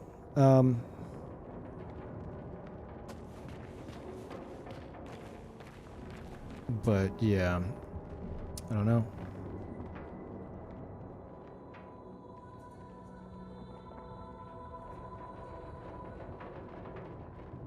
My headcanon is that Mael invited Riders to her birthday party. They sneak through to the basement from the entrance in the library, and the room with the painting of the Riders is right there. Yep. They also have the like dead Gestural, and there's a cake with a a melted candle, which, by the way, there's something big with Alicia's birthday that is tied to all this. I do think that the fire started in Alicia's birthday, maybe from somehow her candles or her cake. I don't know, because anytime they show a birthday cake, or hell, even the Expeditioner cakes, whenever they at the start of the game, well, you could argue that the ones literally in Lumiere are just because of the bent Eiffel Tower, the melted Eiffel Tower. But the Eiffel Tower itself in real world Paris is not fucking melted. And Aileen painted Lumiere based off her memories of Paris. And for some reason, that means she envisioned in her head, she couldn't get out of her head that the Eiffel Tower is melted. And we do see there's a cake in the manor, which Suffercore was talking about, that has a melted Eiffel Tower candle on it. So I'm thinking, like, there's a record called Alicia's birthday party. I'm gonna read the rest of your message, Suffercore, but I'm just kind of like vomiting some theories I've had. I've discussed these in the past. There's a record called Alicia's birthday party. In one of her nightmares, we see her, I think, in front of the paintress, and she's in like a birthday, like what appears to be like a birthday gown of sorts. And I think everyone has cake as well. I have to go back and check. I think everyone has cake, and she's in the center, and then surrounding her, I believe, is like everyone but Minoko. Or maybe Minoko. I don't think Minoko's there. But point is, Verso is there in that scene. I don't remember if it's directly painted Verso or not. But we also see, I think, Lune and Ciel and Gustav. And this is very early on. And they like vanish. They like Gamage. I think I'd have to go rewatch it. But there's just constant references back to Alicia's birthday party, and the Eiffel Tower itself, painted by Aileen, is for some reason modeled after one of the melted candles that we can assume was on her birthday cake. Maybe that somehow caused the fire. And she can't get it out of her head. Headcanon is that Mael invited writers to her birthday party. They sneaked through the basement, in the library, same room with the painting. And then they do arson in the basement, in the room underneath the kitchen. The gesture with the birthday cake is. I mean, maybe. I would need to see more evidence of this arson. You know, it is fucked up. In that real world segment, if you go to one of the walls, it's got some little like framed pictures on it or whatever. Are they framed? I don't remember if they're framed or not. And Alicia's like, oh, this is a painting done by everyone in the family. Like, everyone did their own painting and hung it on the wall. The small one on the right is mine. It's the only one Mama deemed worthy of being put on the wall. And it's like a little shitty painting. But the one that appears to be done by Renoir is the manor on fire. And I'm like, that seems a little inappropriate, Renoir. You hang it on the wall? And it was hung on the wall before, because Verso's got one hung on the wall of Esquier. So that implies that it was hung on the wall before the fire happened. But I've been trying to follow a trail with these fucking paintings in the manor. And the more I do, especially the 33s everywhere, you can literally see the view from the camp overlooking the monolith in the real world manner. The more I see it, the more I'm like, this is just a bunch of concept art. Like, for funsies. I don't know. Like, the more it just doesn't make any fucking sense. But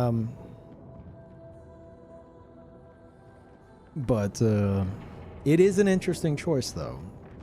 To have the character pointed out and have Renoir's be the manor on fire before the fire happened. Or what appears to be the manor on fire. And I do think that the little shitty one Mael did, because it's the only place we see that painting. It's like a little shitty, I don't know, it looks like a hut or something with like a dark doorway. I don't think it's supposed to be of the manor, but it might be. Like her, like, not so great take on it. Apparently she's not very good at painting. I think that's where they hid the canvas. Because she says, like, we need to hide the canvas. And Clea's like, what a clever spot you've found. But, like, Aileen will still find it. But, like, this is a very clever place. I'm certain if they ever do Expedition 34, whatever the fuck they'd call it, obviously not that, I would hope they would point that out just so I could be like, I fucking knew it. Because it is like, if she can enter that as a canvas world, like a little shitty canvas world to hide the canvas in, that'd be a cool way of doing that. Only like quote unquote clever spot I could think of. Hearing about the concept art in the real world manner, I lean more towards the writers being the fourth wall. I mean, yeah, because I've theory crafted, like, it feels like all the stuff on the walls there are some kind of, like, someone painted these to kind of, like, as like a prophecy kind of a thing, like to ensure that these events unfold. But the more I think about that, the more I'm like, no.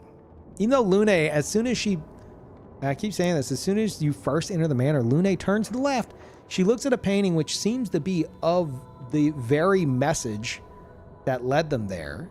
And she goes, wait, that's... And then, like, gets distracted. So, like, the characters reference that these paintings are, you know, have some kind of a meaning. And that just fucking throws me for a loop.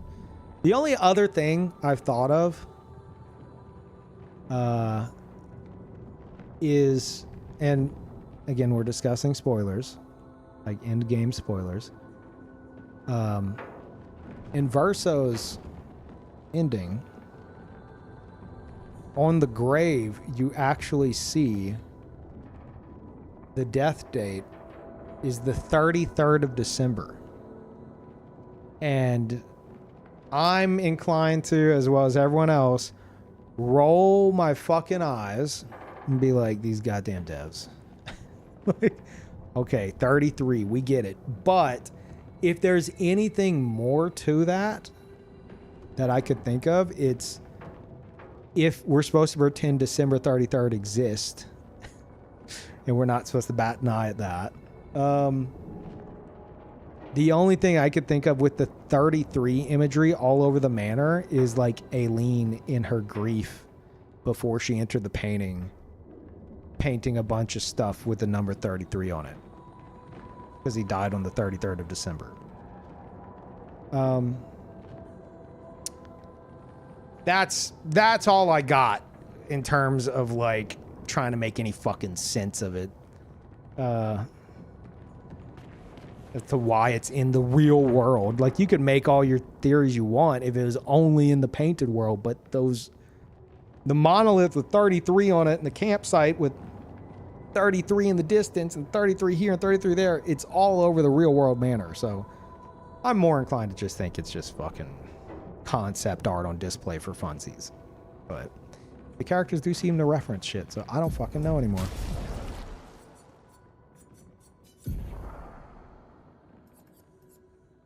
Oh my god. Wait, you're right. Dude, chat, December 33rd is in 2 days. Come on, the community, any community around this game, January 2nd is now December 33rd versus Death Day. Come on. Like, there's got to be something. Somebody do something. I'm too lazy. Still can't believe I just found this fucking laying around. I'll wear it for one fight.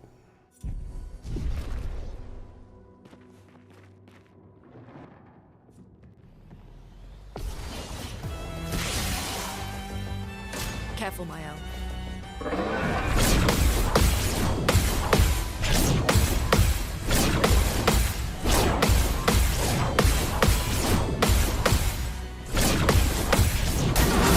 Every time. God damn it. Where'd you get the faces armor? Chat, press 1 if you don't know where I got this and you want to know. Because you're about to get real mad.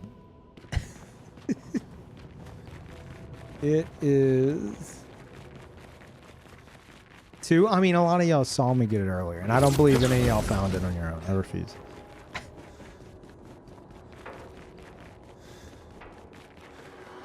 Okay, you gotta come here, right? And you enter photo mode right here. But Verso needs to be, let me exit. Verso needs to be standing in the exact center of this, right? Then you enter photo mode. And if you go behind Clea here, and you get this perfect angle, and then you exit photo mode, you walk over here, and it's right here. Also, it's just right here anyway. I made up the whole shit about photo mode. It's just literally right here. I don't know why I did that. Apparently it got put there after the update.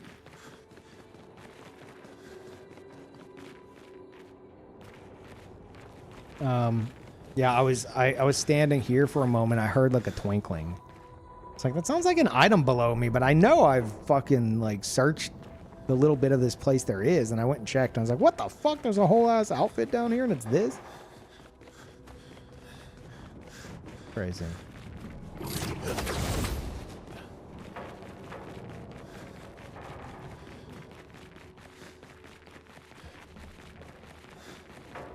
Looks cool. It's a bit much for me, but I'm gonna wear it for a bit.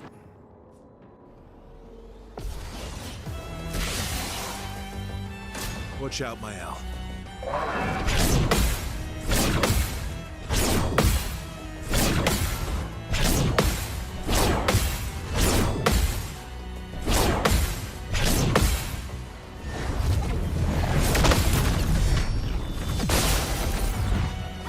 Parry it!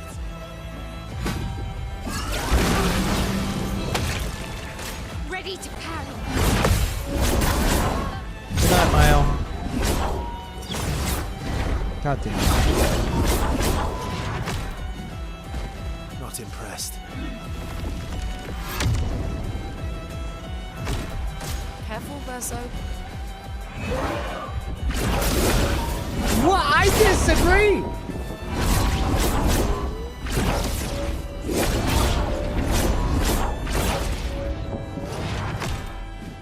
Ready to evade.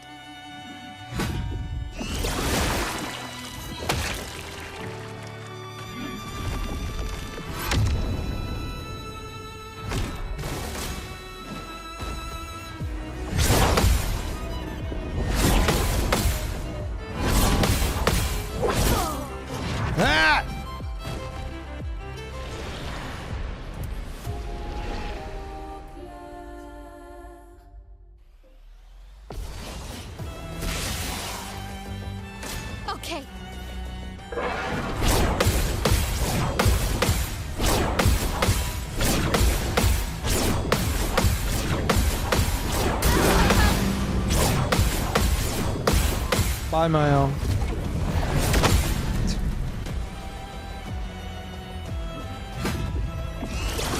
Yeah, that whole lore discussion bit, Careful, Verso. I think, was because I was saying that I'm gonna use the Patreon to like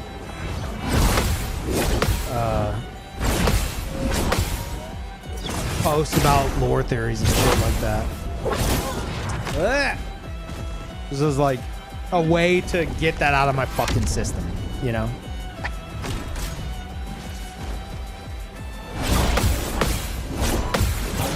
Because that is not a conversation I want to have on YouTube. It's just fucking not. Just try it.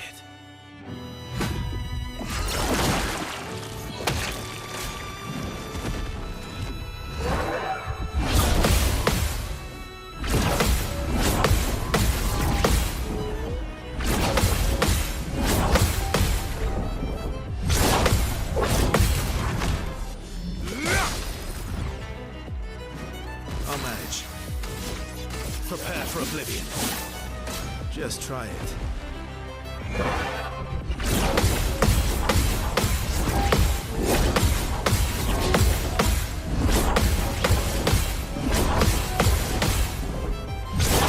Fuck! Piece of shit!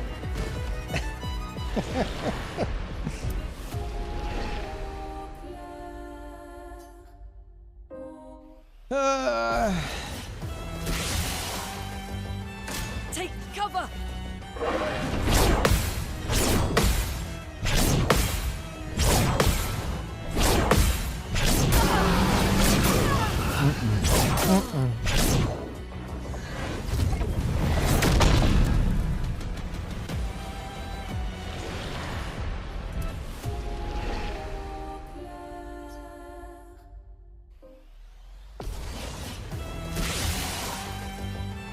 On me.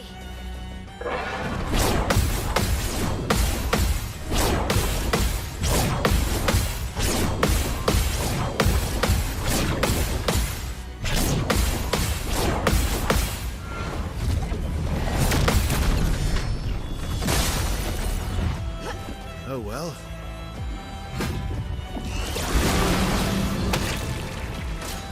Cat.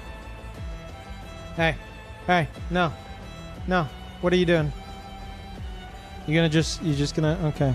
That's fine. I don't need to see the bottom half. I'll do it.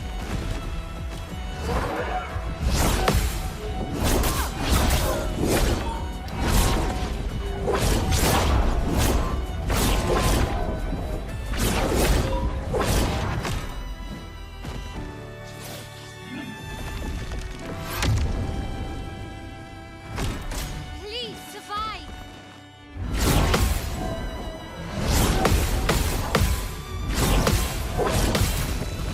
Man, I want to see Saint Riot do this boss so much. On me. Because he hasn't even beaten original Simon, and he fucking hates him. Like screaming. He's like, this shit. Fucking hate this. How are you supposed to land these parries? Last ditch effort. I want to see him get here. And be like, oh.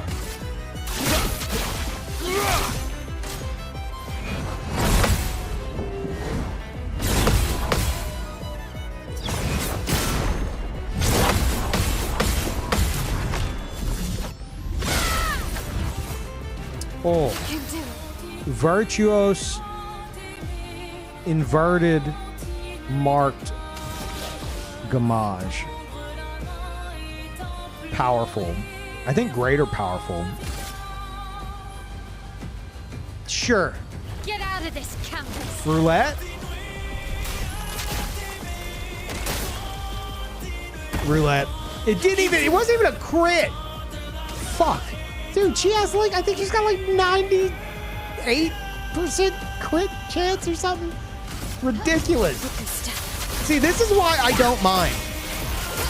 It's like Peeve. But what if it does a ton of damage? Good. How many times it didn't do a ton of damage?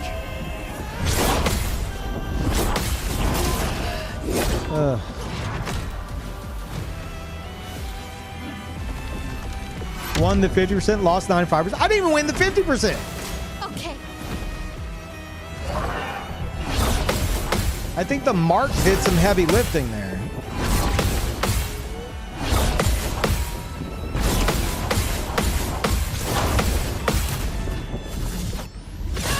Like, look at that. Look, a fucking repose did way more.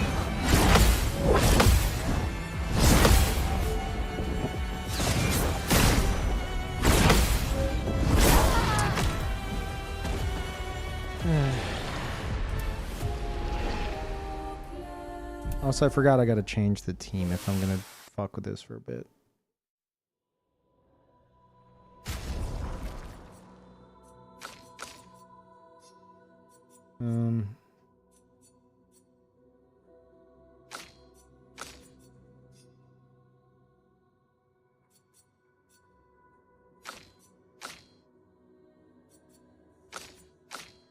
I think I did it.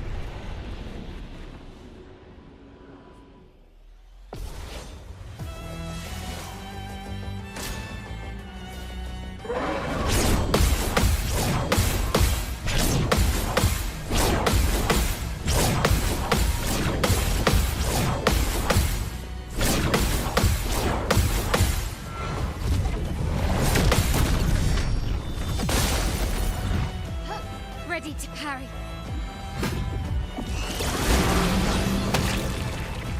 Ready to parry.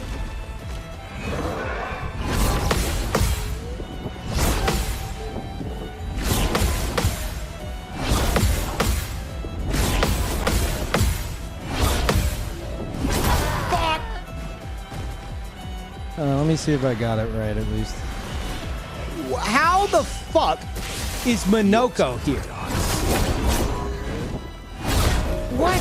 He was never selected. Ever. How the shit did he appear? Just try it.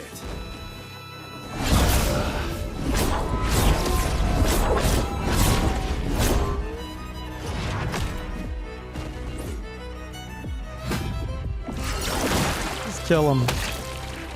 Foolish move.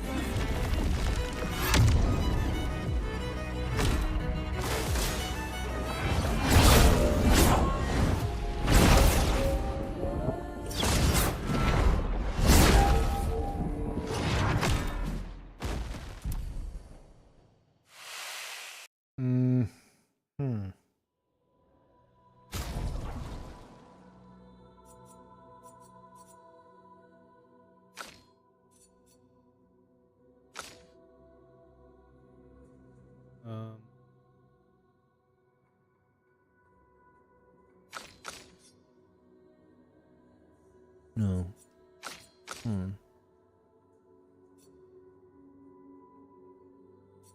I know.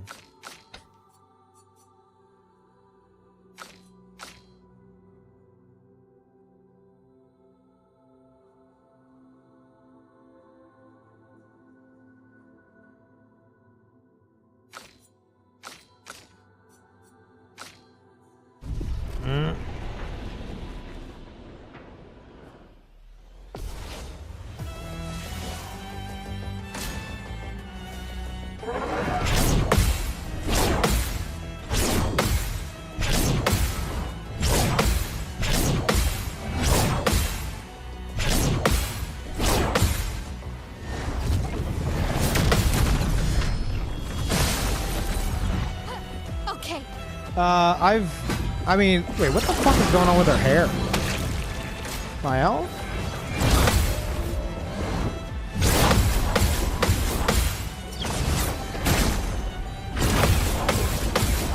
I've never seen this. You can do it.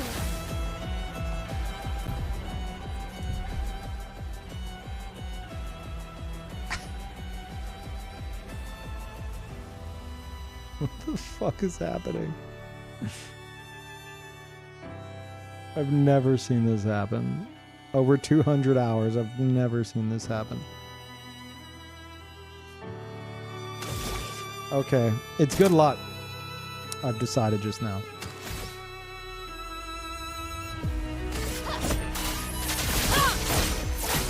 But yeah, I've manipulated it in the past to get the right team, but it could have been confirmation bias. Let's find out. Oh my god. Get her, just delete her from the canvas. Get her out of here.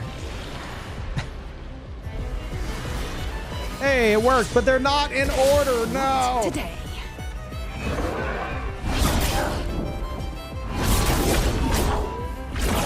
I think I know how to fix it. Maybe. Danger.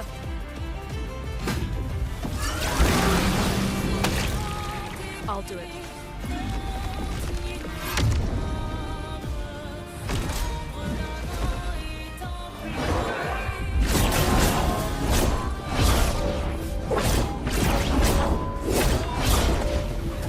What's on the other day, and one of the cutscenes had Verso's coat doing the same thing. Oh god.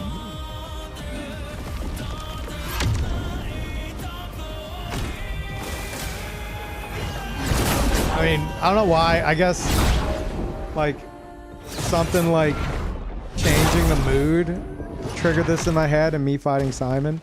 Whenever I beat original Simon, Kepler, the publisher, like they were in the chat. And they gifted 33 subs because I was fighting Simon for like 27 hours. I beat him. They dropped 33 subs, which during the cutscene where Simon's handing Verso the sword, and it's like this badass moment. As soon as Verso reaches out and grabs the sword, my stupid ass alert goes, awesome! It just completely fucking I just sort of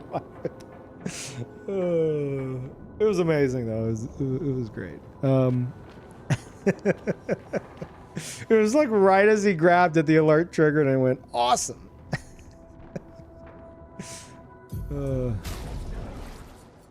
Okay, I need to change their order. It's very important to me. How would I do this? Wait, why are all... Oh, fuck. Right, I didn't save it. Okay. Hold on, I think this will work if I do... DL... Verso... Lune. And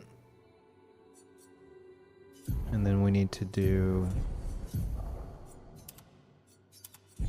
that to force a save. Okay.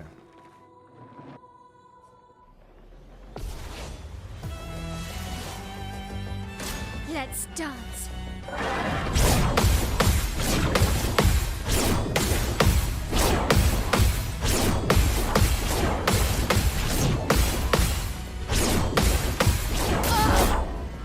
I was doing it just to see. I want to see if I got it right. I intentionally died to check. Oh my god, I'm having flashbacks. Eyes out, Minoko. The same shit was happening. Minoko kept showing up in the original fight. Maybe it is random. I don't fucking know. Oh, Minoko! Fine. Okay.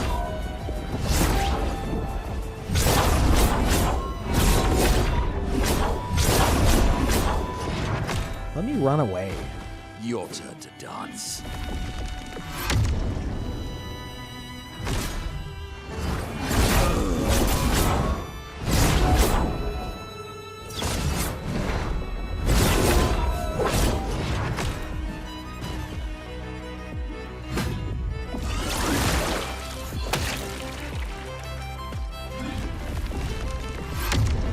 Oh wait, that's right.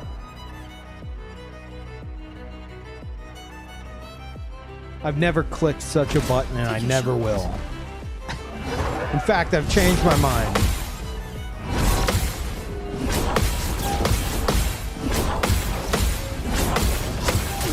Okay, I'm done.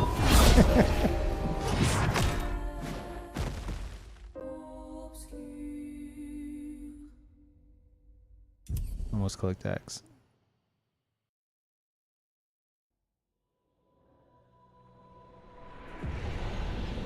Okay. Let's see once more if I could do something with this. So we'll do. And then. And then, just in case we get it right and it actually matters. Okay. Totally did it. That was it. Fixed it. On me.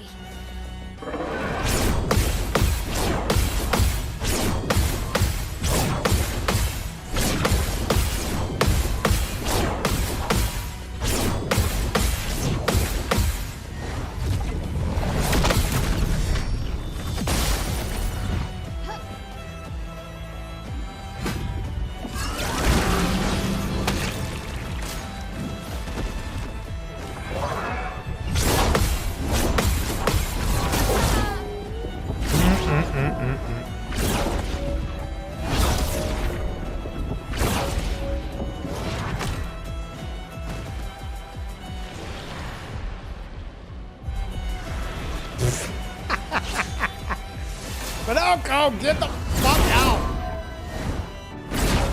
Oh wait! Why are you here? Nobody invited you.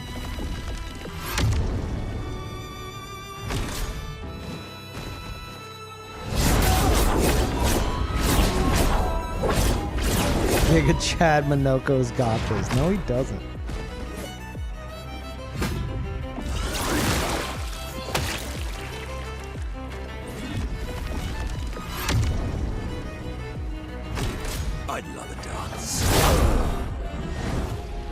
Okay, so I think it shifts to the left.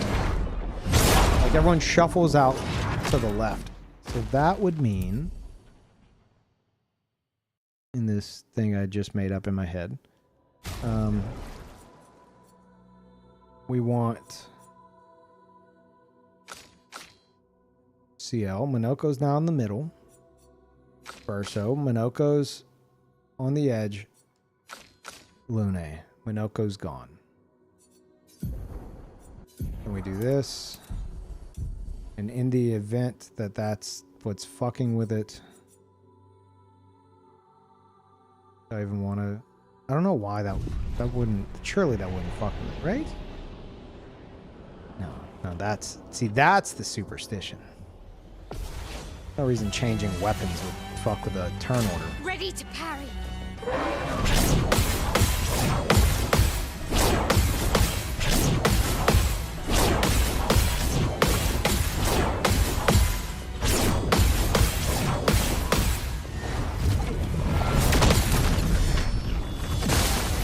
What's the end goal? To get everyone but Minoko on the team. And ideally in the order I would like them to be. On me. Not like that matters, but aesthetically it does. Let's find out. So it should be CL, Verso, Lune. Why? How? Ready to evade.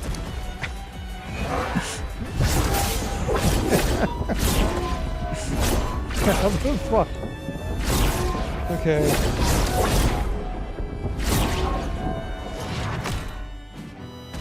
Bring it on. Yeah, maybe it is RNG. Maybe it is RNG.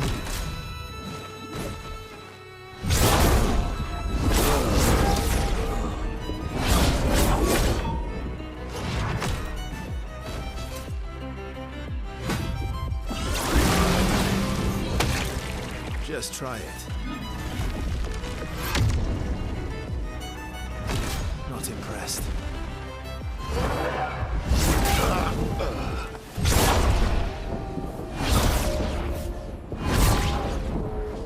Gotta put Minoko in the party just so the game spites you and removes him. Same thing. Minoko the cat or the dog? What? Minoko's the dog. The Desandras don't have a cat, to my knowledge. Okay, we do CL, Verso, and then remove CL, Lune, and then remove Verso, and then remove Lune. Then I'm gonna change to this, and then back to this. And I saved it. Now it's done.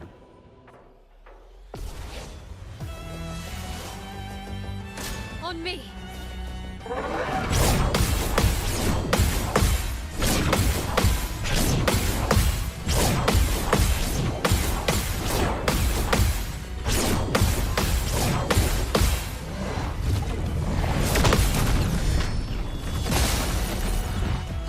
On me.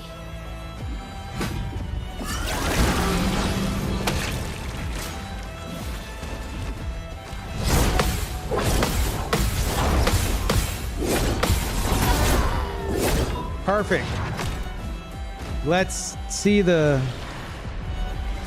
Okay. Get ready. Sure, man.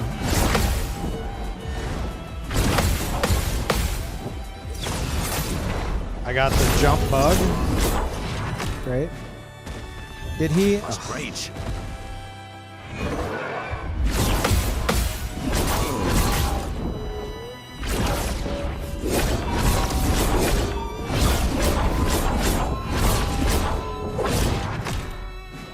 Not impressed.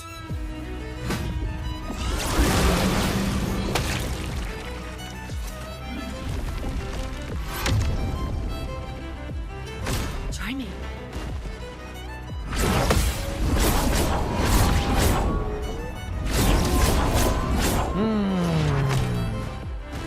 Oh well.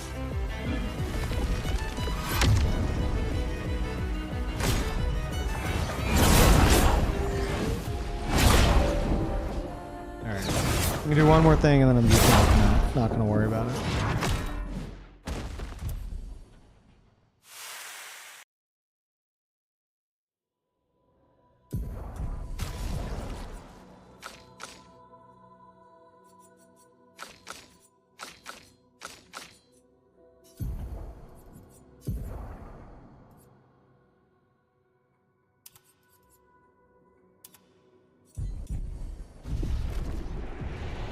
I'm not even gonna check. I don't even care anymore.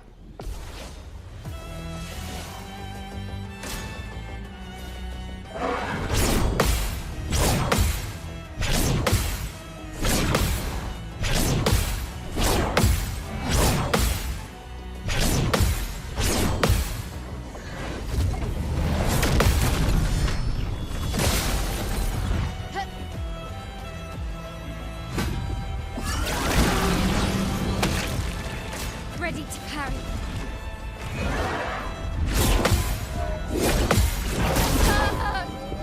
Not looking? I don't want to know. I don't even want to know. It'll just be a secret.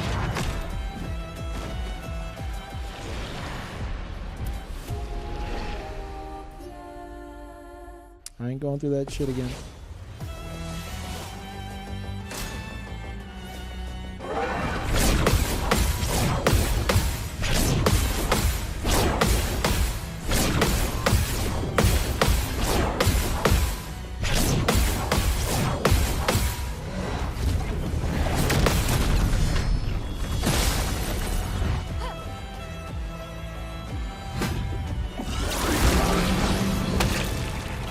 Okay.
On me.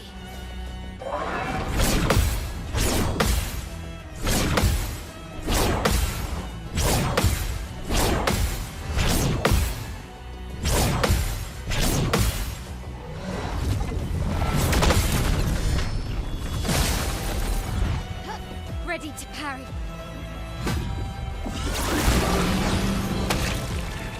On me.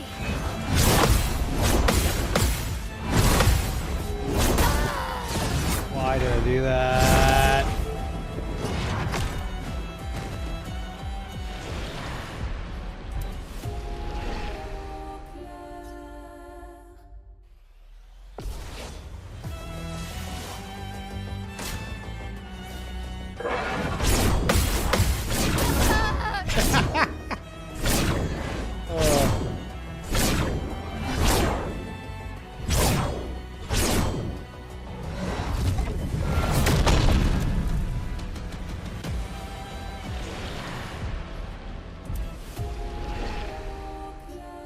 Seen this for a while now. Yeah, he's kind of hard. You'll probably see me on for a while longer.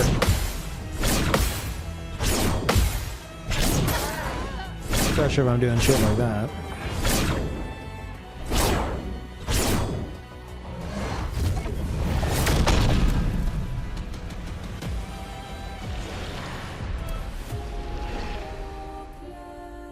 What's the Lumina limit? Oh, no, Sofferstein, I think they're asking about my Lumina limit. I've stopped all my characters at 200. More or less.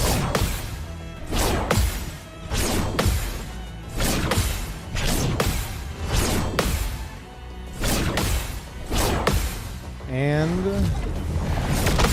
I'm also not using what I'd call overly strong Pictos, like Cheater, Play as Life, Second Chance, Energy Master.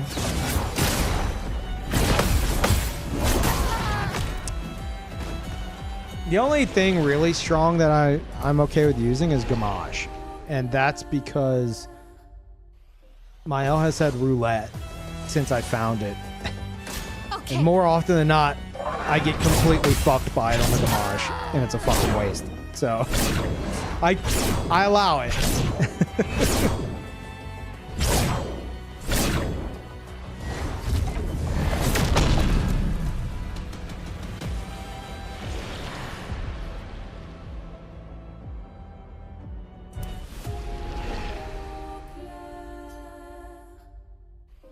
Sofferstein, don't start trying to guess what got blacklisted, because if you successfully relay it,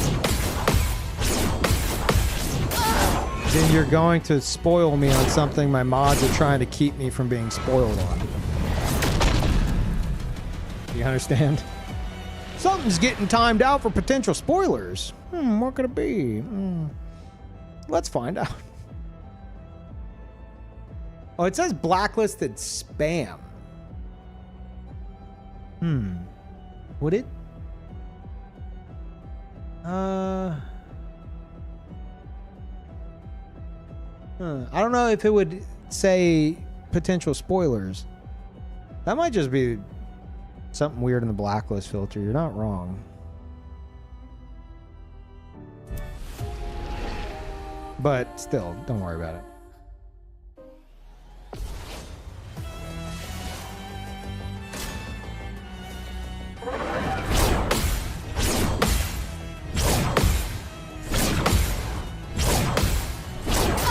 What is wrong with me? Oh.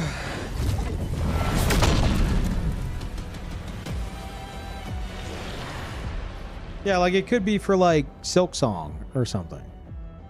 That's just like filtered. Oh, you know what?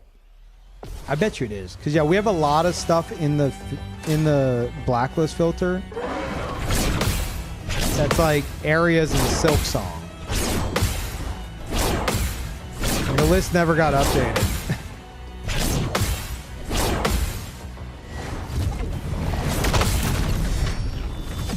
So that might be it. On me.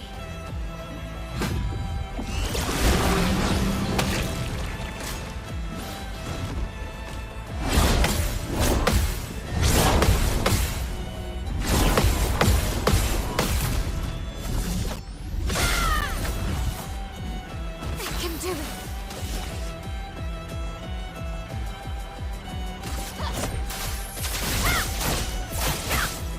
Holy shit.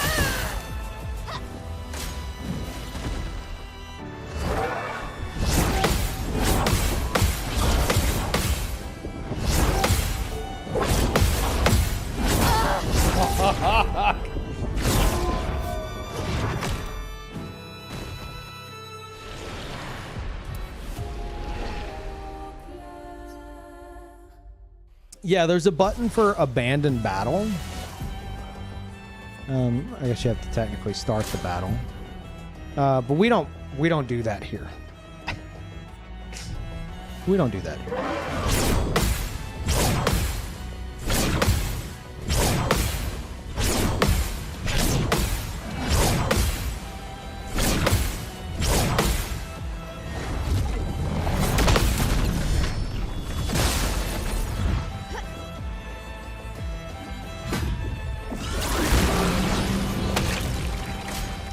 Oh yeah, these bosses are way harder than Oskio.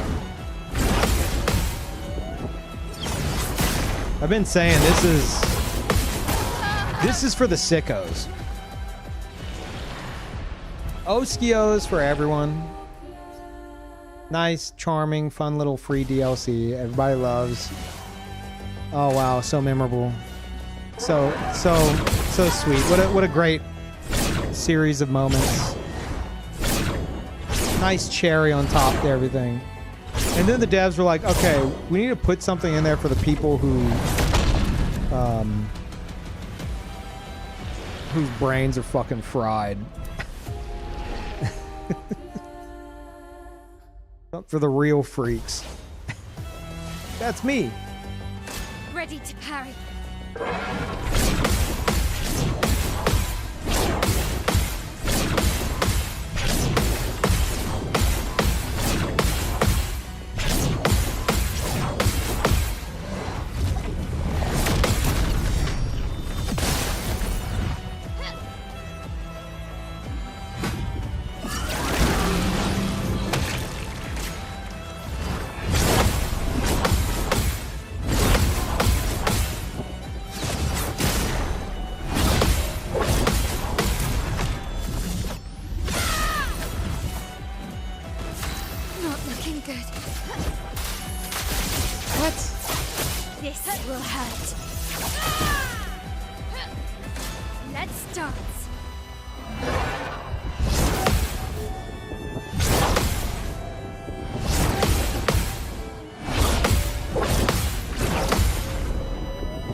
Oh. Not looking good.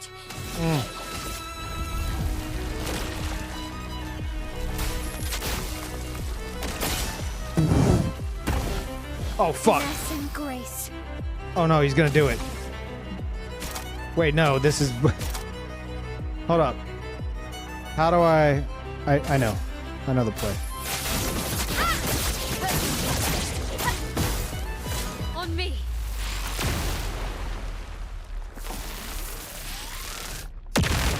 Minoko better not fucking be here. This motherfucker front and center. How? Why?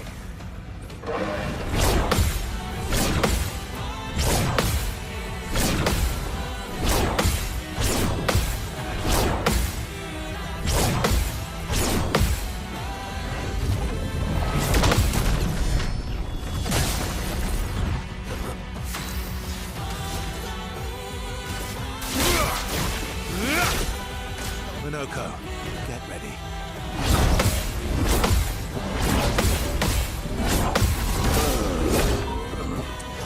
All right. Good job, Minoko. Danger.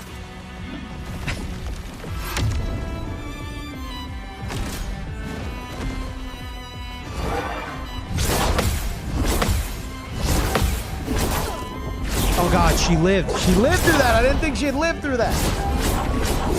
Okay, that's fine. That's fine. Oh well. Can't help but notice he got his entire fucking health bar back. That's fine then. Oh fuck, there it is! I knew it! I fucking knew it. Oh my god. Oh my god. I knew it. Whenever I first encountered him, I was like, so... Can't help but notice an extreme lack of Sword of Lumiere. Ready to parry. I knew that shit was coming.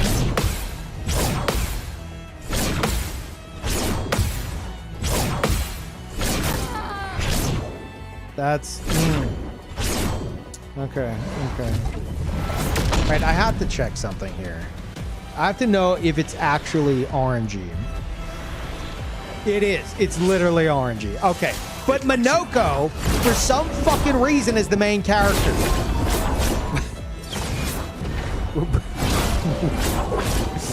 How? Take cover. What the fuck? Your turn to shine. I think I just need to do everything I did, but in the complete reverse order.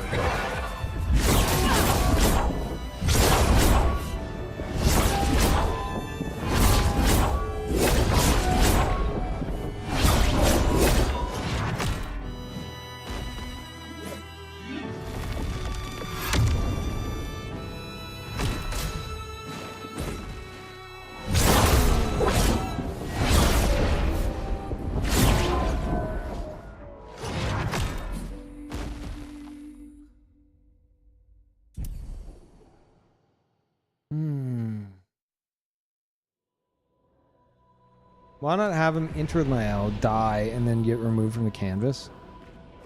Because we need the aesthetics of the original fight we had. Where Mael soloed him until phase 3. We need that again. Minoko wasn't there for that. I mean, he was, but like, he was benched. Okay. I think I need to toggle Minoko verso Lune. I'm gonna pretend that worked. Oh my god, I did it. It worked. I'm having flashbacks, man. This is the exact same fucking situation I was going through then.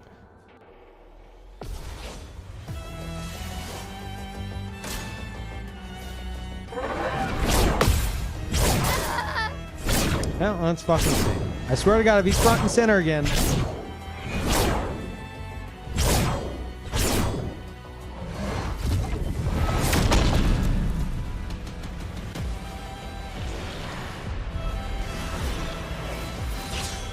Hey, this is exactly what I want.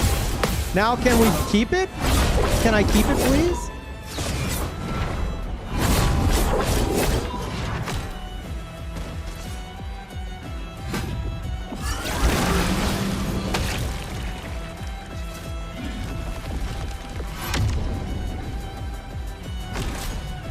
Oh yeah, death on start. Just to get Minoko the fuck out. No, we're good. We're good.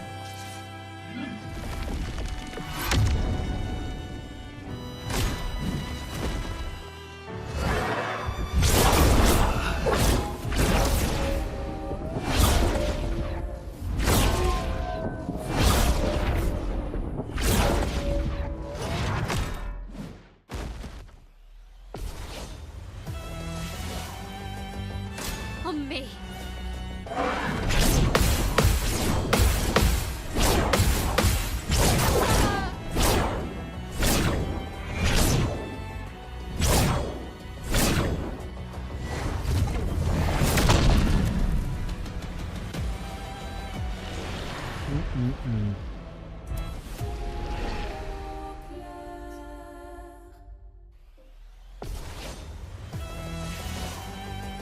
Lune was permadeath on backup 10-year-old playthrough. Why? Okay.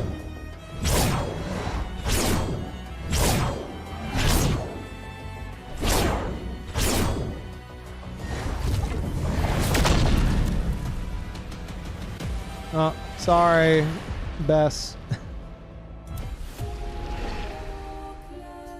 If you're certain there's no spoilers in that, maybe try to rephrase it.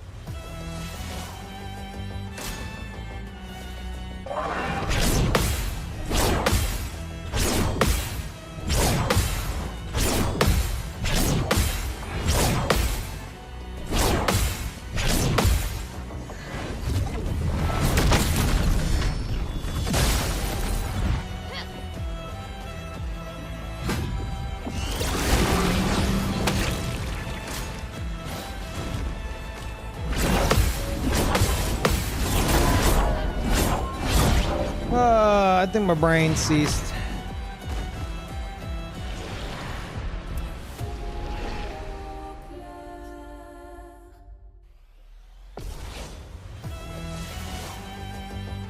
Ready to parry.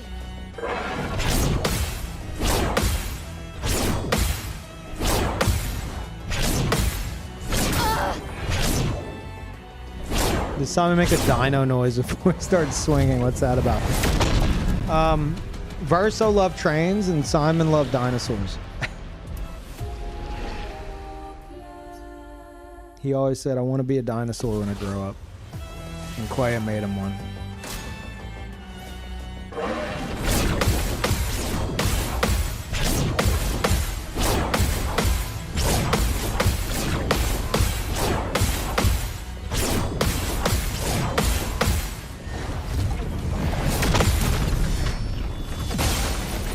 Check the lineup. It takes too long to get out of that, and I refuse to abandon battle. No.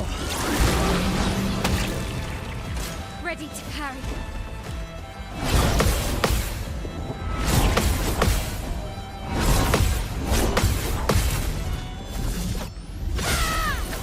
Oh my god.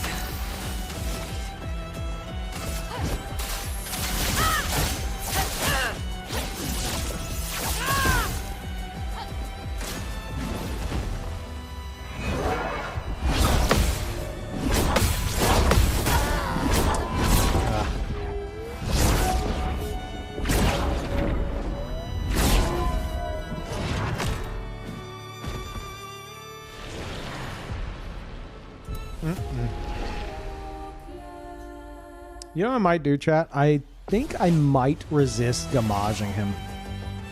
Ready to parry. It's actually been working out too well lately.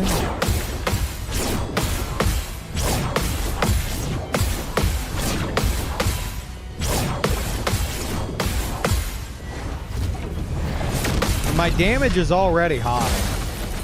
Well, sometimes. Ready to parry.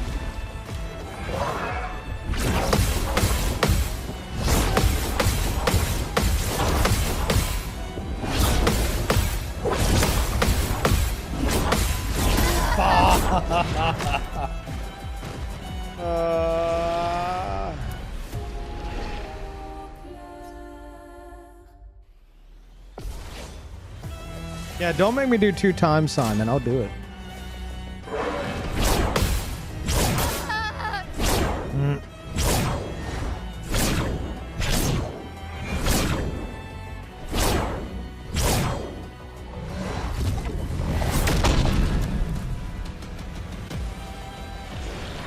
I'm actually considering it. If I did 2 times Simon and I got a real big gamage, that'd be like at most like a quarter of his HP, right?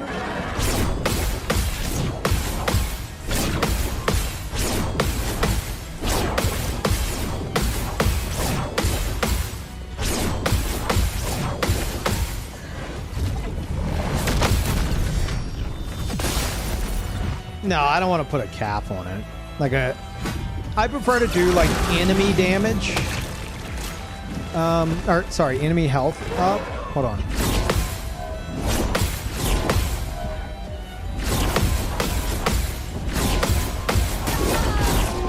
I prefer to do enemy health up before doing a damage cap. Because, you know, like I don't know. The damage cap is, it takes away a lot of the potential Let's of dance. the builds that you want to do.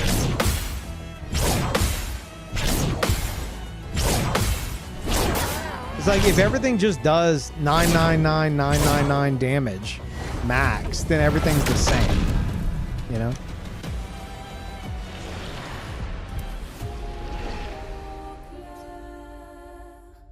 So I think it's better to try to mold it in a way where you're aware of your potential max damage and potentially adjust the enemy HP to counteract that if you want.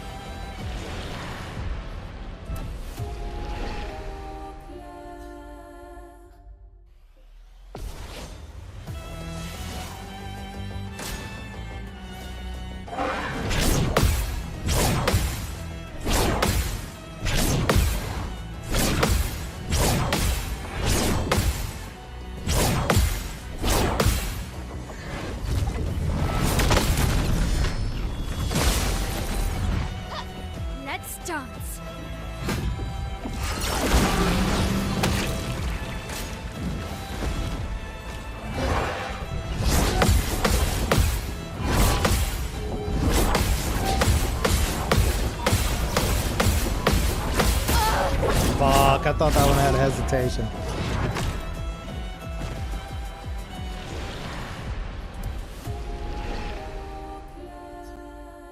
Hey, Saint Riot viewers, when do you think he's gonna play this again? Soon, right?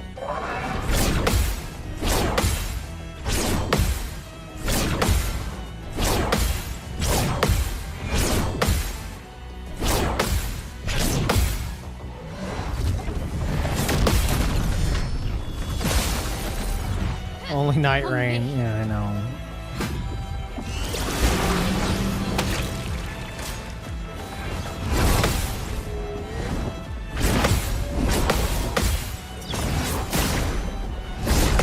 Have you guys played the Night Rain DLC and you've already stopped playing it? I can do it.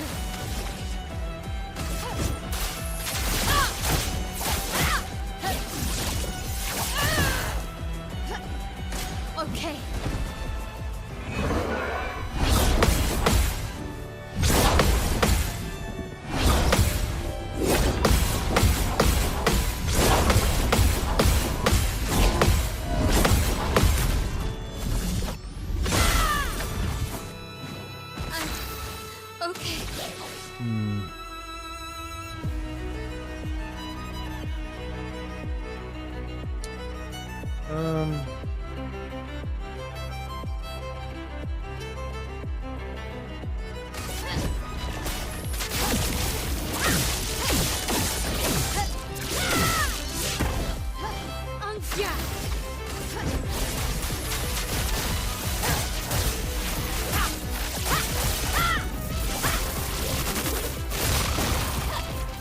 Ready to parry.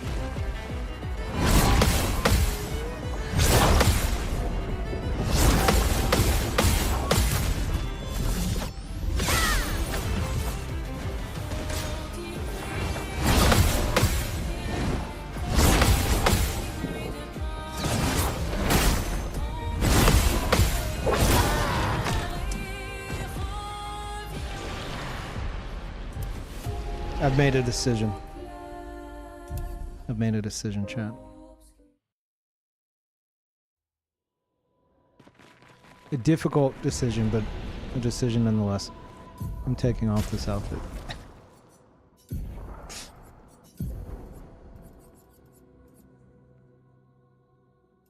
What the fuck?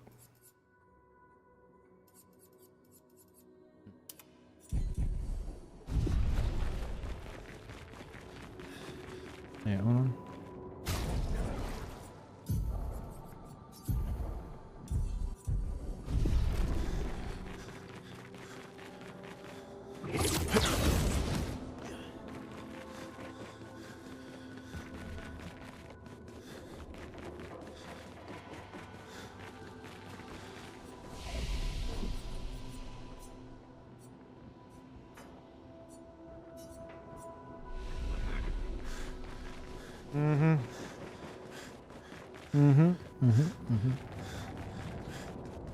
Yep. I think he needs it. Yeah, I can gamage guilt-free. And honestly, I think Simon needs it.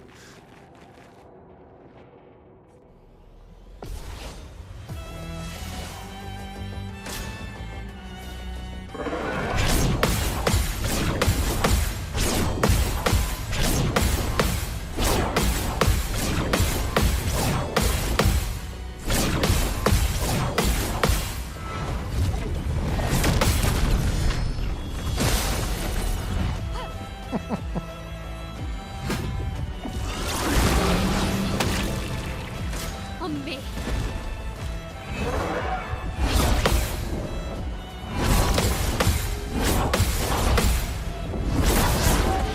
No.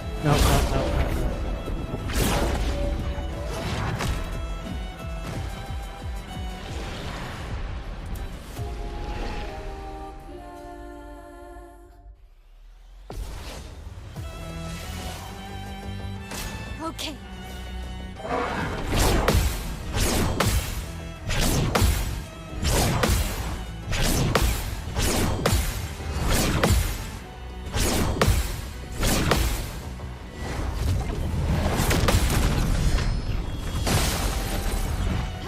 Ready to parry.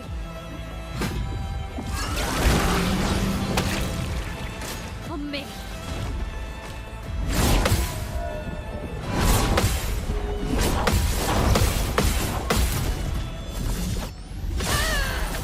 Look at that. That's 12 million. Okay. That's what I'm talking about.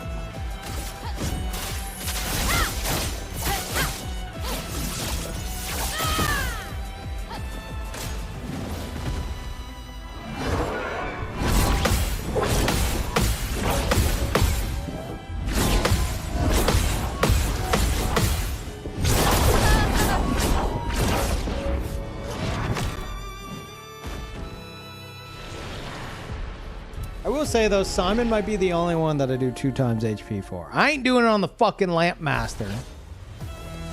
Like Lamp Master's okay, but On me. I don't give enough of a shit about him to do all that.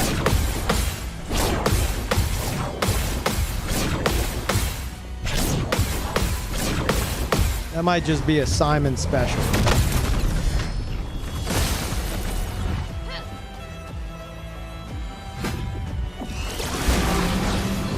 Well, you can go about it a bunch of different ways. I haven't seen the whole fight for the, for the record. I don't want to know about anything coming up.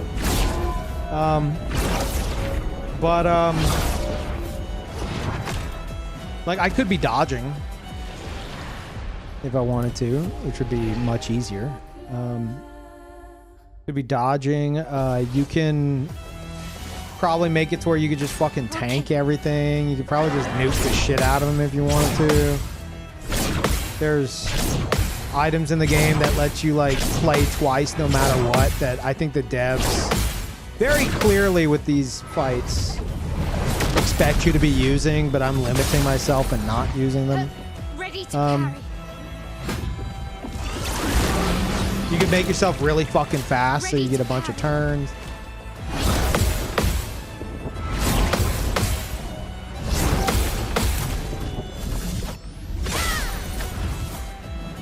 The dance begins. I like pairing. This will hurt.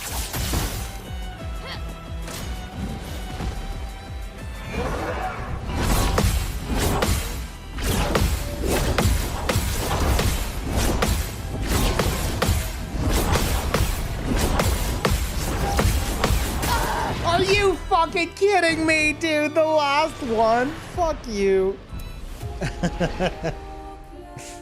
Bullshit.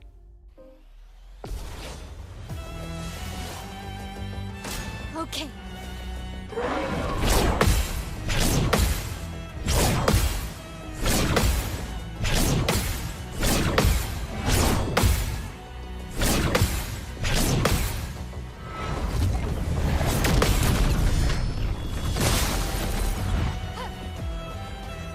But you can't really do a shield build against Simon. He'll fucking take the shields.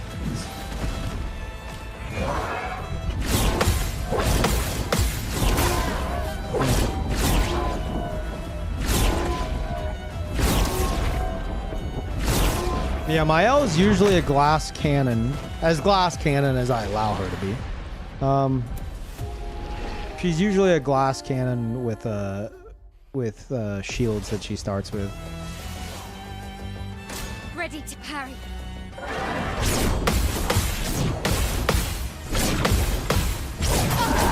Oh God, Mael.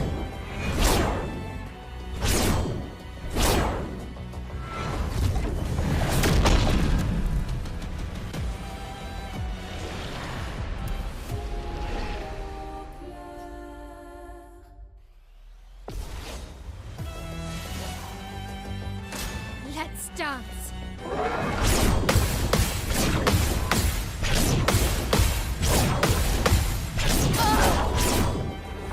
I'm blaming that one on my cat.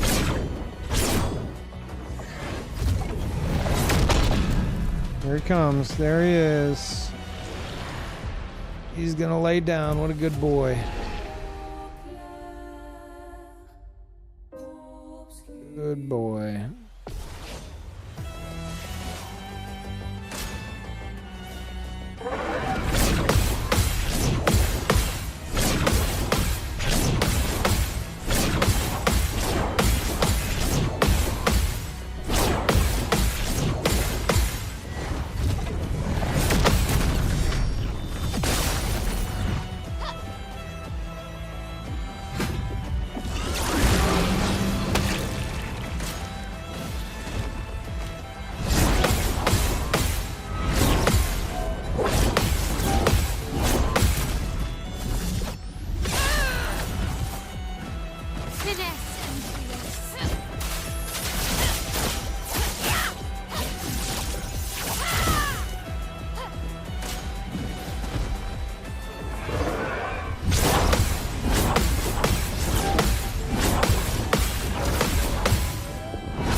Will hurt.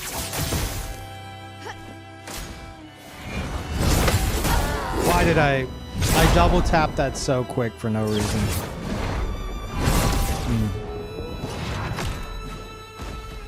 Who's his second to Mael in terms of damage? Verso or Lune? Verso for sure. Well, Lune has the potential, but there's a big setup involved. Like, Lune's using her new weapon from the DLC, the Esquier one, where if she does a basic attack, it converts all stains to dark stains. So I'll use Hell, usually twice back to back, to generate 4 dark stains, and then a basic attack. Or, sorry, 4 stains. Basic attack. It transforms them all into dark stains.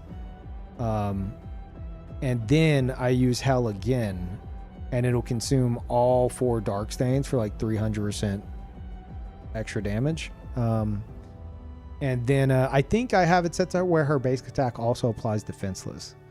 And then if Verso's marked them as well, like I've seen Hell do like 22 million damage, which for me is, you know, a lot. And that's way higher than I've seen Verso do with anything. But it's a big setup, you know. Otherwise, it's Verso for sure.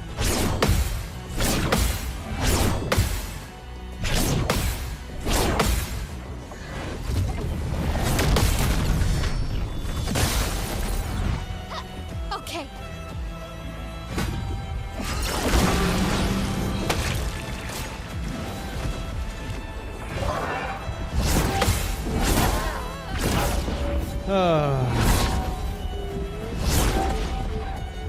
Start DLC, you'll look for it? Yeah, yeah. It's a really cool weapon.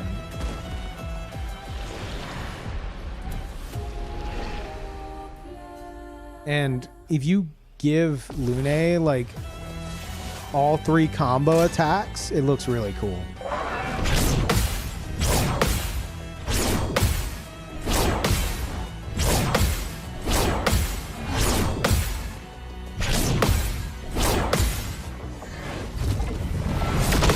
She just does a bunch of kicks in a row. It's really awesome.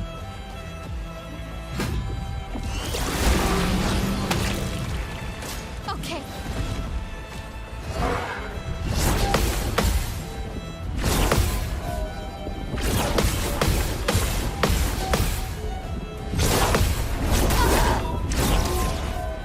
Is that much bigger of a setup than Oops got hit again Verso of the Steel Strike?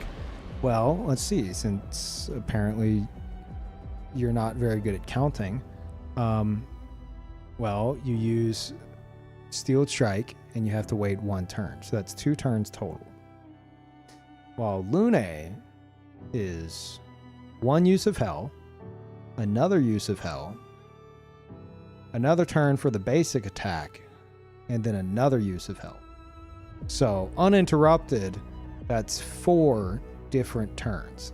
And then if Verso dies trying to do Steel Strike, that's an extra turn to revive him. So yes, it is a bigger setup. While Verso Steel Strike can do like between like 7 and 10 million-ish damage per use. And then on top of that, like, she has to have like mark in place and from like someone else. And I don't remember if her defenseless that she does is going to be there by the time her turn comes up. I don't think it is. But mark at the very least to get 22 million-ish damage. So yes, much bigger setup.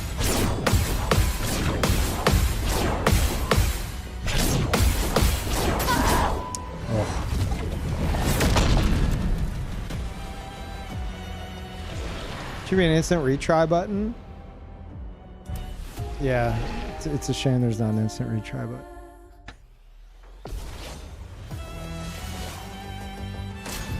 There's no such button that I refuse to use. Actually, to be fair, I think if you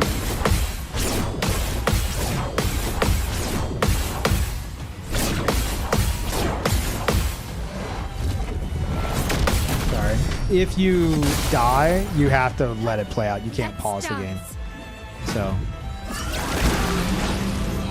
yeah, we could use that.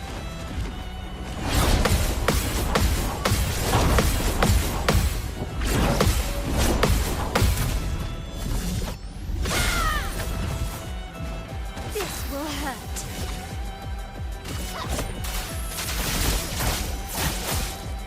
This will hurt.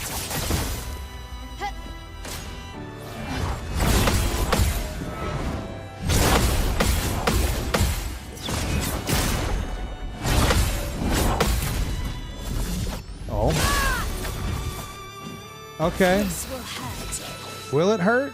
Let's find out.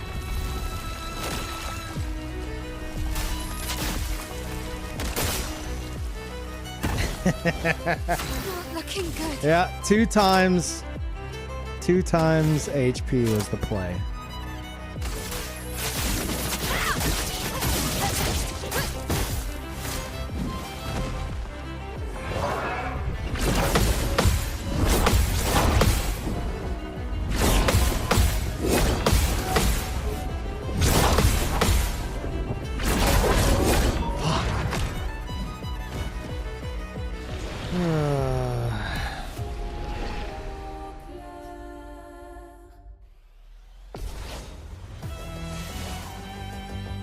Okay.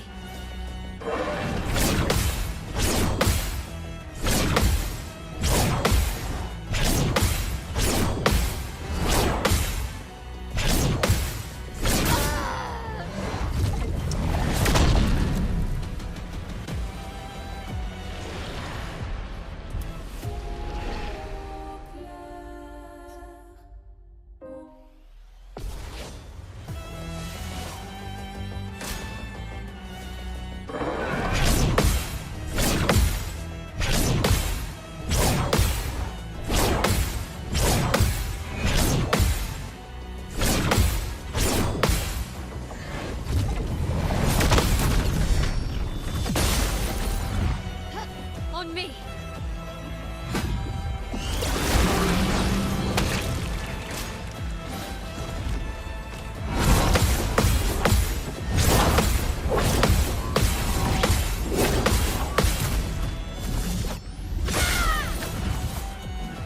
That's filthy ink.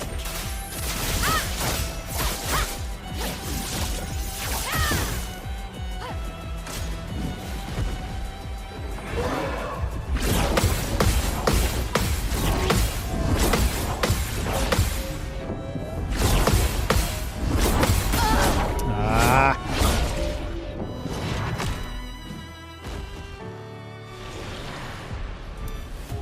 I need to check something.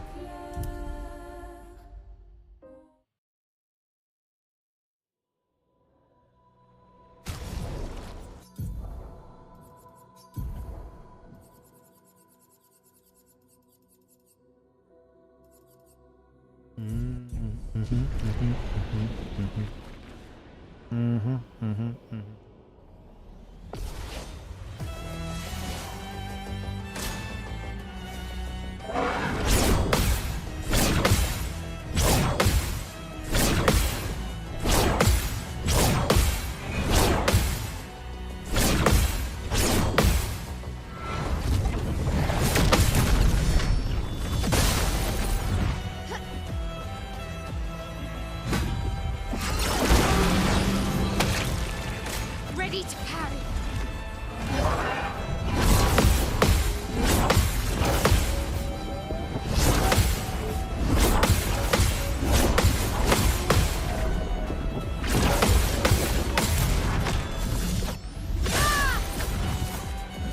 I can do it.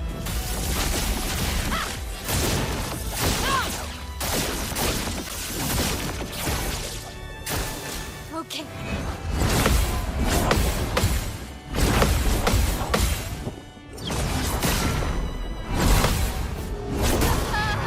My owl.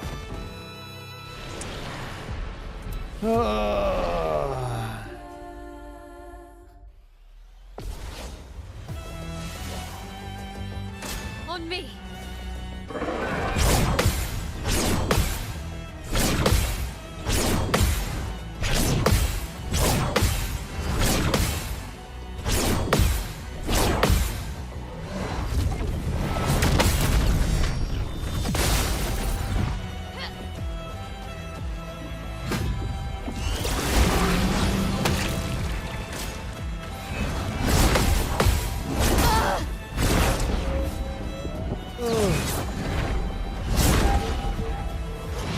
Chat, what are you guys playing right now?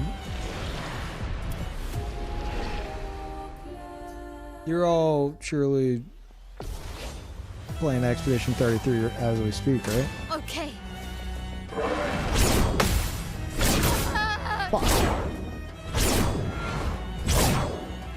Enter the dungeon? Are you a time traveler?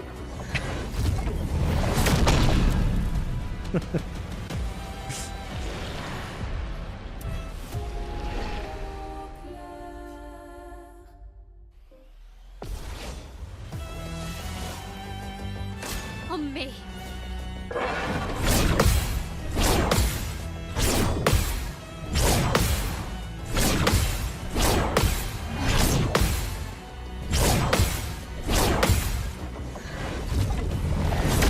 You know what? You know what I really want? Okay.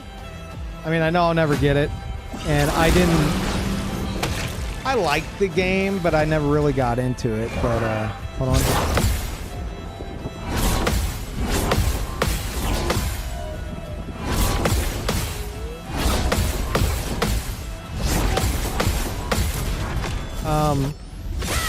I saw Devolver Digital tweet out a long while back Okay. a Enter the Gungeon arcade machine, like fully custom designed. So cool. I want it. Why did I do that so early? That was stupid. You make mods for Expedition 33? Really? What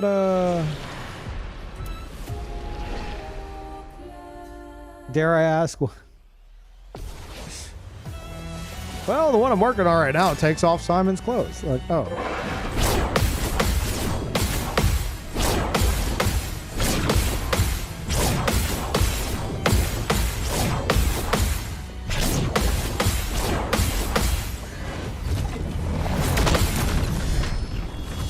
Verso's Big Naturals. I was gonna say Simon's Big Naturals. Okay.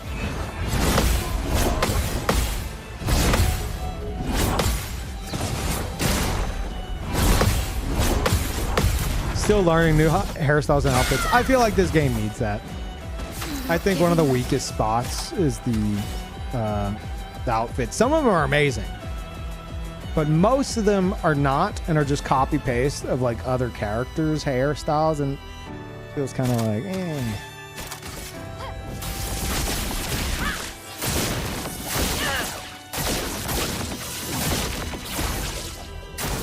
On me.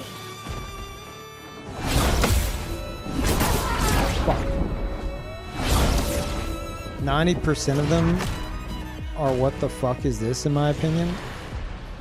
I only like 3 or 2 for each character. I mean, yeah, I agree. Except I would have said 2 or 3 because I'm not a psycho. But, yeah, I absolutely agree. I'm not a big fan of the super flashy suits in this.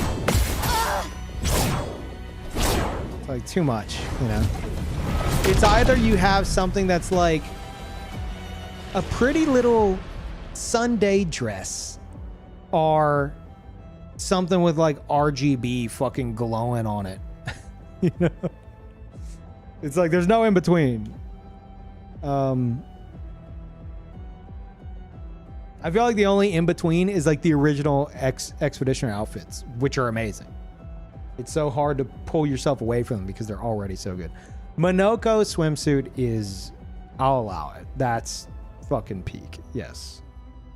As well as his baguette outfit.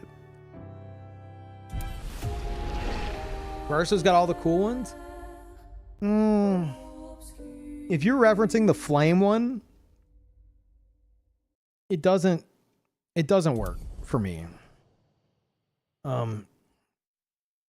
I'll show you why.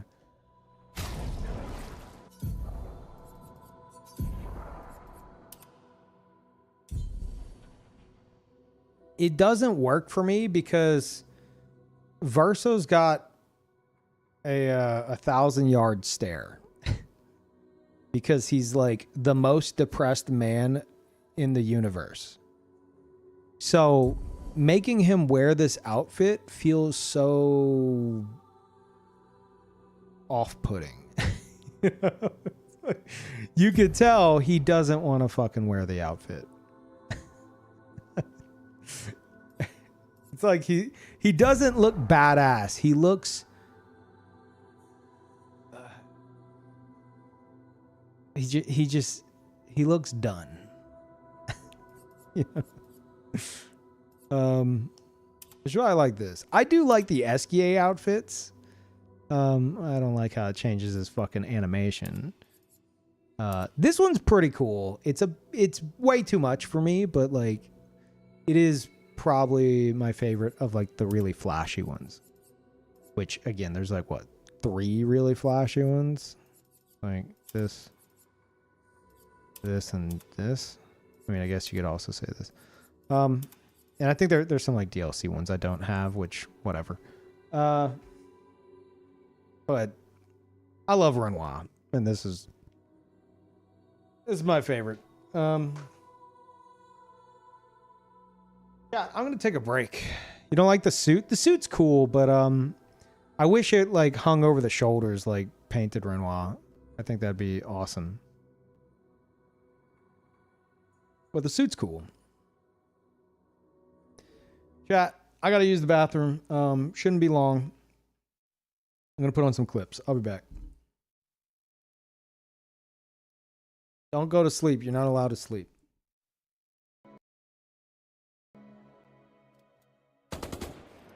Ah, there it is.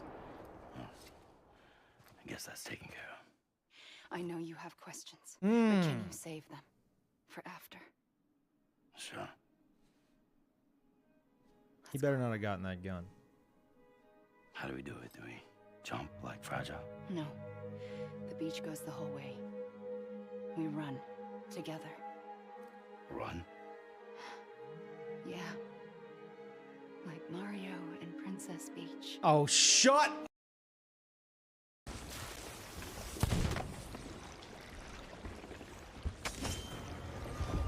Just here to help.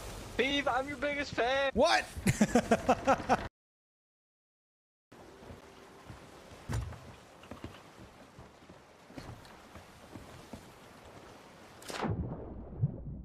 All right, I have it.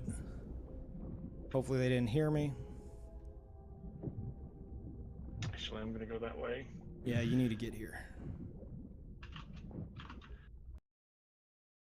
I almost slammed into that.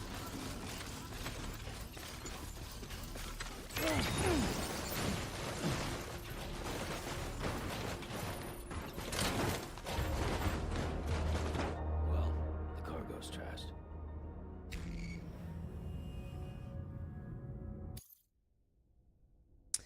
It's one way of doing it.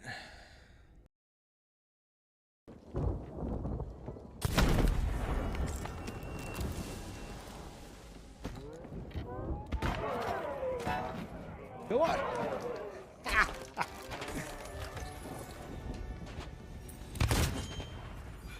Crap. Crap. That must have been their main item.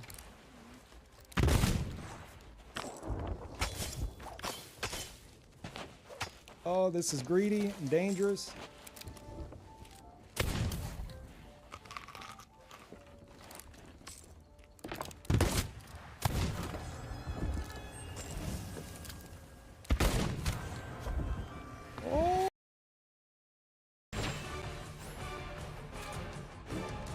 Uh-oh.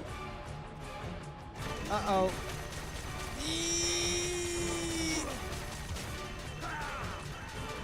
What? I didn't have any rations? Are you serious? What happened? Snake? No. God damn it. Okay. So everything on one side and both guns on top. Got it. Got it. Got it. Got it. Got it. Something else. Put that barrel in the water or something. Oh crap! I got a bad deal. That's a lot of deal. Oh God! Look what happened. You fucking cunt. I didn't do it, man. They're crazy.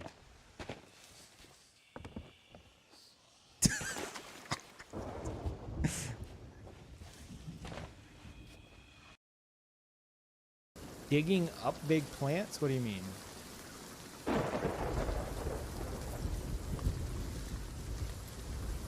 Like, surely you don't. Why do you hate me?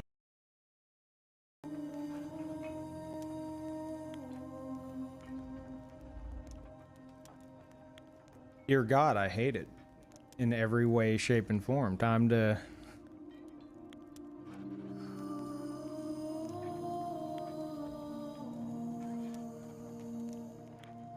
Yeah.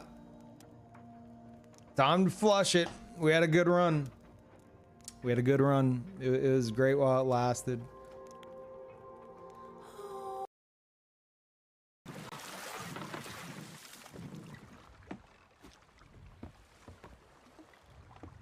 Oh dear God. Jesus Christ. I just want some loot, okay? How dare you?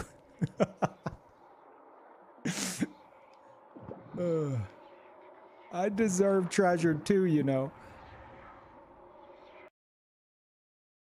What is happening? It's one way to get me off your ship. What is happening? What?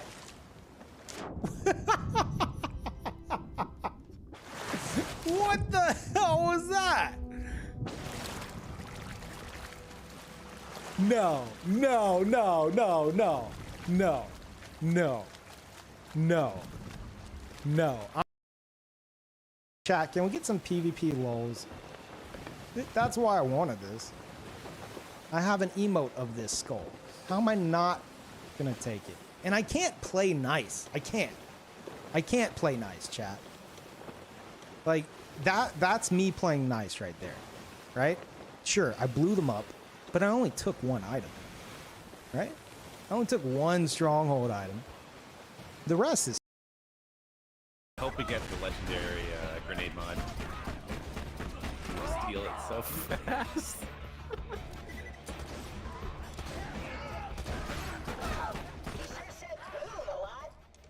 Yee! No, I'm full! God damn it! God damn it! Why am I full? Are you serious? It's so amazing. I just picked it up. I can't believe I called it. I can't believe I called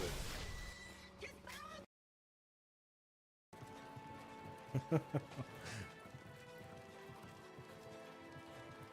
Chat. Our name is Elderbane, okay? Elderbane. And this is how y'all act. This isn't how people named Elderbane act. This is like super happy fun time guild. You're part of my crew now. Hey, no, you're part of my crew. Listen to your captain.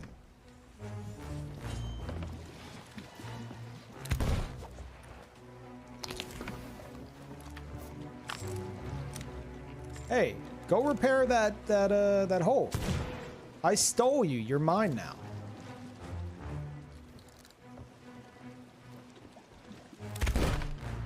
This guy's serious.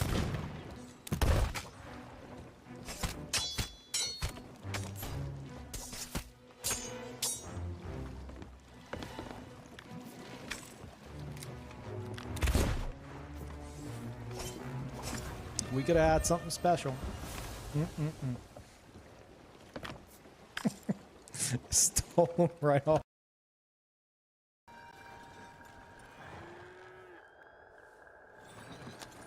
It's nice getting out of the house, huh?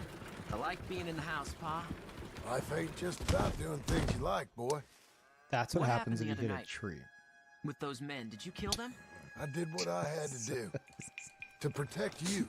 Ma said it was horse got pride knocked or out. something. Your ma.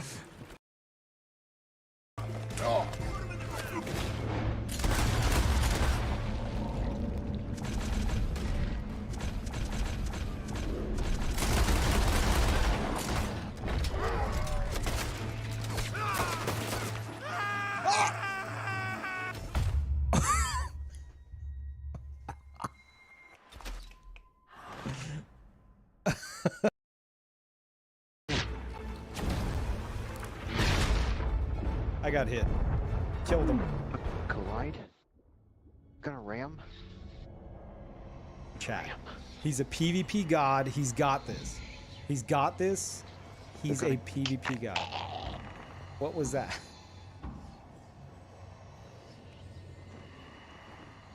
They got you? You and I got killed. Yes, we did. The chains on the elevator? Go to the wooden bridge you just walked on. Oh, okay.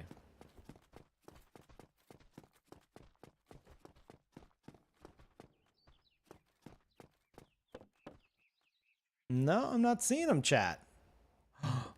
Oh my god, they fixed it.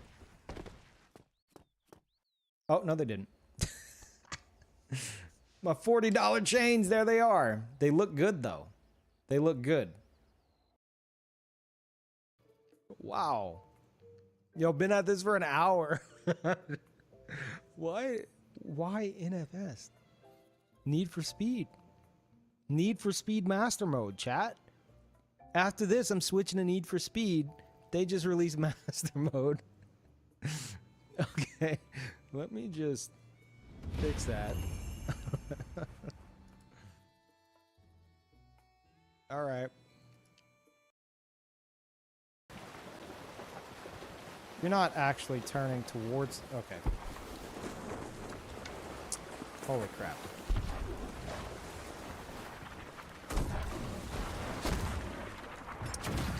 Okay. Okay. All right. Close. All right. My turn. Good tries.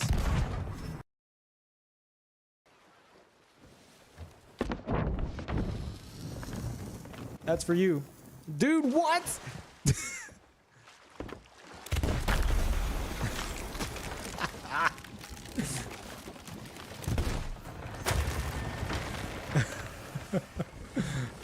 What a pro. Holy crap. Good try, dude. Good try.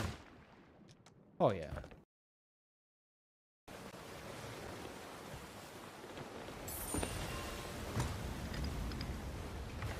And thank you, Schmuck. Time me out for 2 minutes, Kappa. Okay. I'm too lazy to do 2 minutes, so I'll do 10 minutes. That's $1 per minute. That's a deal. You just got hooked up. $10 for 2 minutes. I'll give you $10 for 10 minutes because I'm nice like that. But thank you. I hate Fortnite.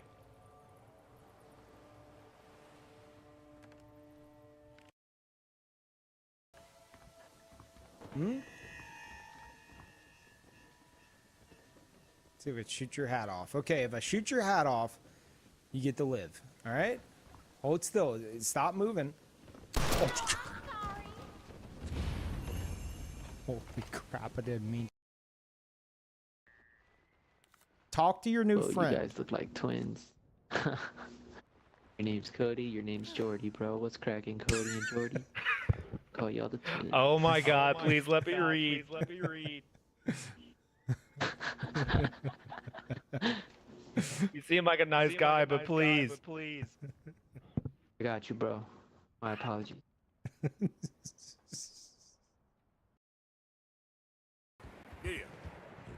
Oh no.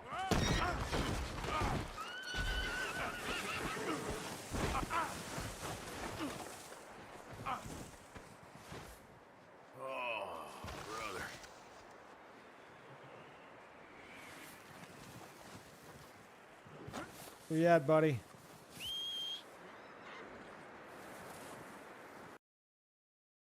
Bucket of throw up and he splashed it on me. Got him.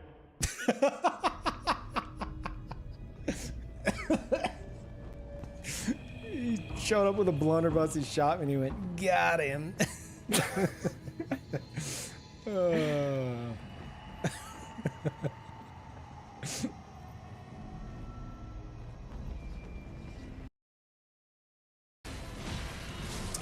Why did I? Oh god, no! Hey, Gail, wait! God. Oh wow, there's no chance. My USB's not even plugged into the PS4. Climb, climb, climb, climb, climb.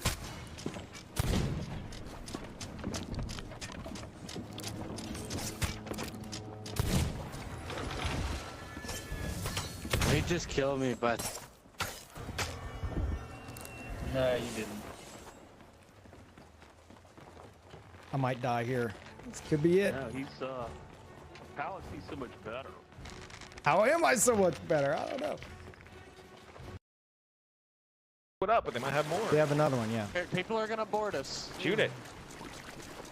Trying to People board 'em. are boarding us as we speak. Okay, get your sword out. Stab him. Oh crap. I wouldn't do that. Bad idea.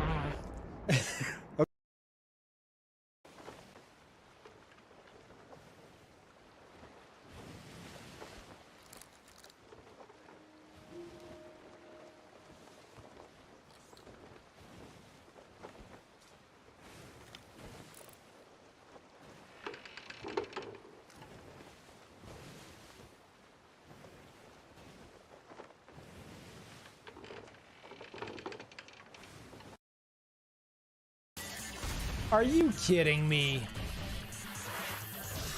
Why Phantom again? Are you serious? What the?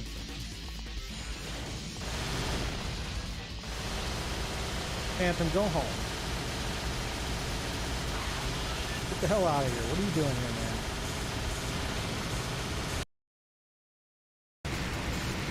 I'm just gonna hold down X. What am I doing? Oh, no, no, no, don't switch.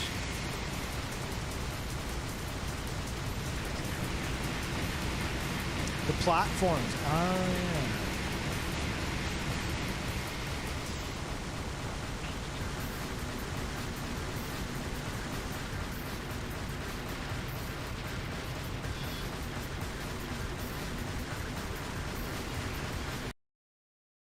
Beg to differ.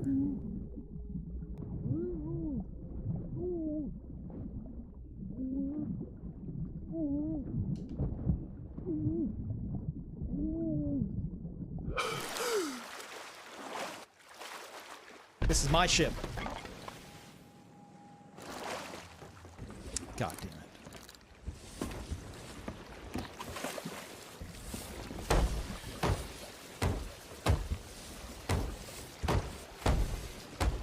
it. Shut up. This will be worth it, don't worry. We'll be fine.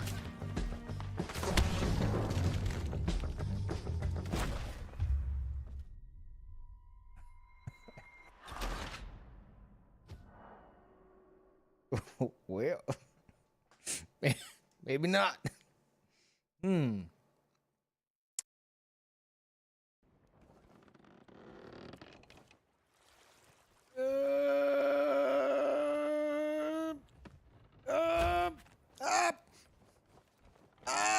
Up.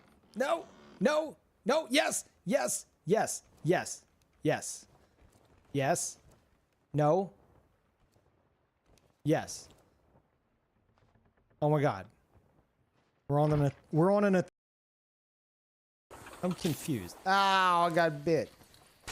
Suck it out of me, Beeb. No, gross. Suck it out. Oh. Beeb, please. I'm gonna die. No. Where did Suck your brother. All right. Where? Get away. Poison bites, chat. We're talking about poison.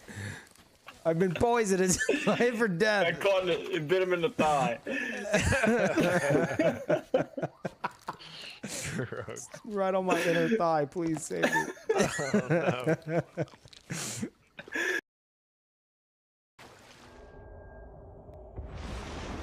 No! No, don't throw the water!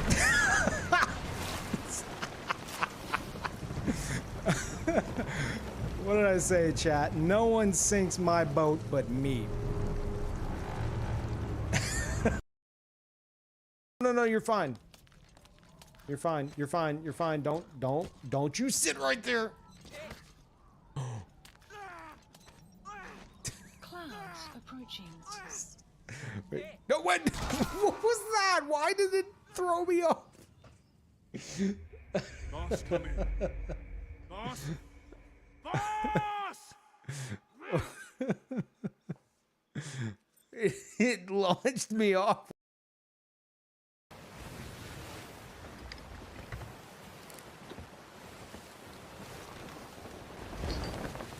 Oh, get out of here. Why do you always come for me, huh? Go away. Nobody even likes you. Jesus. Oh.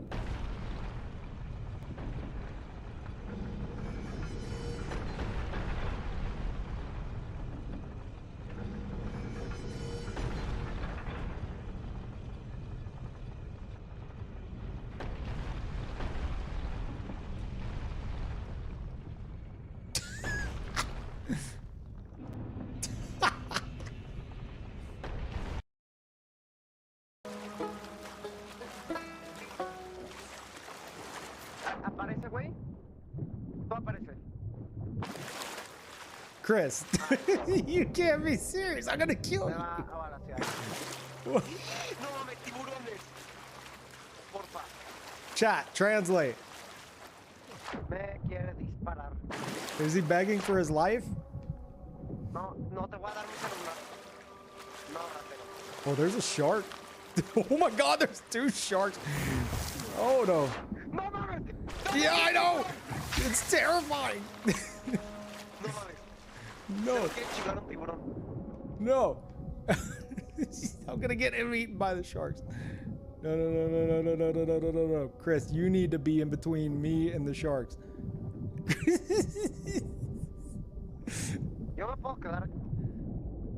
Yo tengo el cofre, güey. Sin implementar. Let's do it.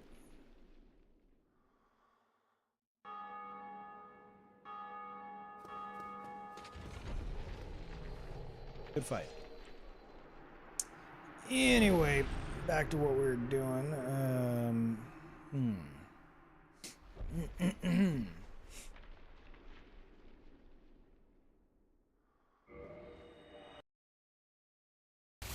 Come on.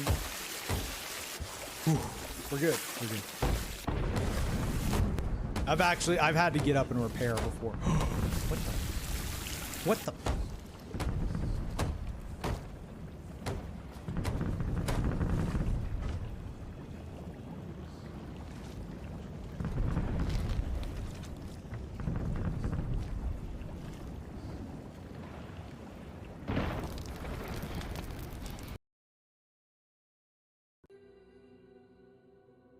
Cat.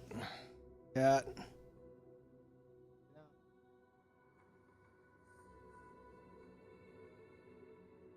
Always waiting for me. You know, Peeve played Red Dead Redemption 2? Dude, it's been... I mean, Peeve TV's down right now, but it's been playing on Peeve TV for a while now. Wait, you're trolling, right? I swear I've seen you in there, Storyteller. Maybe not. This is why you should all go follow Peeve TV. Well, since I've pushed that, aside from raids, my always on channel.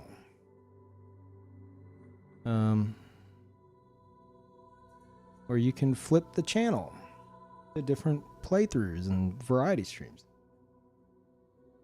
in real time, like cable TV. It's very exciting. It's also offline right now. Sometimes on channel.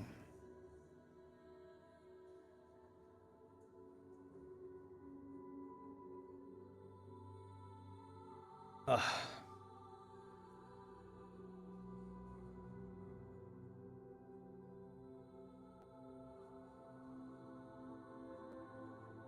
Let me. I'm desperate to check my email. I know there's gonna be nothing. I'm waiting on I'm waiting on Patreon to get back to me. I really want to launch my Patreon because I want you guys to read my Expedition 33 review that I worked on for too many fucking hours and tell me what you think. But I need Patreon to fix some shit. Like, it works right now. That's the really frustrating thing. It's ready. It works right now.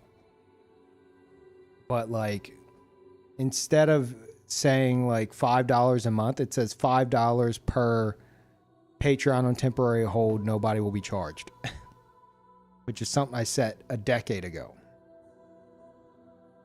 And they need to change it because that is not the case.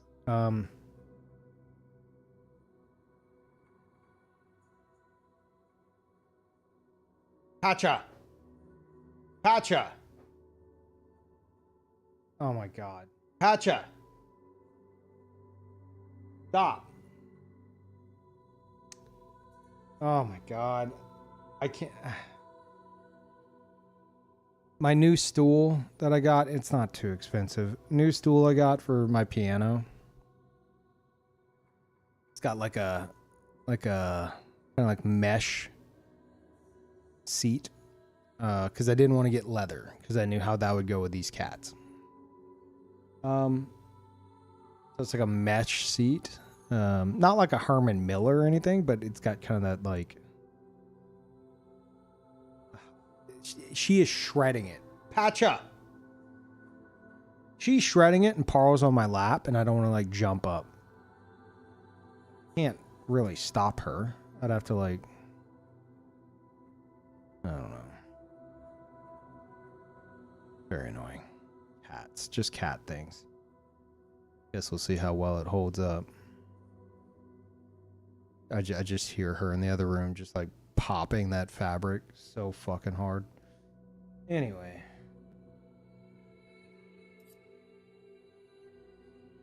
Yeah, it's an almost always on channel. You put towels on mesh chair to prevent that. Hey, I'm glad.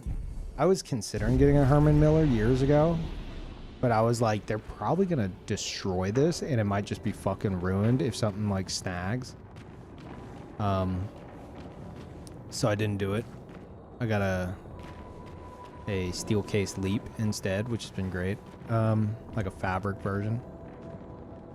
And yeah, after seeing how she's reacting to something with somewhat of a mesh material, I think she's like, ooh, there's little spots for my claws. This is great. This is designed for me to scratch. A towel? I could try a towel. I mean, you're right. They don't try to tear up towels. I never considered that. Just put like a folded towel on top. They just sleep on it. You know? A towel doesn't like, a towel gives. If they try to tear up a towel, it's just gonna come up with their claws, you know? It doesn't resist. So they'll just give up. That's a really good idea. On me.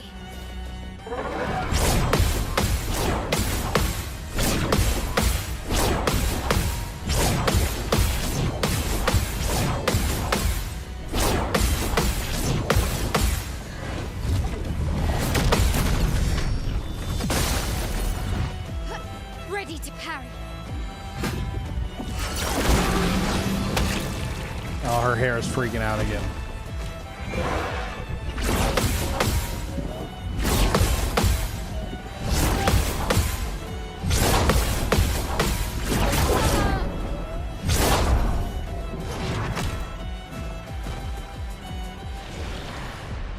That only happens here. It's so weird. Ugh.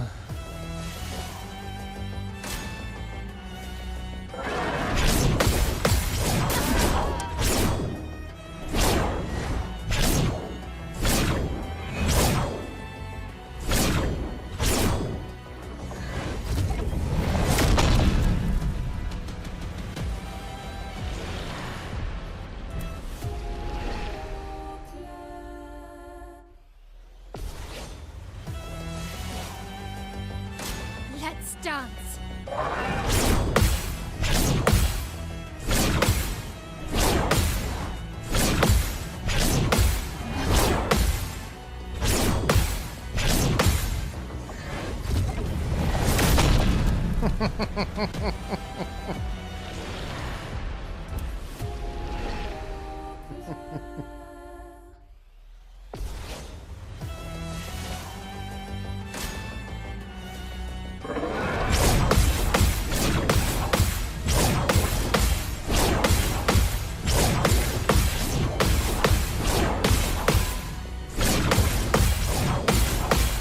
I just realized. Are you fucking serious? I was gonna say, how many kids do you think have this as like their first, their first RPG? And I was like, they're all playing Fortnite. They don't give a shit. But I bet you there's a good amount of them past a certain age that are really into Game of the Year. You know, it's like whatever's Game of the Year, they're like, oh, this is Game of the Year. Jeff said so. Dude, we gotta get it. We gotta try it. We gotta try it. Mom, can you give me the Game of the Year? I bet you a fuck ton of kids and teenagers got Expedition 33 for Christmas. And honestly,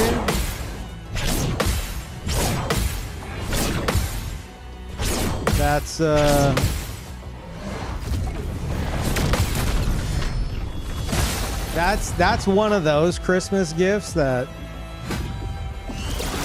could have like a lasting impact, you know?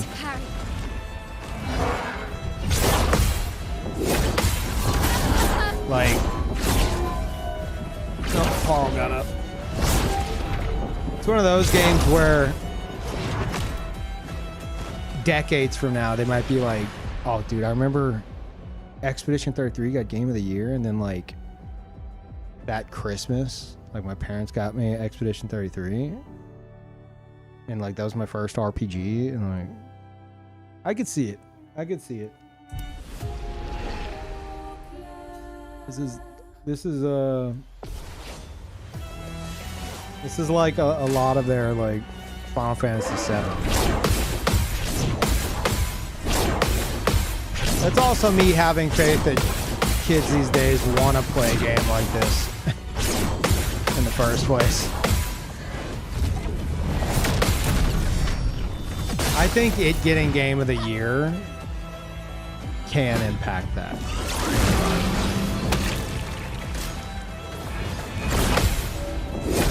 Stupid. No, I haven't finished Silk Song yet. No, we had a schedule, believe that or not. I was playing Baldur's Gate 3 and Silk Song regularly, multiple times a week. It's pretty cool. And then, well, and then this happened. I think I've decided, I'm still kind of piecing it out, but I think, I've decided I want to do... Whoa, what are y'all doing? Hey.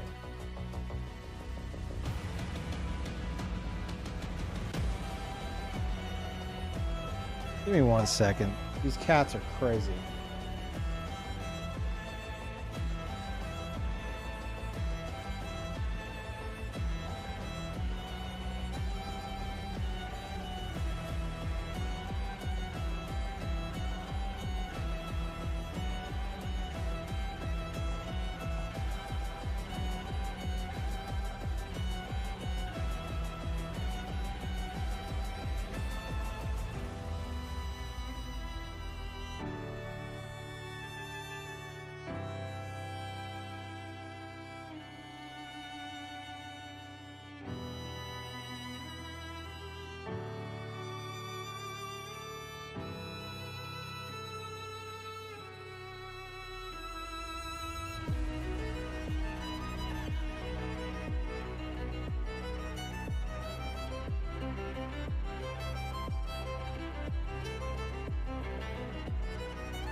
Okay. No, not a cat fight. You remember I mentioned that stool I got? Patra was so excited on it, tearing it up, that her and Parl started playing and she jumped off of it. And it's only got 2 legs. You know? So it doesn't have the best balance. And she kicked off of it and like slammed it against the wall. So I was like, what are y'all freaking out about? Because I have on headphones and I go and I look in the other room and the stool's like completely toppled over. I'm like, okay.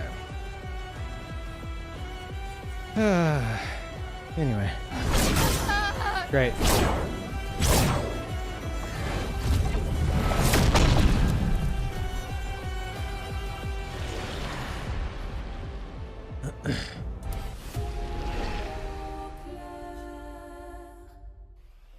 I think the most surprising that happened in 2025 was Peeve song getting sidetracked off Silk Song. Man, I've been saying it, this is likely my favorite game of all time.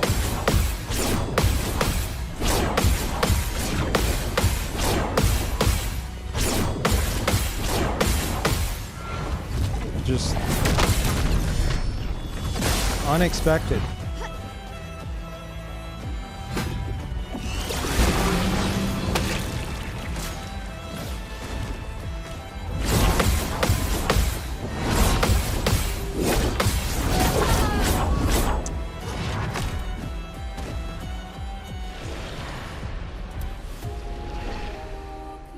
There's another after party? No, but I'm genuinely fucking traumatized from that because I thought I heard a noise downstairs and I started going down the stairs and like I thought I heard it again and I got like a cold chill.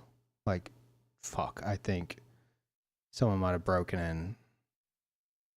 And I looked on both like sides of the house and nothing. I checked, the other rooms, nothing. Oh, and that's a regular occurrence now.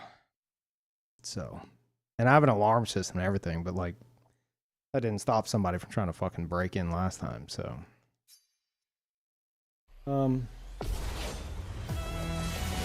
yeah. Okay. Shit.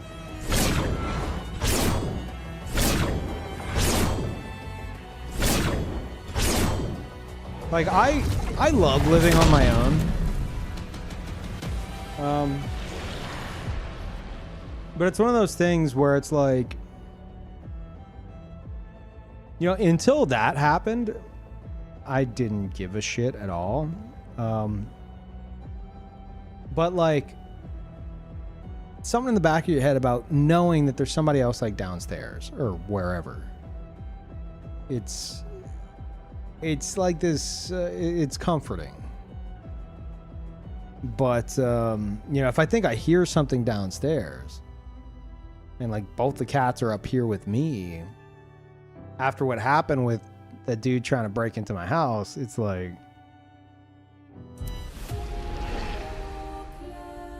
I get all paranoid and I go and I look and there's nothing. Let's dance.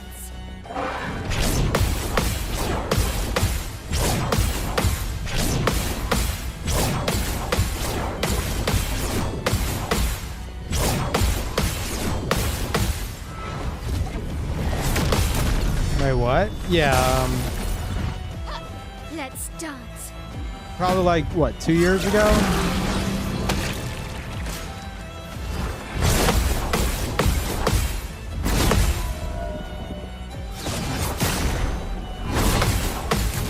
Probably like 2 years ago, I was streaming and I can do it. I heard a noise downstairs.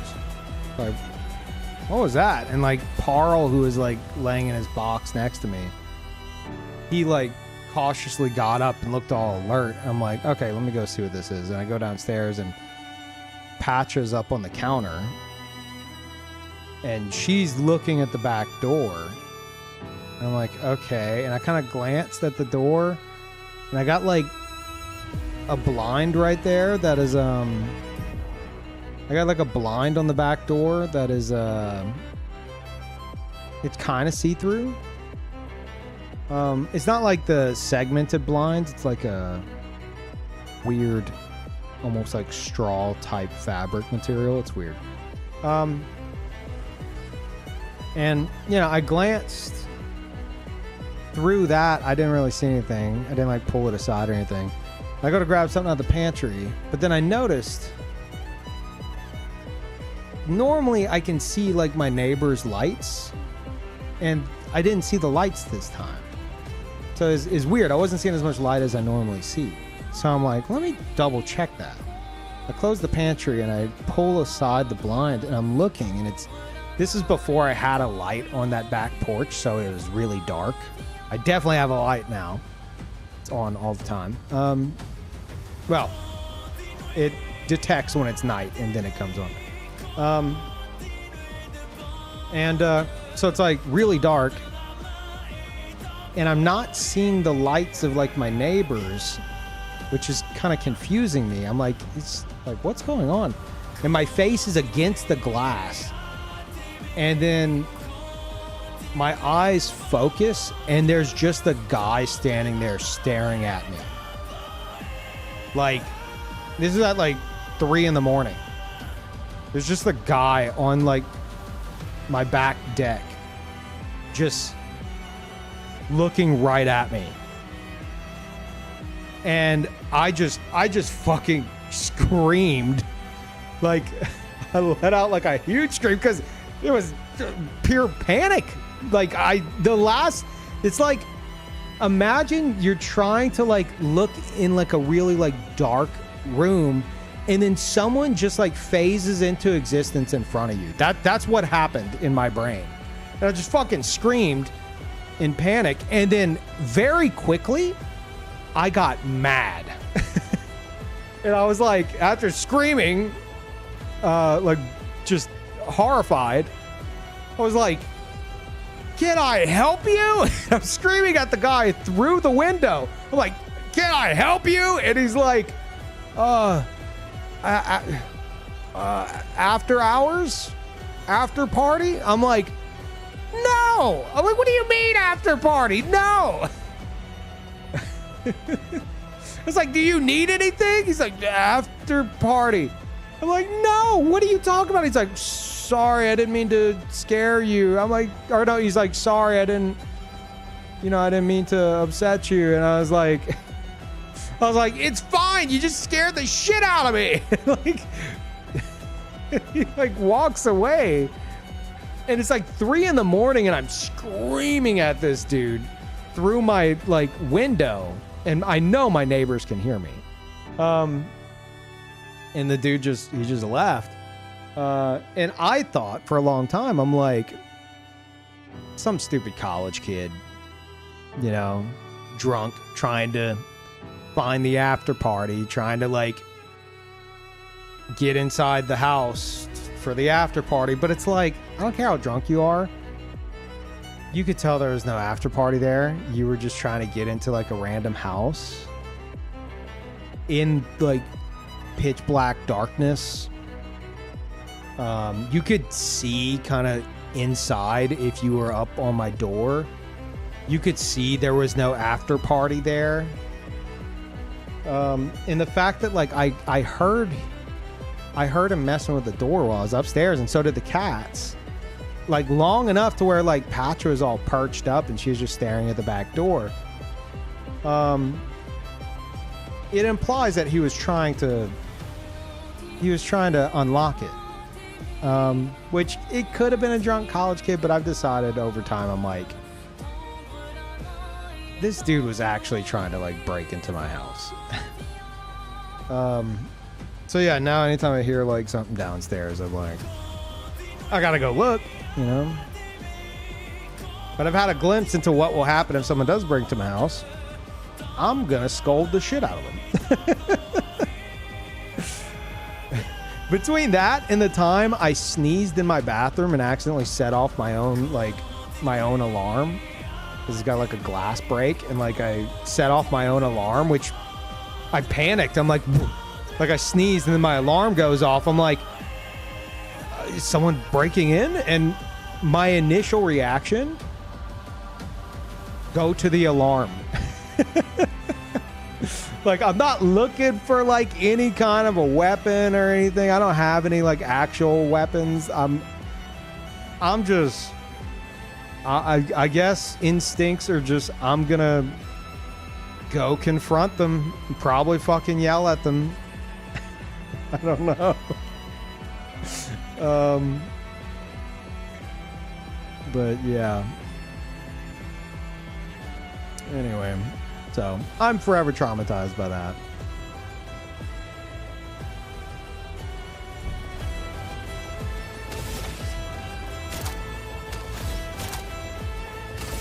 Void, take everything.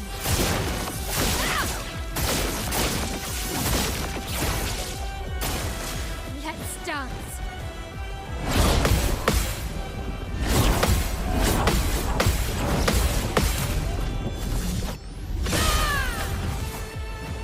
I can do it.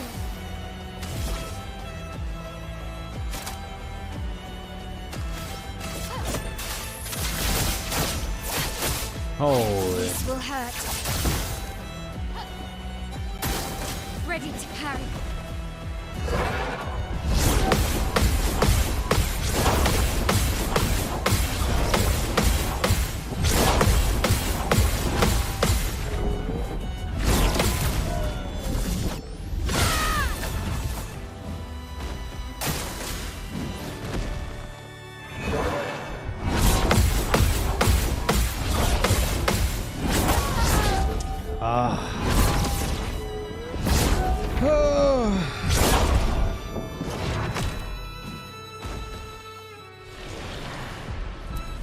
But yeah, it was genuinely terrifying.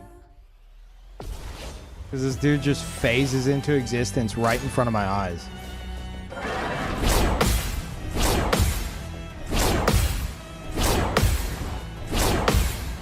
And he was like point blank on the glass too, which is why like he was like blocking the lights. That's like why I couldn't see anything.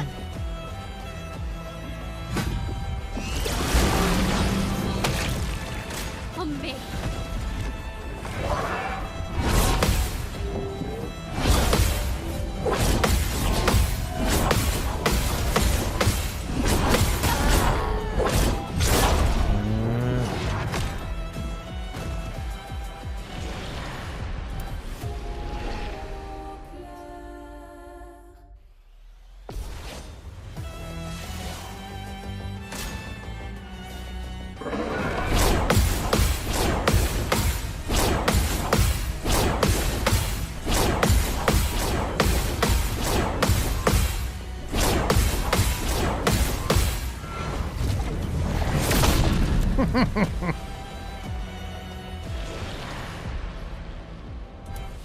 You're still in on only parries, or is it there accidentally?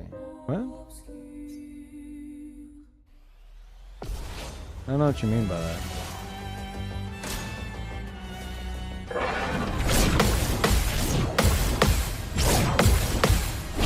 Am I accidentally pushing the parry button? Like, what do you mean?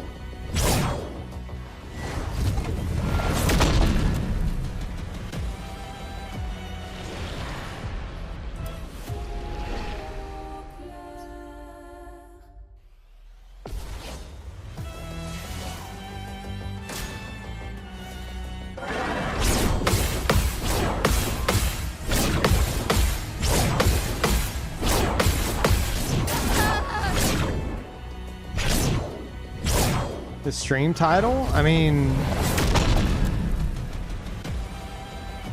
expert parries only. Yes. Have you seen me dodge?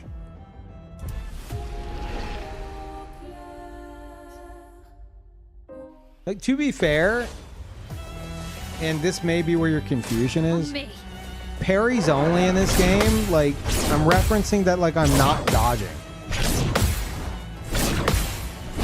Like, I'm not only doing parries, like, I'm also attacking.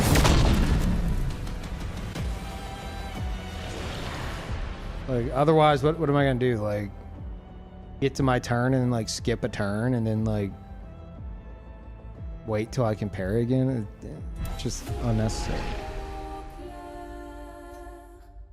Not like no attacks. No. I mean, you've been here so long. You've been watching this playthrough for a good bit. You've seen me attack. Right? Yeah, no, it's just basically saying like it could be replaced with no dodges, I guess. But then like I think that would lead to confusion of like people thinking that you're doing one of those playthroughs where hold that thought. One of those playthroughs where you like tank all the damage. I can do it. You know? We take And treat it like a true turn base, so people will be confused either way, but Parries only I think is usually pretty clear.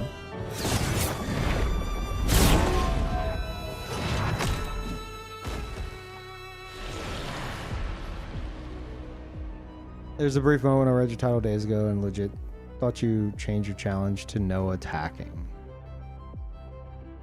I don't. I could put no dodging, but like I said, people are gonna come in and be like, "What? So you're not tanking all the damage?" Because I legit thought that like by no dodging, you meant that you're like tanking damage, like it's like a turn-based thing. There's just no fucking winning with that. Parries only is like, oh, this guy parries a lot. Got it. But I do see the confusion. But there's only so much space in the title.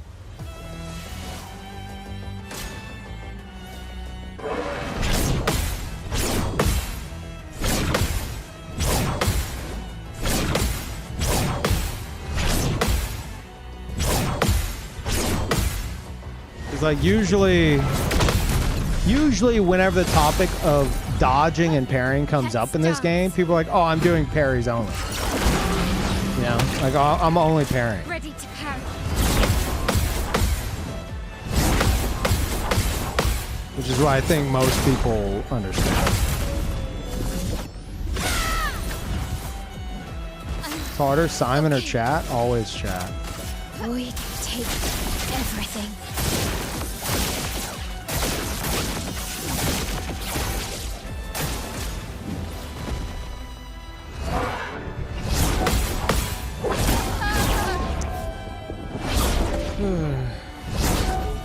And like, I have done dodges in this playthrough, but like I could probably count them on two hands. The amount of times I've done them. They were for like a bigger setup, you know. It's like, oh, I don't want this character to land this counterattack because I want to keep the mark on the enemy for this next big attack. So I would like dodge to avoid doing a counterattack. So like land a bunch of parries and then dodge the last hit to avoid my counterattack reward. As part of a bigger setup. That's the only times I've ever dodged. Well, at the very start, before I really understood what I was doing, I was like, oh, I kind of want Luna to be like the dodge character. You know, it seems like she would be very evasive. That seems cool. And chat's like, wait, what? What do you mean you're going to dodge? I'm like, why not? They're like, Peeve, no, only parry. I'm like, I don't know, maybe, but like, I don't know, the dodge seems cool. And then I quickly realized that dodge is the much safer option. And then very quickly I abandoned that idea. Like within the tutorial.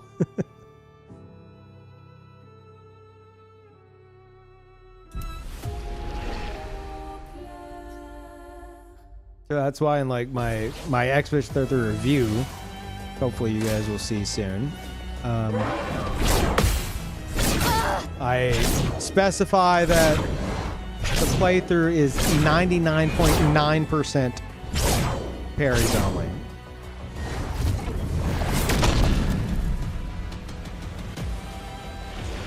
Just, you know, just to be clear.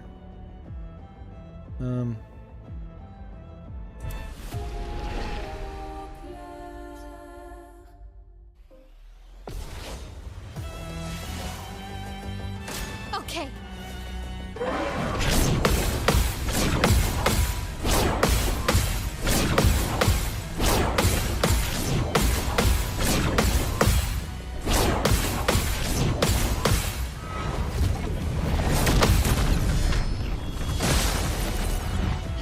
On me.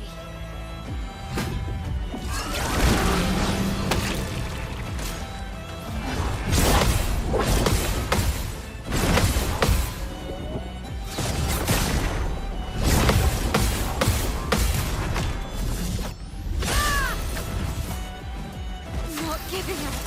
Void, take everything.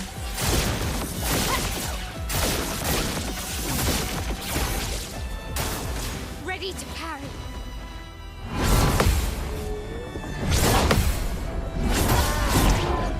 Ah, shit.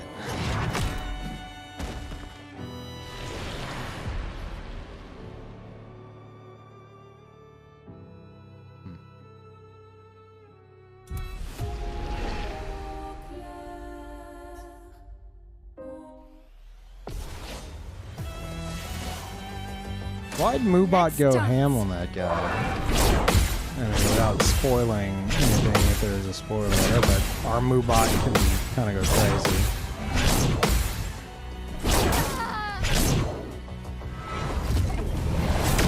Is there, wait.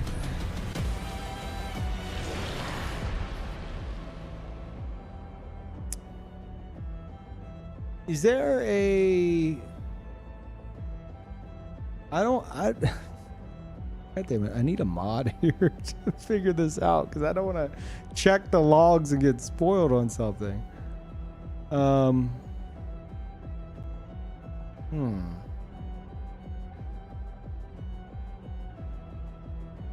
Moobot doesn't like that person. Yeah, I'm...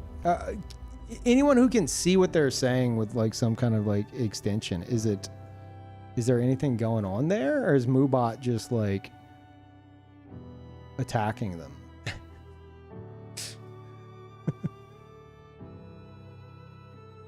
It's all automatic, can't see it. Oh my god. It's every time they... Wait, hold on. Last message was, can I actually talk? I think I know the problem.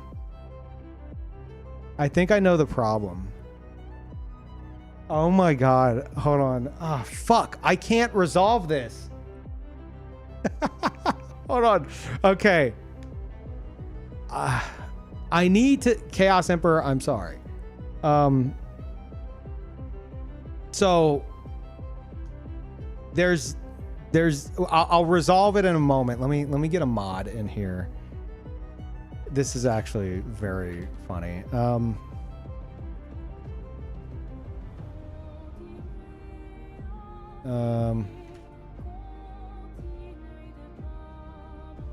I think it's their name.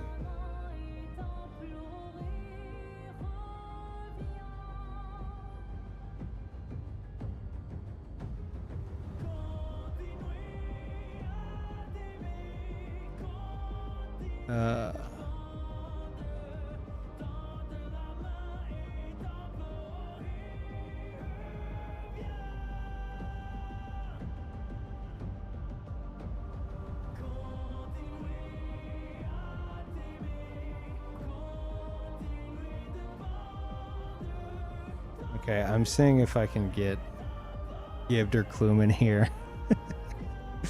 Yeah, how do I... Okay. Yeah, okay. So here's what I think is happening.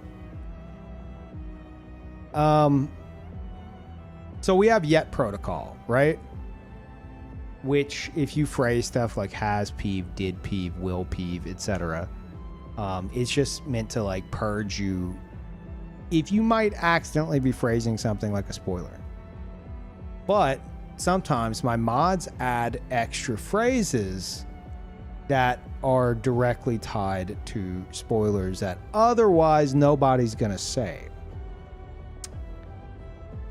And ironically enough, last time I was fighting base game Simon, I went to mess with Yet Protocol in the blacklisted phrases, and I caught a glimpse of one. And I didn't say it at the time because I don't want you guys to try to guess what game it's in reference to, because I don't really know.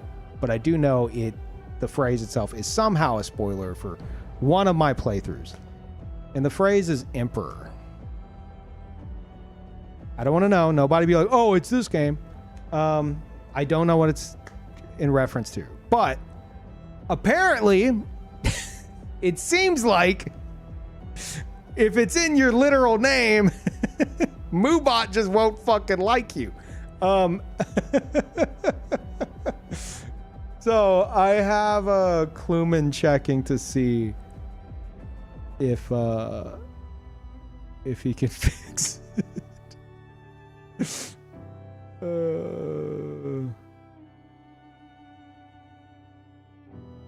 Dude, we didn't know that's. I don't think any of us have ever experienced that. Someone with. Wait, I wonder if someone with like. Oh God, there's ways to abuse this. I'm just saying, I think if somebody showed up with the name Has Peeve, they probably wouldn't be able to talk in the chat.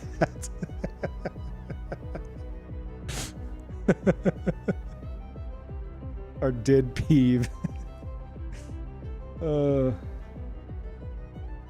There's nothing in Moobot's logs. What's happening? Check.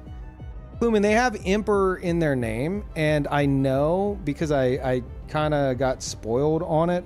I don't know what it's in reference to, but I know in the blacklisted phrases for Yet Protocol, Emperor is one of them.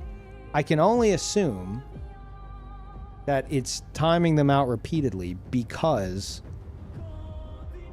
it's in their name.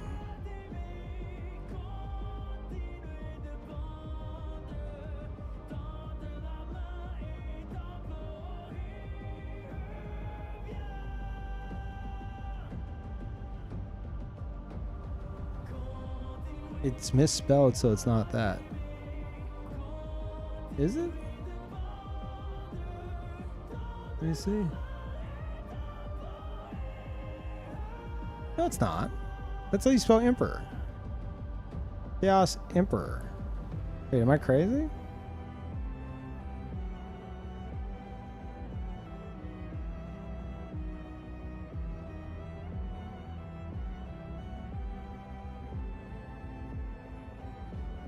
Oh no! Oh, sorry, Kluman. No, I typoed it. I typoed it in Discord. I see. Sorry. Whoopsie. Yeah, I typoed. I've been up a long time. Don't worry, Chaos Emperor. We're getting to the bottom of it.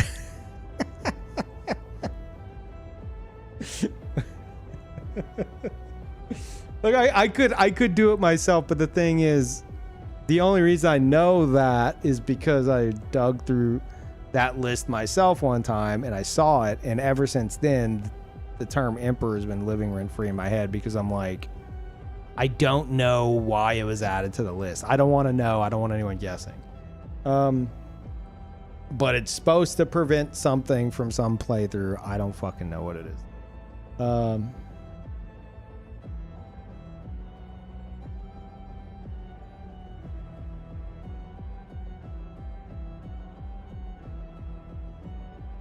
You just removed it? Okay, Chaos Emperor, can you try talking again? I think you've only been getting purged this whole time, so you shouldn't be timed out. Wow.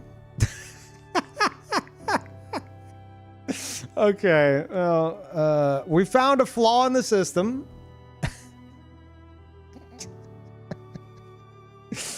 Oh, shit. That's fucking funny. Oh my god.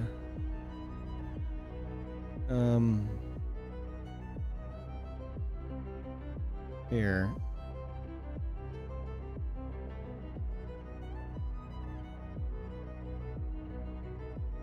There you go. The least I could do.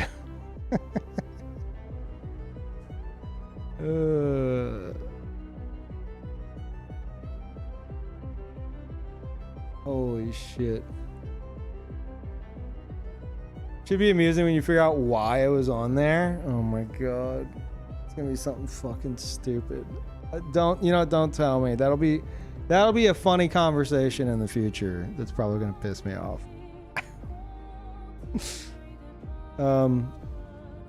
Anyway, we got to the bottom of it. Also, I don't know if you're concerned with spoilers for this, Kluman, but fair warning. Side boss spoilers, but big side boss. But thank you, Kluman, for looking into it. Sorry to bother you about it. And Chaos, sorry.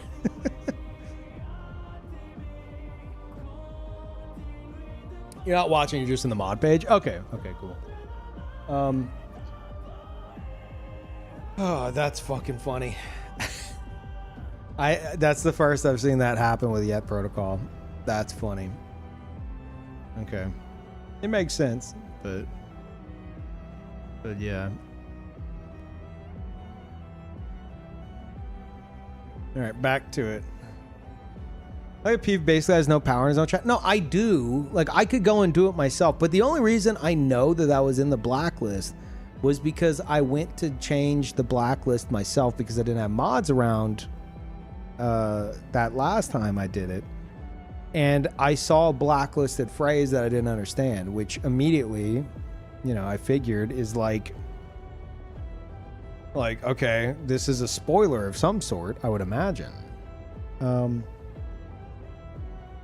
then my brain starts trying to figure out why. So now it's like I don't want to open up the blacklisted phrases in the event that there might be something else there that I see and get spoiled on. Because they're meant to be spoiler precaution. So handling it myself could completely, jeopardize that.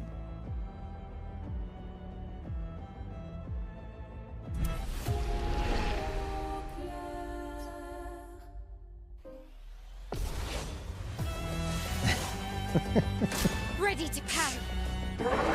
Yeah, I saw the name and I was like, could it be? Is that what's happening? And sure enough, yeah.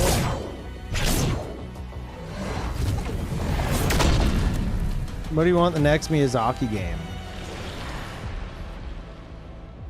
I mean, I want Dustblood's info. But the next, big game? On me. Some kind of significant change to the PvP system. I want to see Covenants, significantly not just built upon, but evolved. Because that's the most interesting shit from their PvP.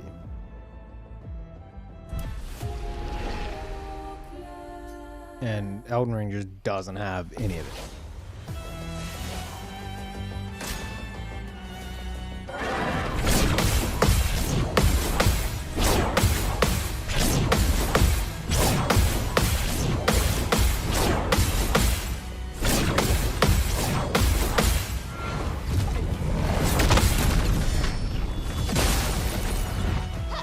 Ready to parry.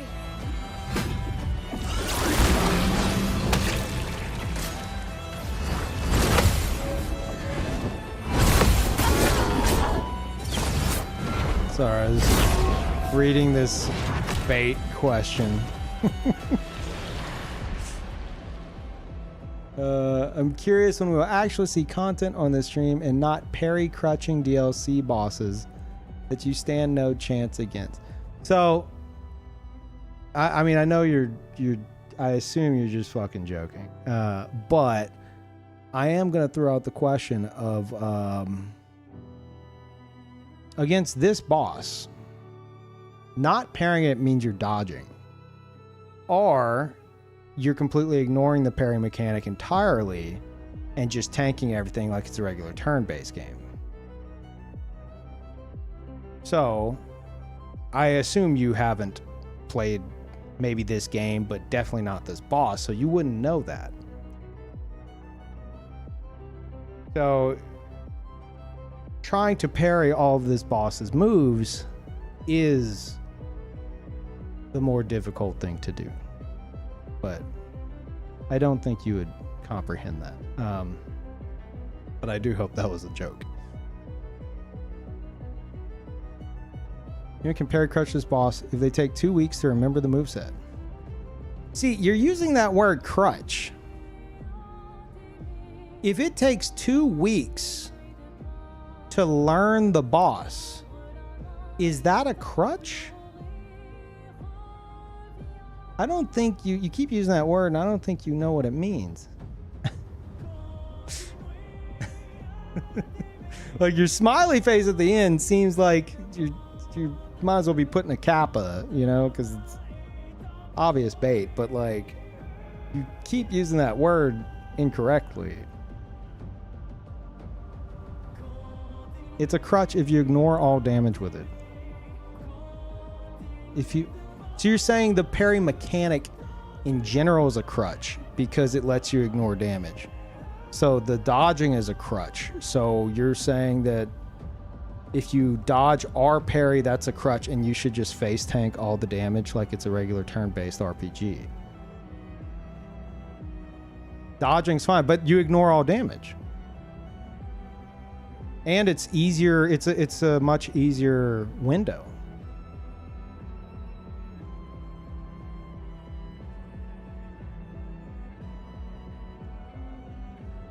Dodging doesn't trade damage for free.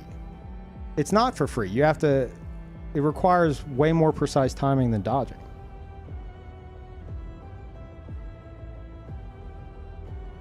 Dodging is honor, parry is not. Dodging is easier to do. Significantly easier to do. I don't know if you're serious or not.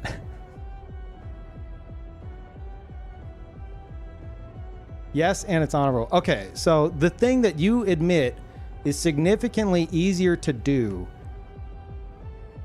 isn't the crutch? What about using Pictos like Cheater and Second Chance and Clea's Life and Energy Master? I'd like your thoughts on that because I'm not using those. And I gave Simon, Super Saiyan Simon, 2 times HP.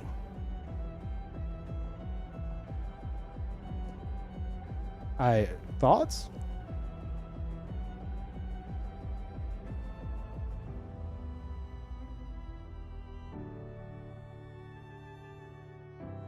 No thoughts? Brain empty? I know you type fast. You were just flying with some text there. Suddenly, it's gone. What's going on there?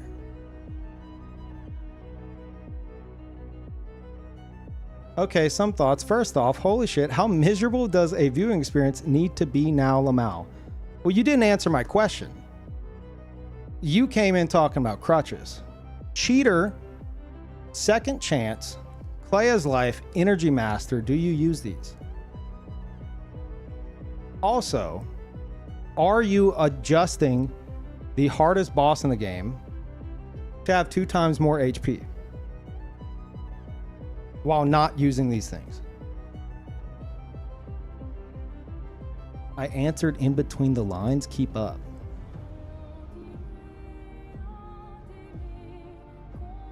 No, you didn't.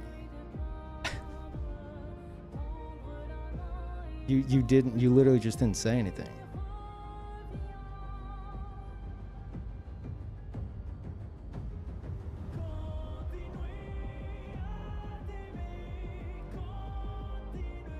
Yeah, you literally dodged the question.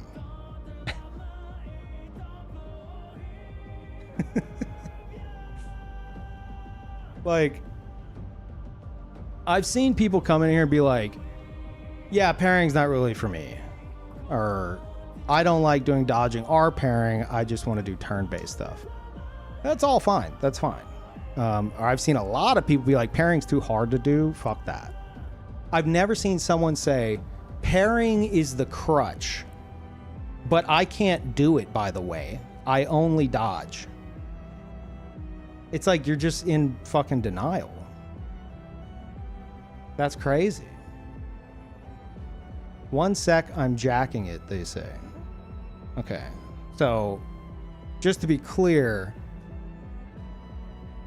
you came in here, you tried to talk shit in the dumbest way possible. I asked you a very specific question, which you have refused to answer twice, and now you're just cracking jokes. You've used cheater, misspelled. Please just beat the fucking repeatable boss. Holy, okay, back to jacking it, guys. I'll come back in 2 weeks. The boss is at half. Okay, do you realize that base game Simon, I fought for 27 hours and beat? Whenever you probably just walked in there and fucking nuked him and then pat yourself on the back? Do you understand the concept of a challenge and skill? I don't think you do. I think your brain's fried. Spell crutching Lamau. Spell. You misspelled something. Somebody correcting it is. I don't know. You're like the. As a troll, you don't even make sense. I don't even know what to do with you. It's like. It seems like you're genuinely wanting to start an argument, but then you're very quickly like, no guys, I'm jacking off. Haha, back to jacking off, guys. Like, I don't know how to respond to this.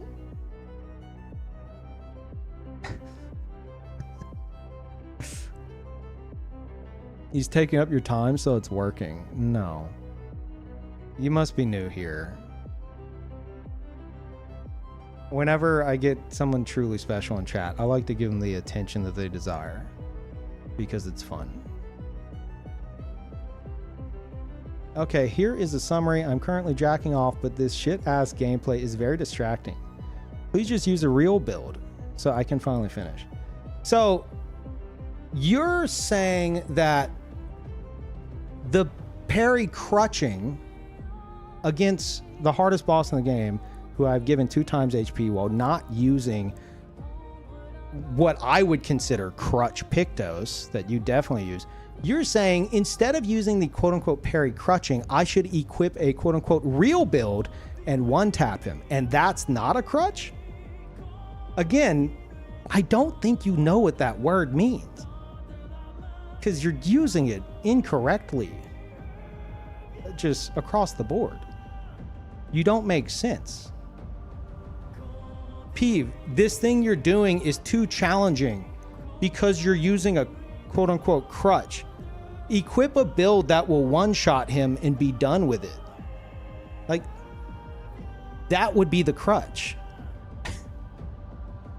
Like, you are wanting me to use a crutch. And admittedly use them yourself. I think you need to look up the definition.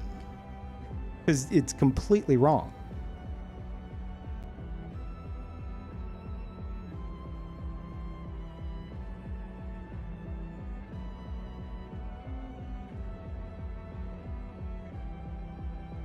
Okay. Well, they've given up on trying to be funny. Let's just move on. They're probably going to talk about jacking it again. Congratulations. Okay. I think the funniest part about it is I'm not saying like, oh, I'm not even trying to win. I'm not saying that right now. But I'm taking a break from Lampmaster because I really enjoy pairing Simon. So I'm actually not wanting to defeat Simon right now. I'm still getting shit on, but I'm not wanting to beat him In fact, if I make any progress, I'm going to just go back to Lampmaster. He's my vacation spot. Because I like the concept of a challenge. Because that's enjoyable to me. I like my brain to be stimulated with a difficult scenario that I put myself in. Something that our friend there obviously doesn't understand. They're just saying, one shot the boss, please. I can't stand to watch somebody challenge themselves. And I think, I'm going to go on a little tangent here. I think the irony of it all is I'll do something where like I give the boss 2 times HP and no dodging, only parrying against them, and not using what I would consider overly strong Pictos that literally everybody else uses. And my Luminas, I only have 200 Lumina despite a pocket full of Lumina I could pop. So all these restrictions I apply to myself to tailor the challenge how I want, to what's fun for me. Someone without a functioning brain like that will come in here and be like, lol, noob, can't even get on with it. But then they'll go into like a stream or like a YouTube video of someone clearly labeled like Soul Level 1 of like a Souls game or something. They'll be like, oh my God, you did it. What an amazing challenge. It's like, I think there's a lot of people who can't recognize a fucking challenge unless it's got like a clear label. Like it needs to say like, this is a challenge you understand, for them to get excited about. Otherwise, they're like, oh, it's not taking a while. Must be bad. Does he not know he can do more damage? I swear to God, it doesn't click for some people. Like I've done self-restricted challenges in Souls games for my own enjoyment that are actually more difficult than like Rune level 1, new game +7, all blessings, final boss, Elden Ring DLC. Like the thing I did, I had less DPS than that. But I had motherfuckers coming in my stream being like, huh, does he not know he could just use the fingerprint shield and poke him to death? Like, but then they go over to like the Rune level 1, new game +7, no blessings, etc. And they and they're like pog out and clap and shit. It's like, how can you not recognize when someone's challenging themselves, especially for fun, unless it's clearly labeled? Like, can you not form your own thoughts? Like, it's something that always bothers me because it happens so often. Which it's like, I'll do like a really difficult challenge for myself, and because it can't be clearly labeled so that the fucking bottom of the barrel, the lowest common denominator, can understand it's an actual fucking difficult thing to do, you know, it's like, you can't really push that in terms of like any kind of like content on YouTube or anything like that. The title of the hyper-specific thing I'm doing would be too fucking long. Anyway. Anyway. Also, thank you, Dave. I appreciate that. But we had somebody whenever I did base game Radon, or not Radon, base game Simon. I fought base game Simon for 27 hours. And I think in the last hour, I had someone exactly like that show up. They're like, does he know this is impossible? This is impossible. He needs something else. He literally can't do this. This is impossible. They're talking about Clea's life. Because I knew something like that had to exist, but I was like, fuck it. I don't care. They're like, this is impossible. He can't possibly fucking do this. Within an hour, I beat it. Like an hour after like banning them, I fucking beat it. And it's like,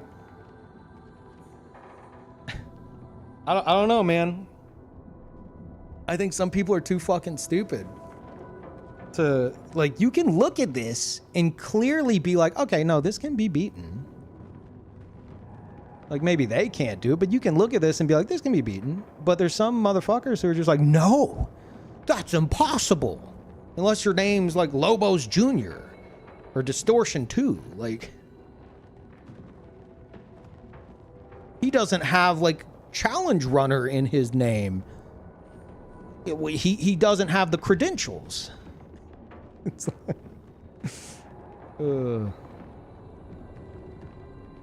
what's my favorite fight out of the DLC Superbosses? You're fucking looking at him. Simon's my favorite fight in the game. Which is why, like, I loved Duo Least. Duo Least took me, in total, like, I think like 6 hours. And it was like a 31-minute long fight, and I think like 564 parries or something. 0 dodges, which our friend would call a crutch for some fucking stupid reason. That one was fun. Lamp Master is okay. I just tire of Lamp Master very quickly, so I come to Simon because I like fighting Simon. So I'm juggling between Simon and Lamp Master, and I'm scared to death of Clan. So I've peeked in a few times.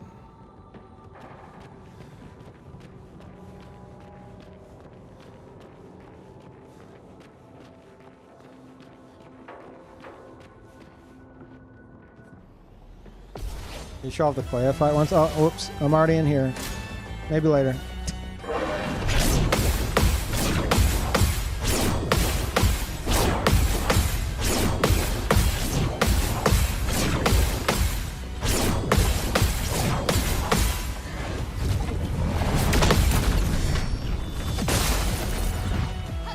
Okay.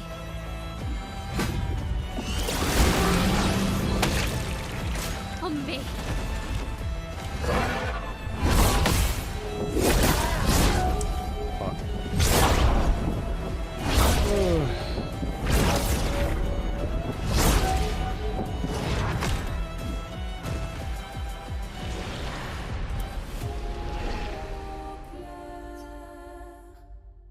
Yeah, the Duelist fight was awesome.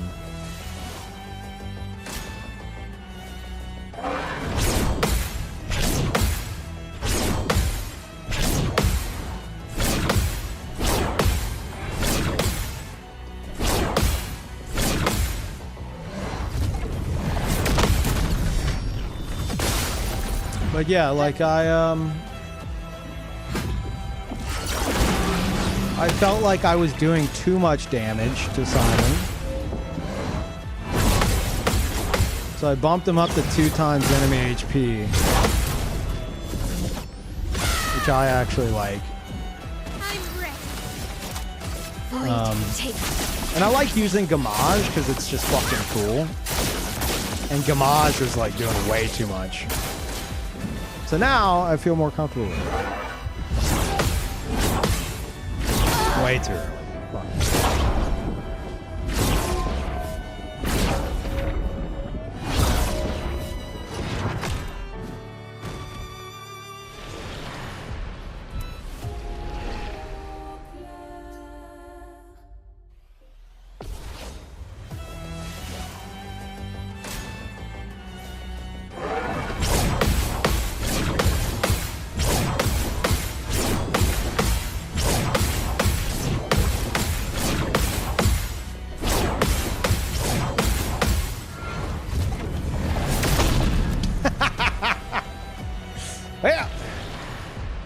Let me see.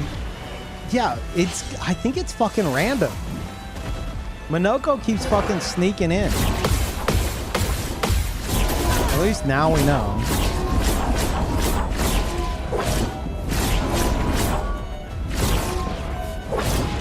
Yeah, he'll just fucking delete him.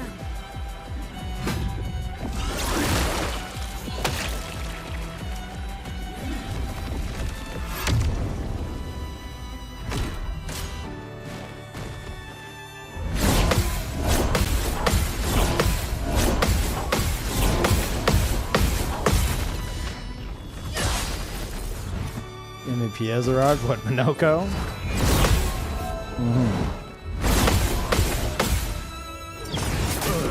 Dude, it's still in the game, the fucking jump bug. I don't know. It seems more inconsistent than it was in the past. Try me. But it's definitely still a thing. At least on Simon. Take your shot.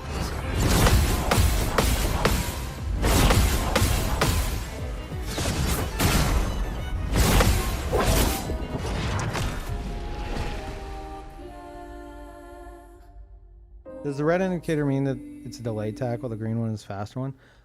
No, it's they're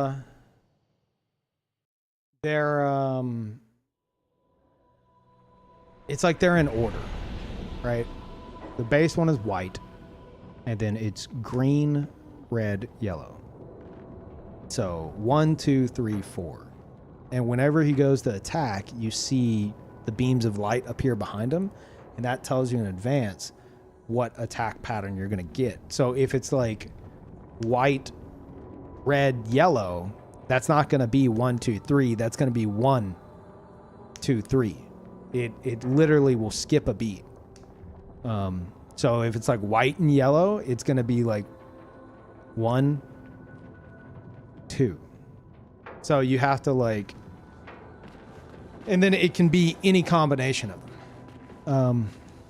So it's constantly mixing up the timing.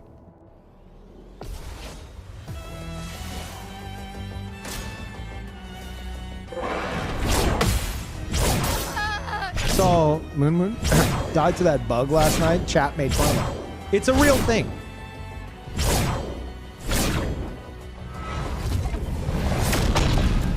Whenever you go to switch, well, let me see if it's truly random. It's fucking random. God damn it. I'm ready. Whenever you go to switch,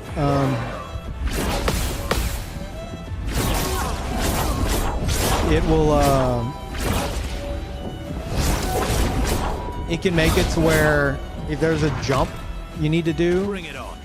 right after that, it'll just eat the input. So you need to like double tap it.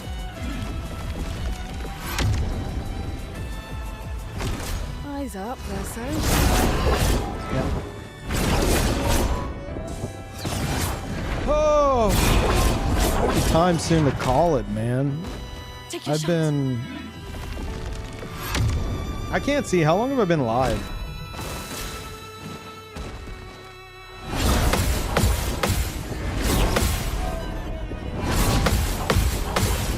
Because I've been awake.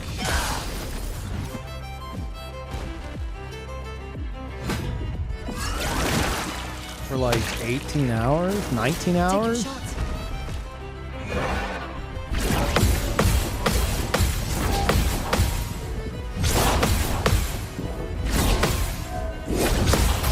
Fuck, that one comes out immediately.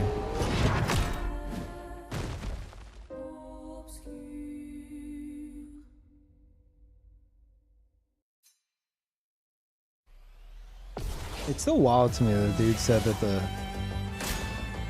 the strategy that will take you weeks to learn, potentially, is the crutch strategy. Meanwhile, advocating to equip a quote-unquote real build and kill him right away. Some people's brains are just fucking wired backwards. Is this like kids who grew up not learning the concept of a fucking challenge? I don't understand. I feel like it's becoming more and more common.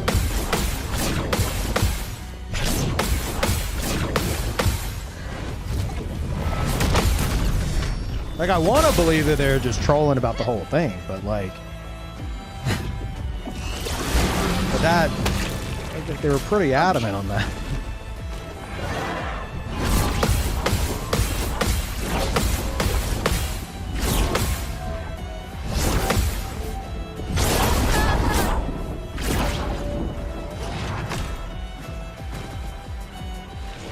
Last message confirmed it was a troll? Oh. You mean the one where I deleted like immediately? I didn't even get to read it. Openly admitted to being a troll. I mean, they were talking about jacking it every 5 seconds. So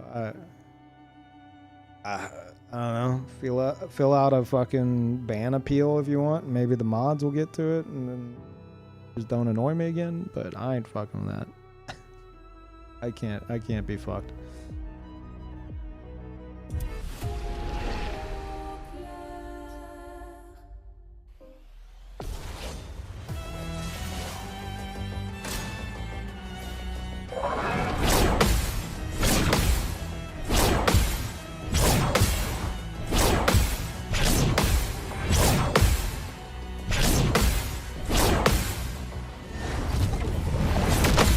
Dealing with someone who's been awake for almost 20 hours and is fighting Simon. Ready to parry. Like, not the time. Okay.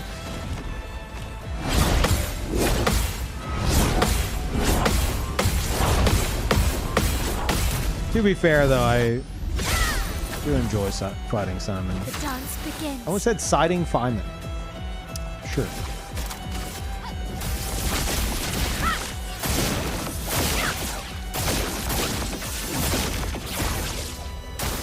On me.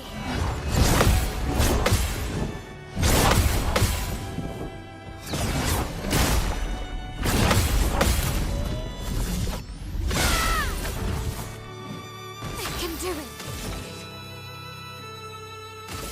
This will hurt.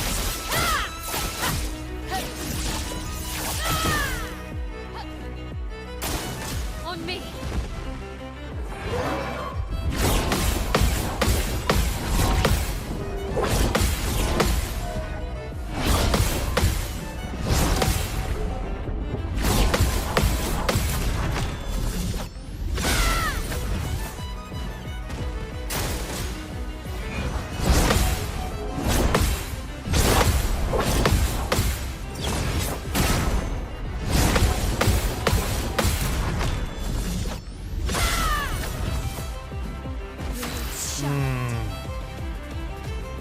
Gotta get greedy here.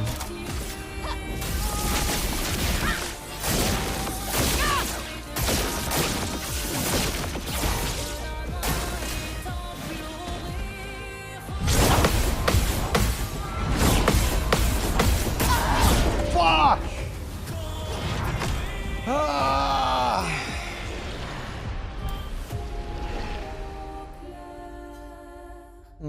I needed burn to get 25% extra damage on the Gamage.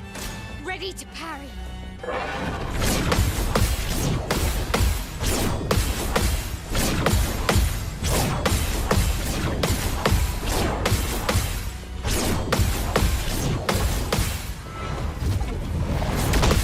Oh, I thought I did that too early. Fuck.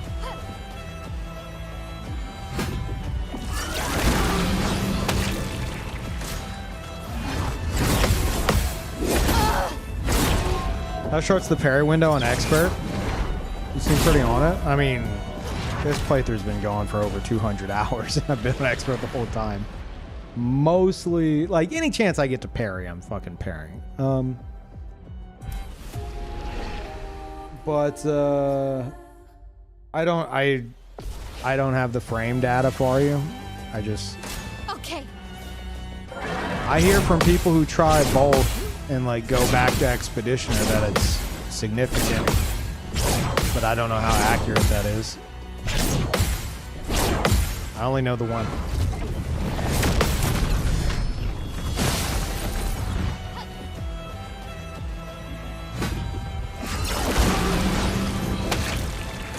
Let's dance.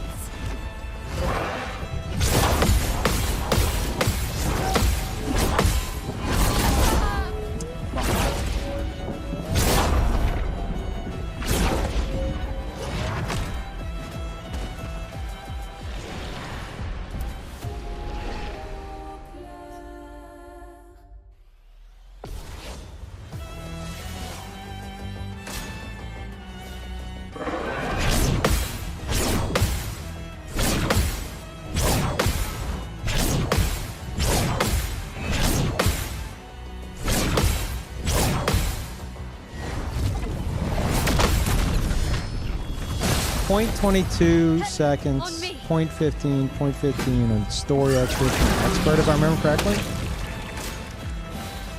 I thought it said that expert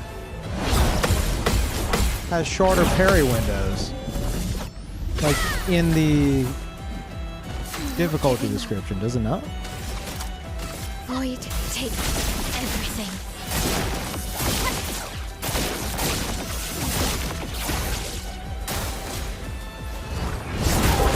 Sorry, I was reading chat.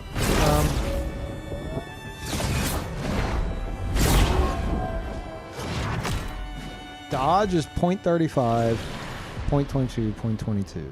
That's story, expeditioner, expert. Parry is .25, .15, .15. Really? Huh. Expert, another crutch. It's like, imagine going into like Lobo's junior stream while he's fighting New Game +7 Ludwig bare fist, and he's like 45 minutes into the fight, like the singular fight. You're like, bro, why you gotta like crutch this out by punching him? It's like, what?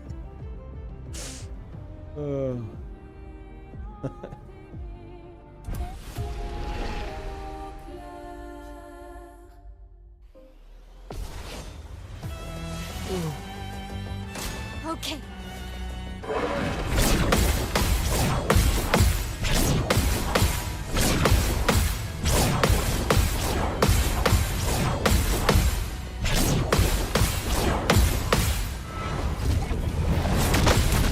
I think they made them bigger. I swear Simon on release had much tighter parry timing.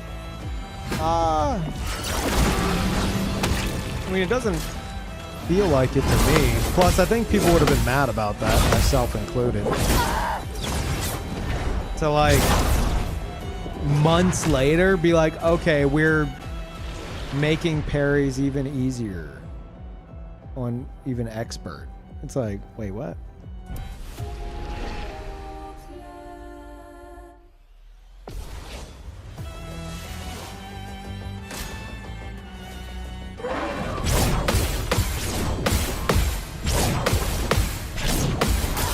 Why did I forget about the...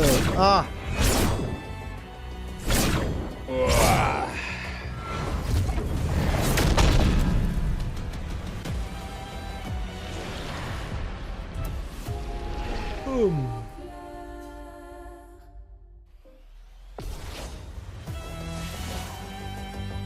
Ready to parry. It says mastering parries and dodges is required on expert. Okay.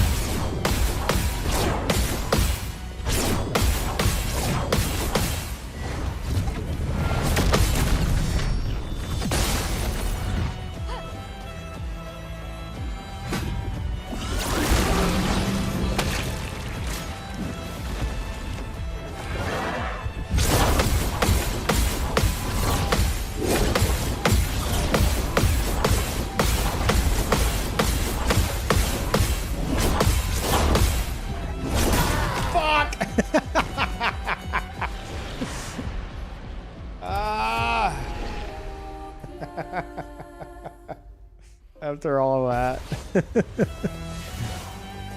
Oh. Oh.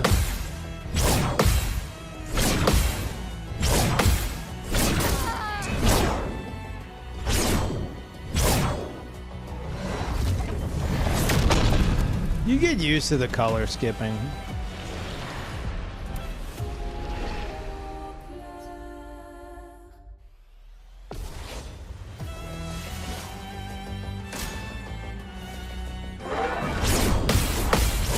Peeve still claiming to be Parry King? I never claimed to be Parry King. Other people called me that in Dark Souls.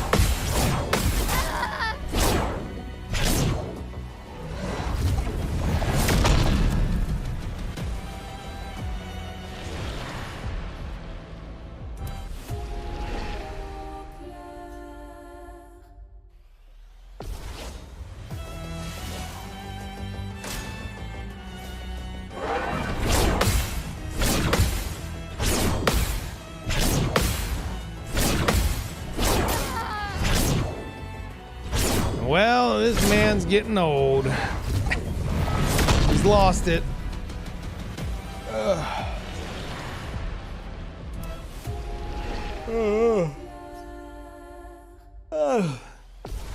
He's also been up way too long.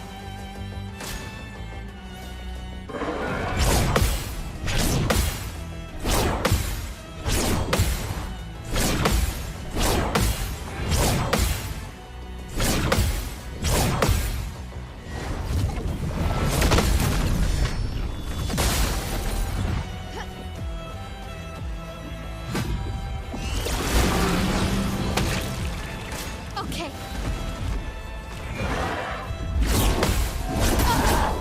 Fuck.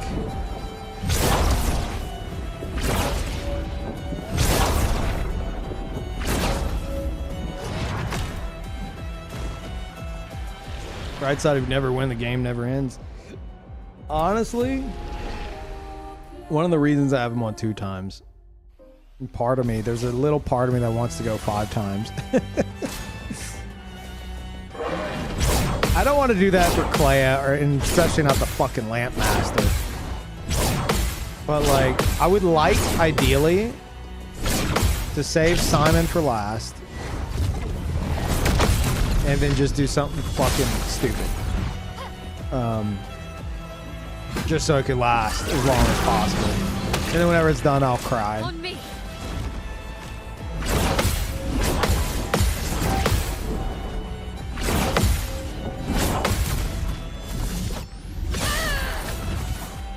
Yeah, I don't want to leave the painting.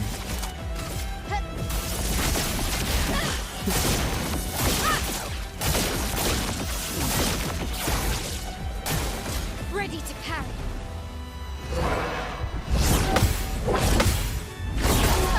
Fuck.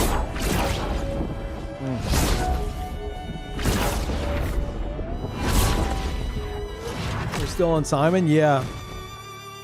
I was doing too much damage, so I gave him 2 times HP. And I'm trying to use solo my L so that we can have a full B team. Plus, this is how I beat regular Simon, so seems fitting.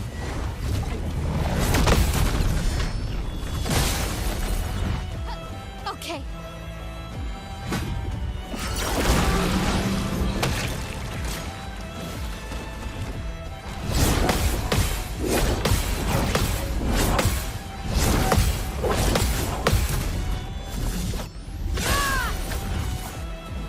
Time to hit big.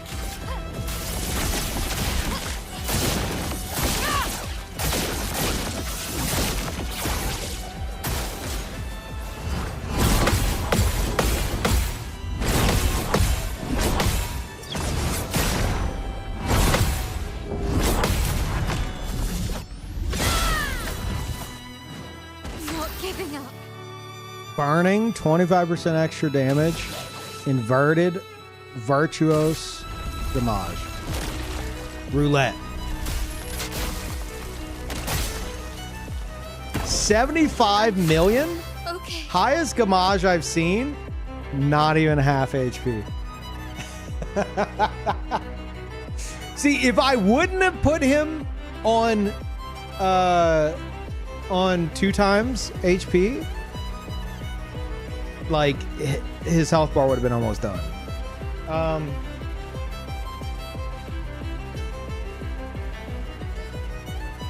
thinking 5 times. Now I know he gets health back. I know. But I'm thinking 5 times, chat. Because I like using Gamage. Because it's fucking cool. But on the same note, that's still really strong. I mean, it's roulette. It can fuck me over most of the time, but...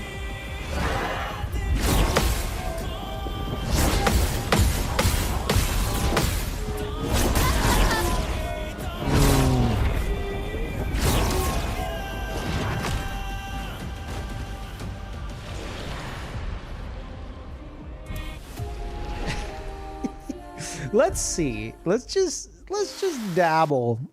Let's just dabble. Crutchless behavior. Yeah, let me go apply some more crutches.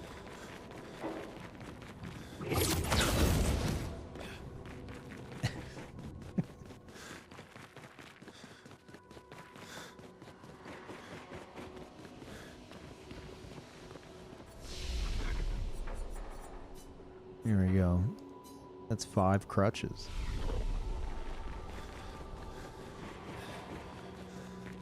I think this will be right. I'm thinking 5 times Simon. But like I need to actually fucking lock in and do regular Lamp Master and then regular Clay. Oh, you know what'd be nice though? Fuck. Regular Duelist, who I've already done. Regular Lamp Master. 2 times Clea, 5 times Simon. That feels like a send-off. Fuck.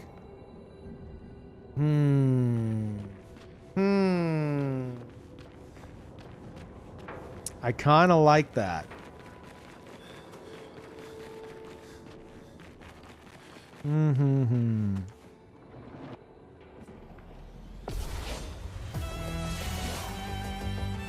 Ready to parry.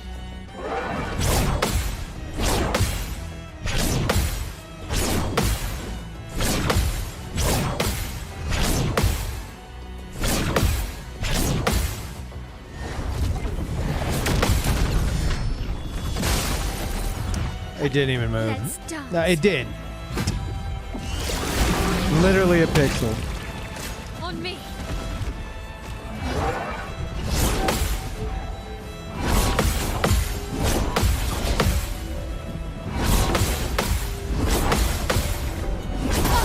Fuck.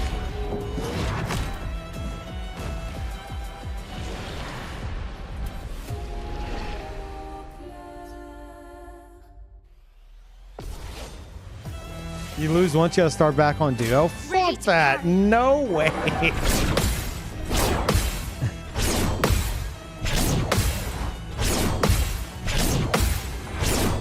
Even though, like, I feel like it wouldn't take much to do duo again. If I wanted to. I don't want to. I like that, like, I finished it, it's over. Yeah, that feels good.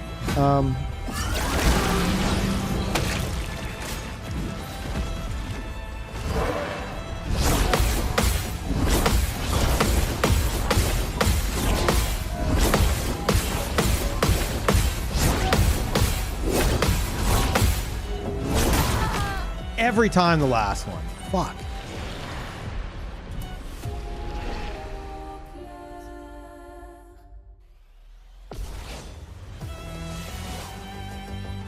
Ready to parry. Stand in corner. They don't know I beat Turbo Simon at 5 times HP. That's me. That'll be me in like the grocery store. Like waiting in line to check out. I'll be like, they don't know. They have no idea what I've done. They have no idea how powerful I am.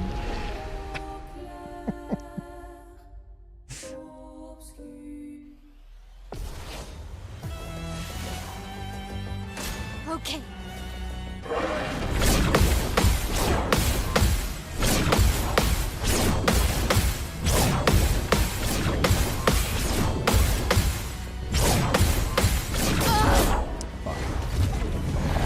One 4 is the hardest? Yeah, it's got a huge gap.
I'm not gonna lie, I almost dropped that twice, and I somehow brought it back just for that to fucking happen.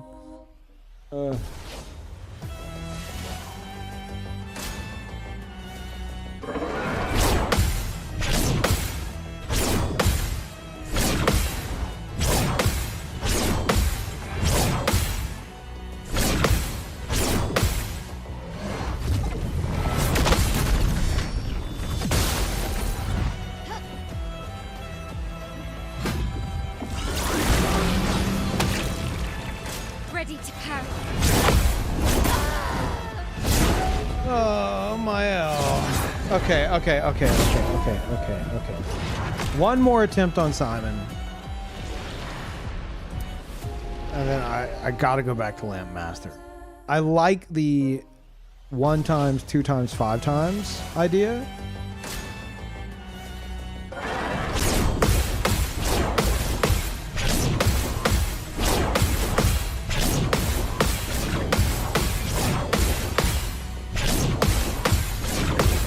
But that also means this is not happening right now. Have you done this challenge before? I haven't killed this version of Simon yet.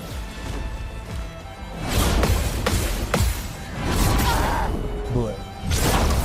Okay, one more.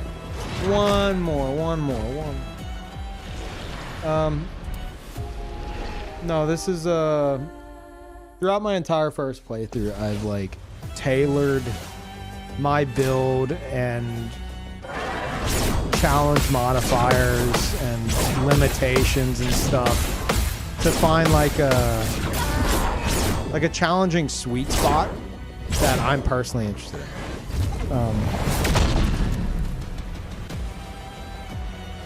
And so the idea I have right now is all I have left is Lamp Master, Clea, Simon. So 1 times enemy HP on Lamp Master, 2 times on Clea, and then 5 times Simon as like a big send-off. I really like that idea. But I have to stop fighting him. I just like fighting him. He's fun to fight. I have a problem. Okay, especially if I can't parry anymore.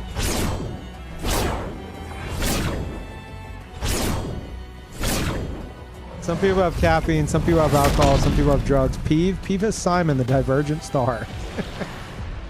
True. Because I know after I beat these bosses, it's over. You know? Like I'm not really looking to do New Game Plus.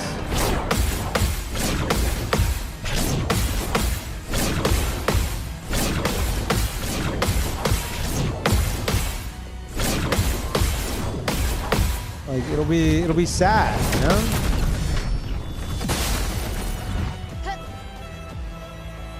I just want to get like 1 solid hit just so I could see that bar not move.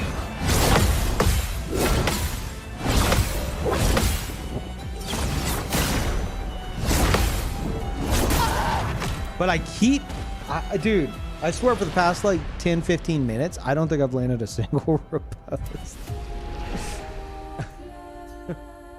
I mean, aside from the initial one, but that barely fucking counts. For whatever reason, I guess because it's technically an AoE. It's not like a normal riposte.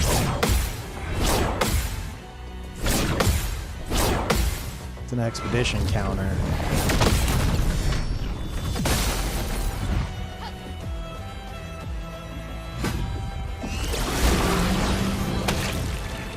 On me.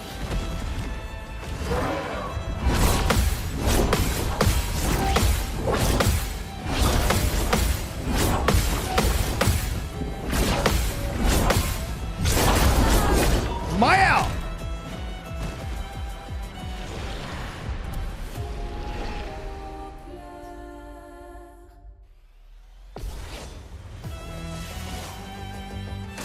Let's dance.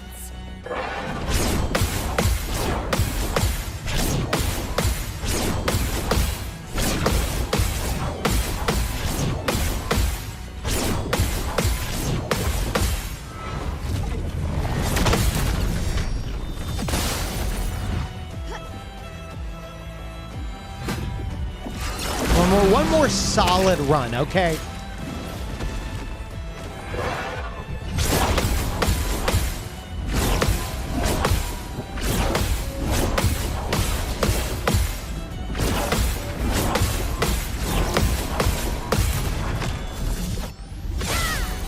$15 million damage. Look at what it did.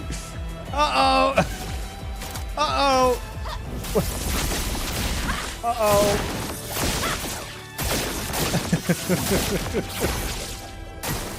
Uh-oh.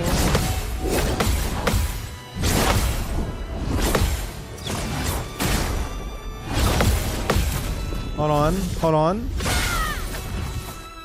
Come on, roulette.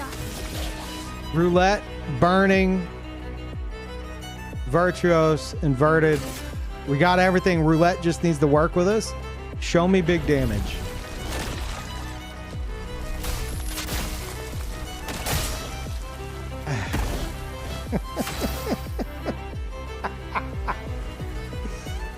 Oh my god. I mean, first of all, that's not the big damage I'm looking for. Second of all, even so, it... Oh.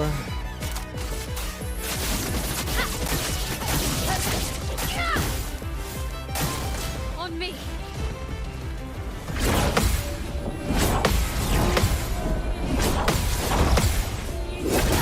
Fuck you for that combo string. Holy shit, Simon. What was that? Piece of shit. He's like, I heard you don't like these, the white to yellow setup. What if I do it 3 times in a row? Will you like it then? Oh, am I crazy enough to do that? I like the concept of 1 times Lampmaster, 2 times Clea, 5 times Simon as the send-off, but holy fuck.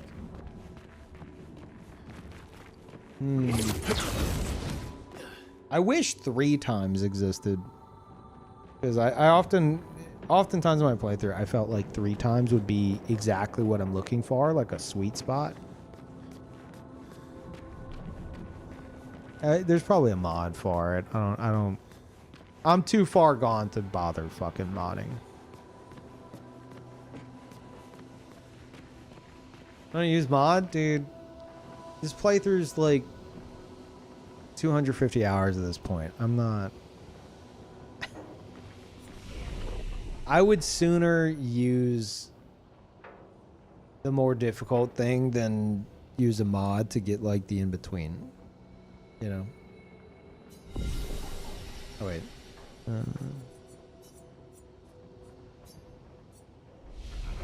Okay, Lampmaster doesn't get bonus HP.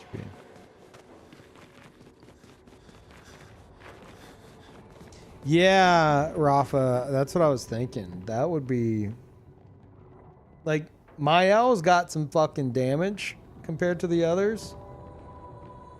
Oh man, CL can do a lot of damage as well.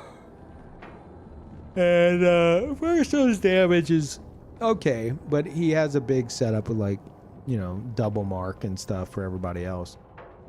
With like stay marked.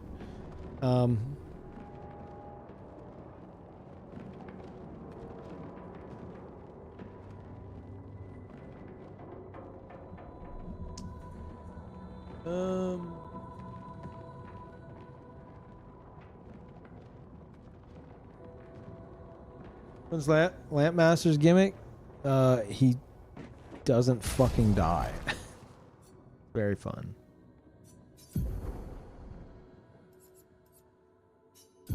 Got him down to his 3rd health bar.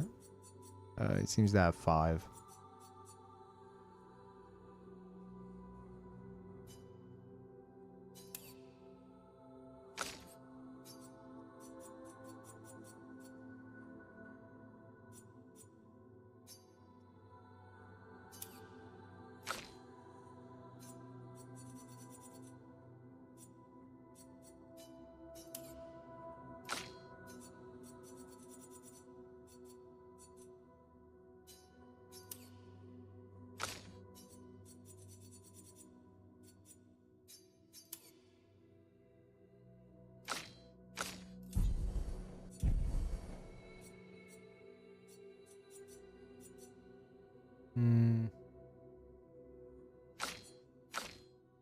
Is this the order I want to do this in?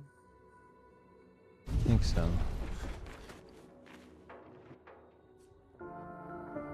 Wait, did it save?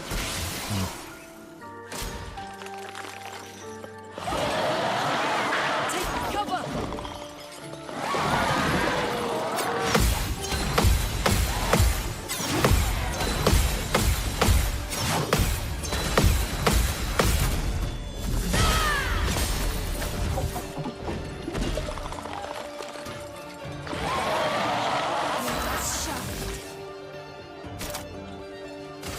Last chance. You're outmatched. This will hurt.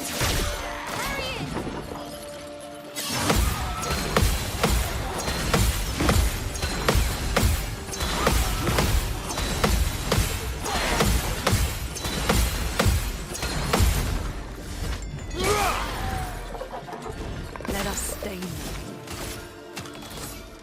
What? Really? Hmm. Okay.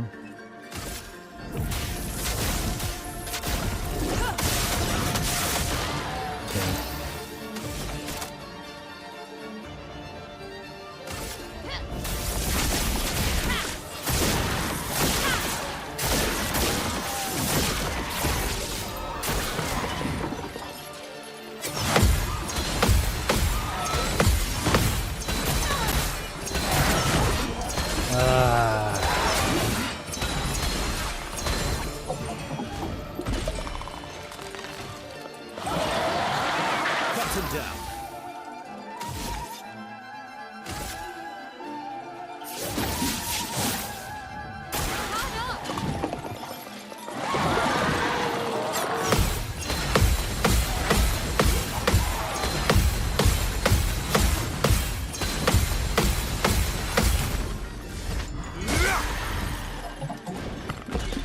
Not impressed.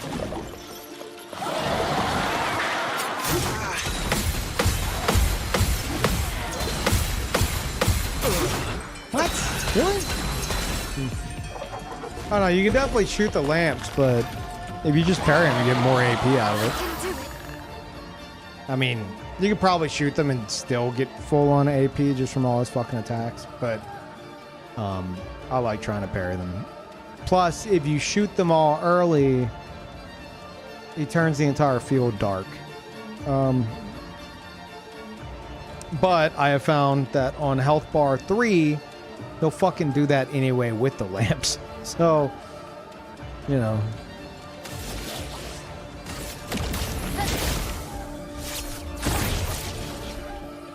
I'm back.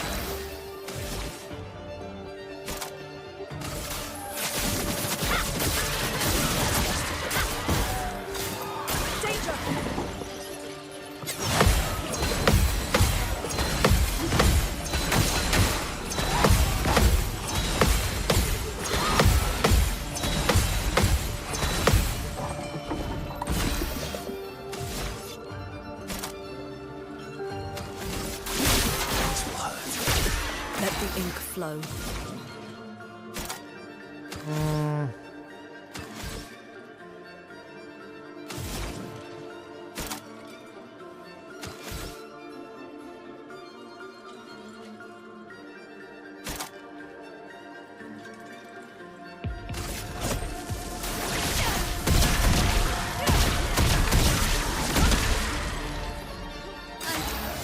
Okay.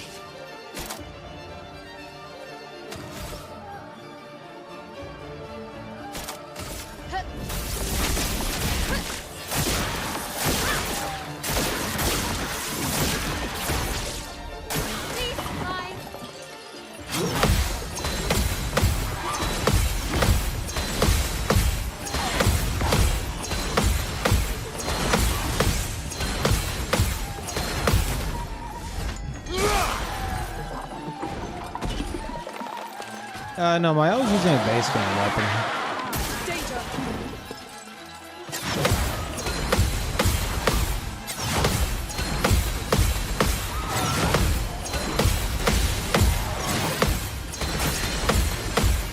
Of course.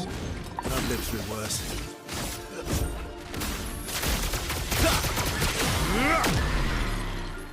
Last ditch effort. I can do it.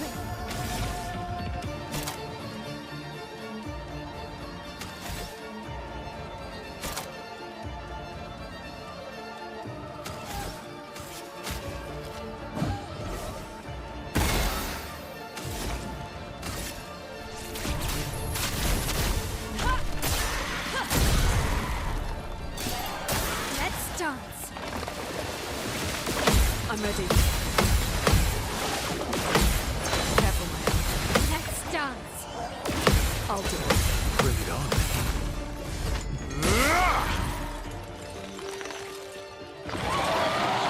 Blades sharp.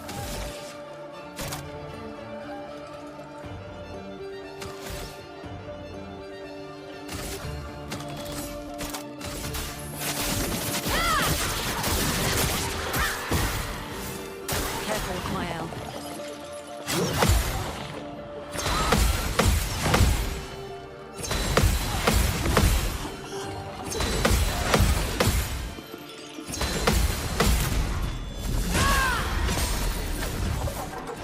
I'll manage. Prepare for oblivion.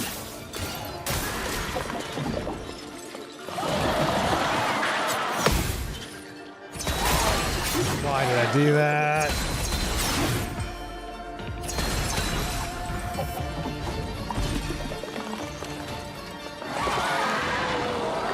Did I die again?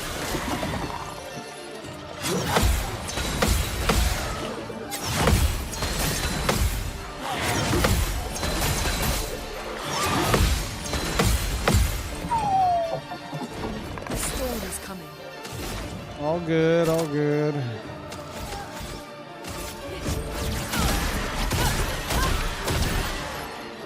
Not giving up.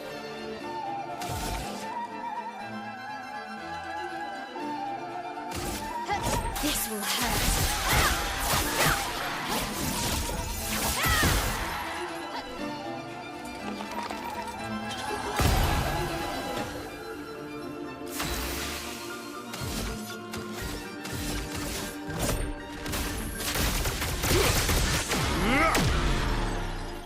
I've lived through worse. This will hurt. Careful with my L.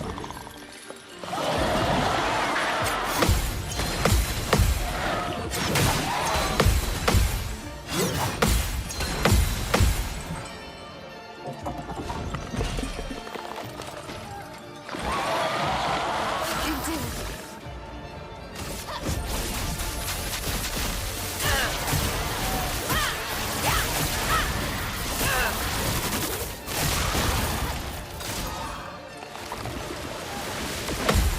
Watch out. Careful my L. Parries! Not looking good. God damn it, Verso.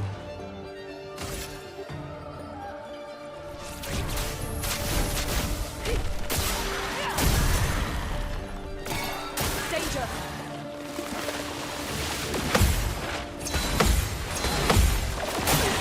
Incoming.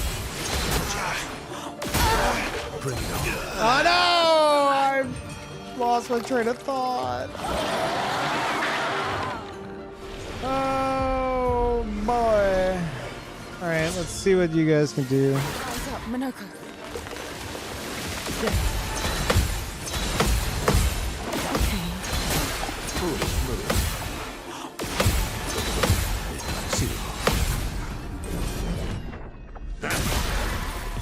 Well, yes, I love a dance. Peaceful. I'm waiting. Quickly.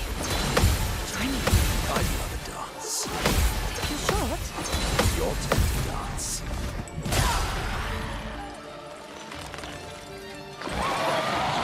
Time to strike. So much power. Hmm.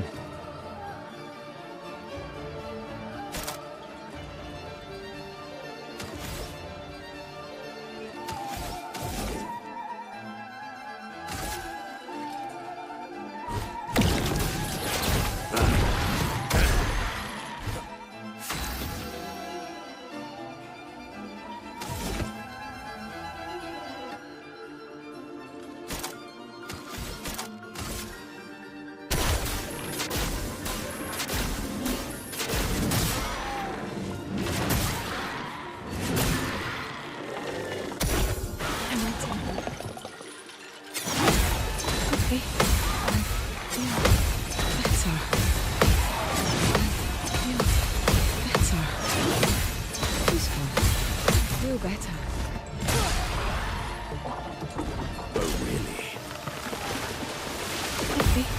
Not today. Good. Right up, Morty. Oh, really? Waiting.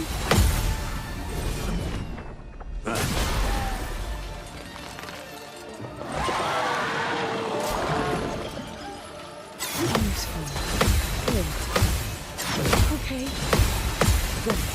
I feel better. Useful. Feel better. There we go.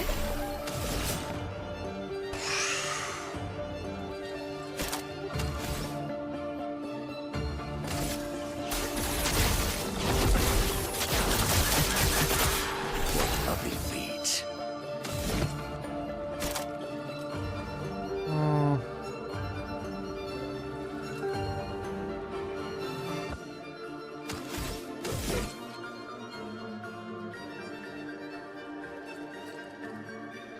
Sure.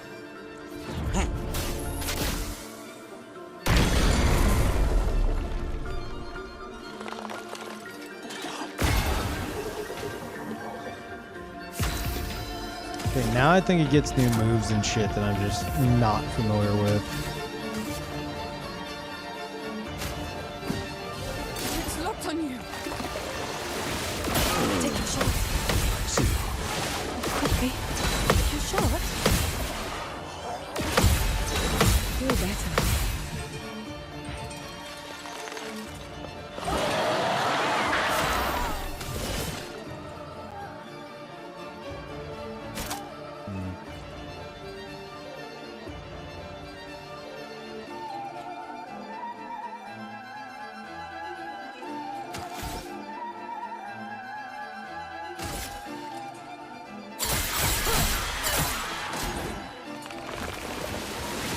Okay.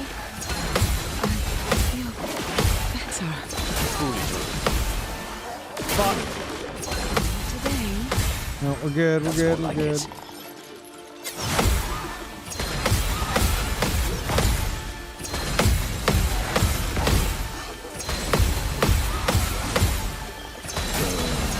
Fucking hell. Oh, here we fucking go. Let's pay.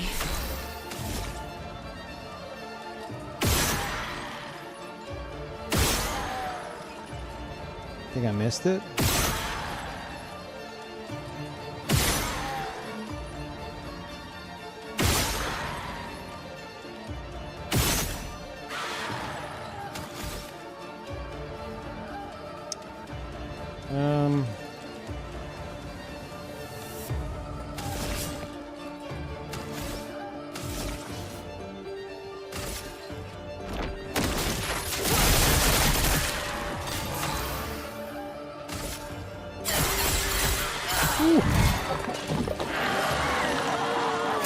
Oh god. Wait. That was new. Okay. Okay.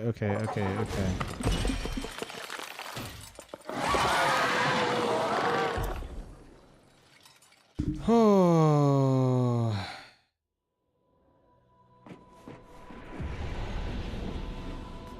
What did I do there? Oh, you mean damage-wise? CL is using Duoleason, which I got from doing the Duelist fight. Each successive base attack hit on the same turn deals 100% more damage. Free aim shots apply 1 foretell. I forgot about that. Base attack consumes all foretell to deal 50% more damage per foretell consumed. During Twilight, any foretell consumed is not removed. So basically, I build up foretell, I get her into Twilight, and then I just base attack. And it can deal a fuck ton of damage. She's also like built for base attack now. And like successive hits and stuff. Ooh, actually that reminds me, I need to check something.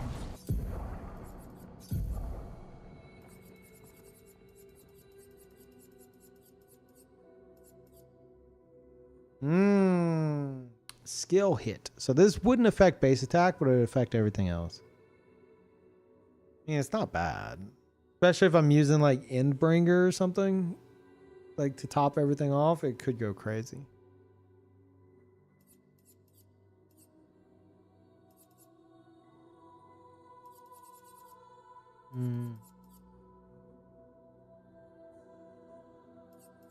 Was she topping off? I don't remember.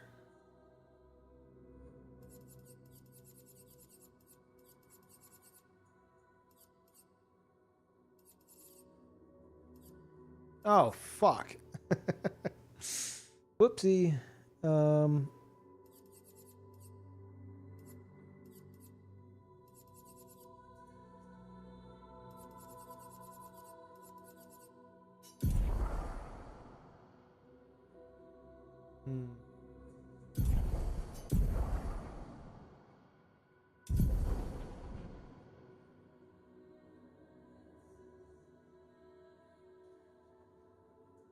Does the last perk apply to Twilight Dance?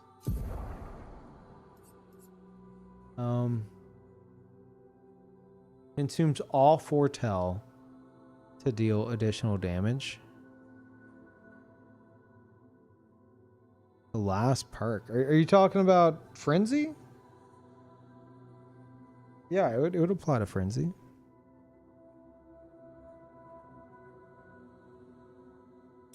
Or do you mean this? During Twilight, any foretell consumed is not removed. Is that what you mean?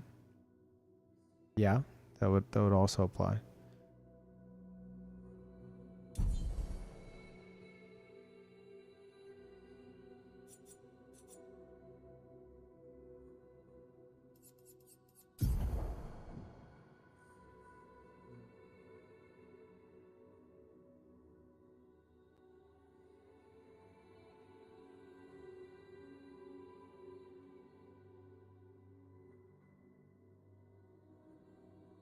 Yeah. As long as I could keep hitting 9, which in these fights I probably could. That could go nuts. I mean, I did that against base game Simon with a different weapon.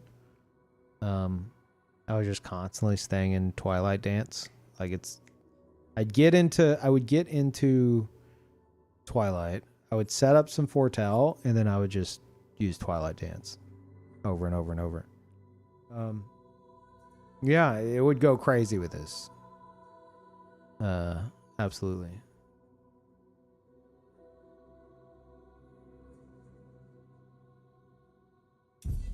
But let me see.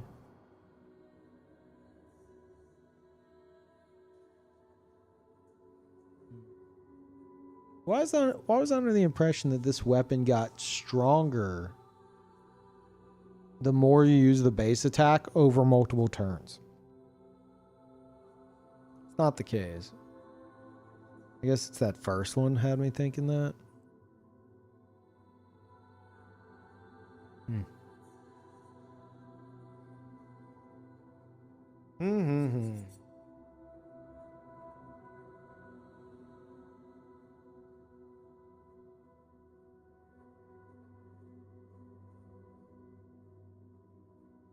Yeah, I think this is what I was using against base game Simon.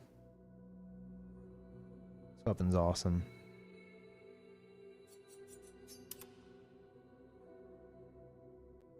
Thank you, Lorelei, for the super chat.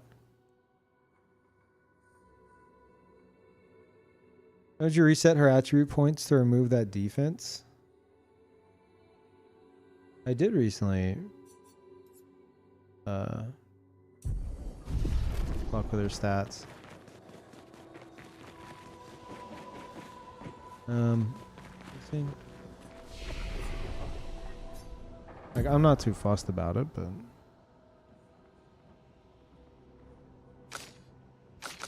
what's her deal?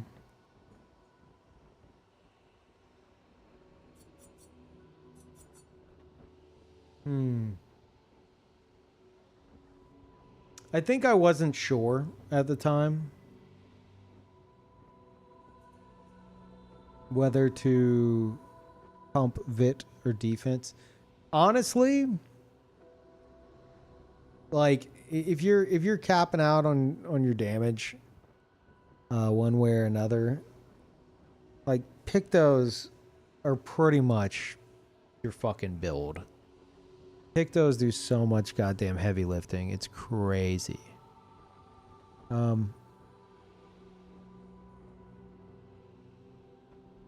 So I mean, I could put some of this defense into. I could put it into luck for extra damage. Did I do this before I beat Duelist? Because why wouldn't I have capped out the luck? Like that's the bigger question here.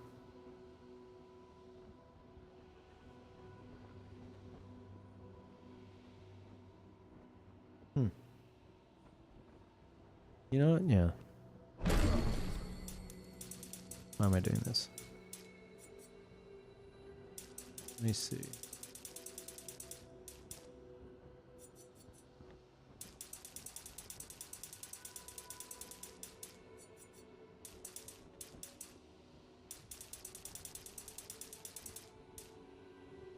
Okay, so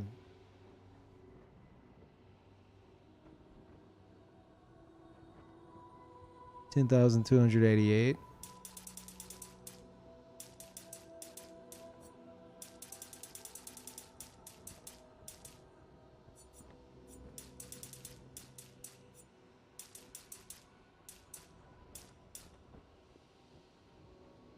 $10,852. Pretty good, pretty good.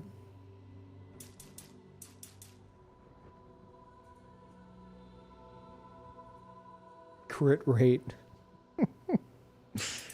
Jesus, those diminishing returns are crazy.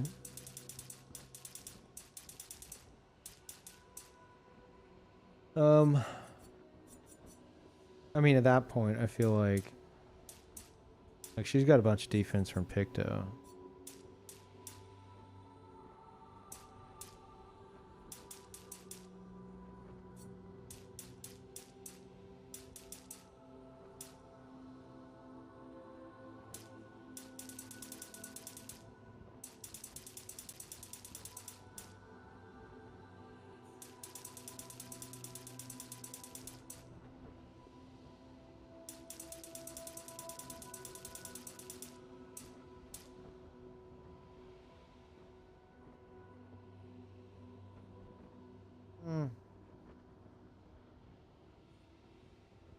Yeah.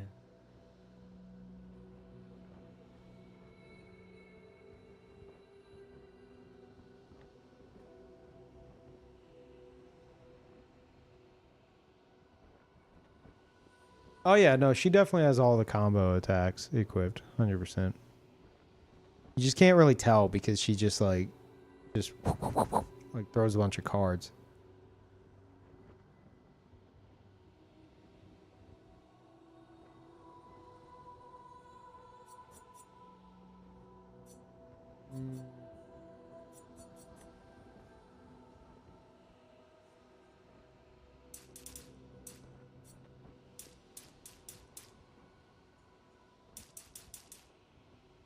It really just doesn't fucking matter, does it?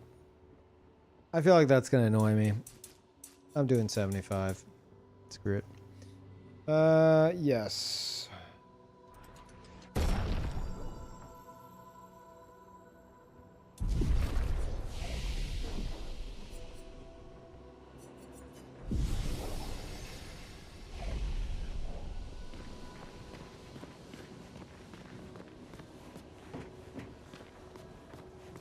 Oh, in case you missed it, last stream I think, or maybe the one before, I used photo mode to fly all the way up there because I had a hunch that even though like we activate the initial stuff with this canvas, right? It seemed obvious from the outside that they wanted this to be like all the different levels you're on are the plates above us. Like, I originally, coming into the Endless Tower, I expected, like, staircases. I think a lot of people probably did. But there weren't any that lead up to these extra levels. Instead, you're using the canvas. So you think, like, oh, it's just putting you in a room. Whatever. You teleport to a room. I had a thought. I was like, I wonder if you literally are fighting on those plates. Like, on each one. And it turns out you are. Whenever you activate this, it's teleporting you directly onto one of the plates. Like, we flew all the way up to the top, except there was one more plate at the very, very, very top where the last fight is that the camera couldn't reach. But, like, you fly up there and you're seeing all of the, like, environments that you fight through. Like, they're all up there. You can free cam and check them out. It's really cool. Like, it's literally moving your characters up there to fight. And someone mentioned that at least the Simon one, they think is in the same place as the painted love fight. Which I couldn't confirm, but probably the case. In fact, I would be inclined to suggest that, like, all of these are probably in that same, like, very top one.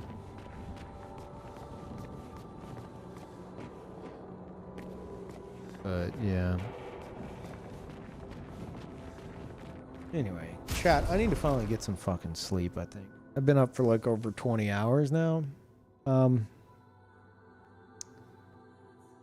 Yeah.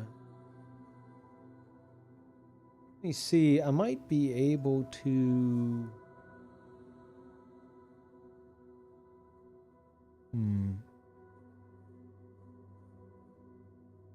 Oh, God.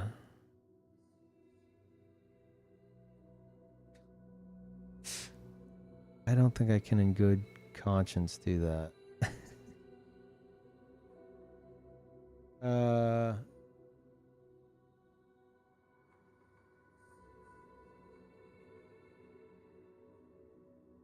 No, PTV's down. So I'll send y'all to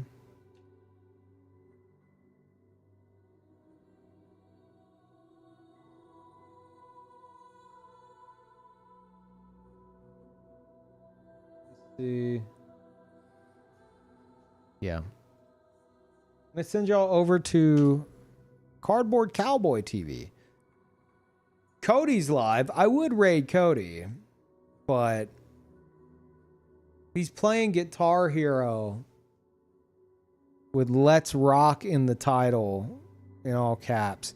He's probably drunk as fuck. It's probably the loudest stream you've ever heard in your life. And let's be honest, most of you motherfuckers are asleep right now. So you don't even know what I'm rescuing you from right now because you're asleep. But you're welcome if you catch this in the VOD after your lovely nap. There, I put it in YouTube as well. Yeah, we're gonna raid Cardboard Cowboy TV. It's as always on channel, so you don't have to. I mean, you can raid message if you want, whatever. Cowboy's got one of the most unique streams on the fucking platform if you've never seen it. So it is VODs, but you could see shit he's done. Go check it out and follow his main channel as well. I feel my throat giving out.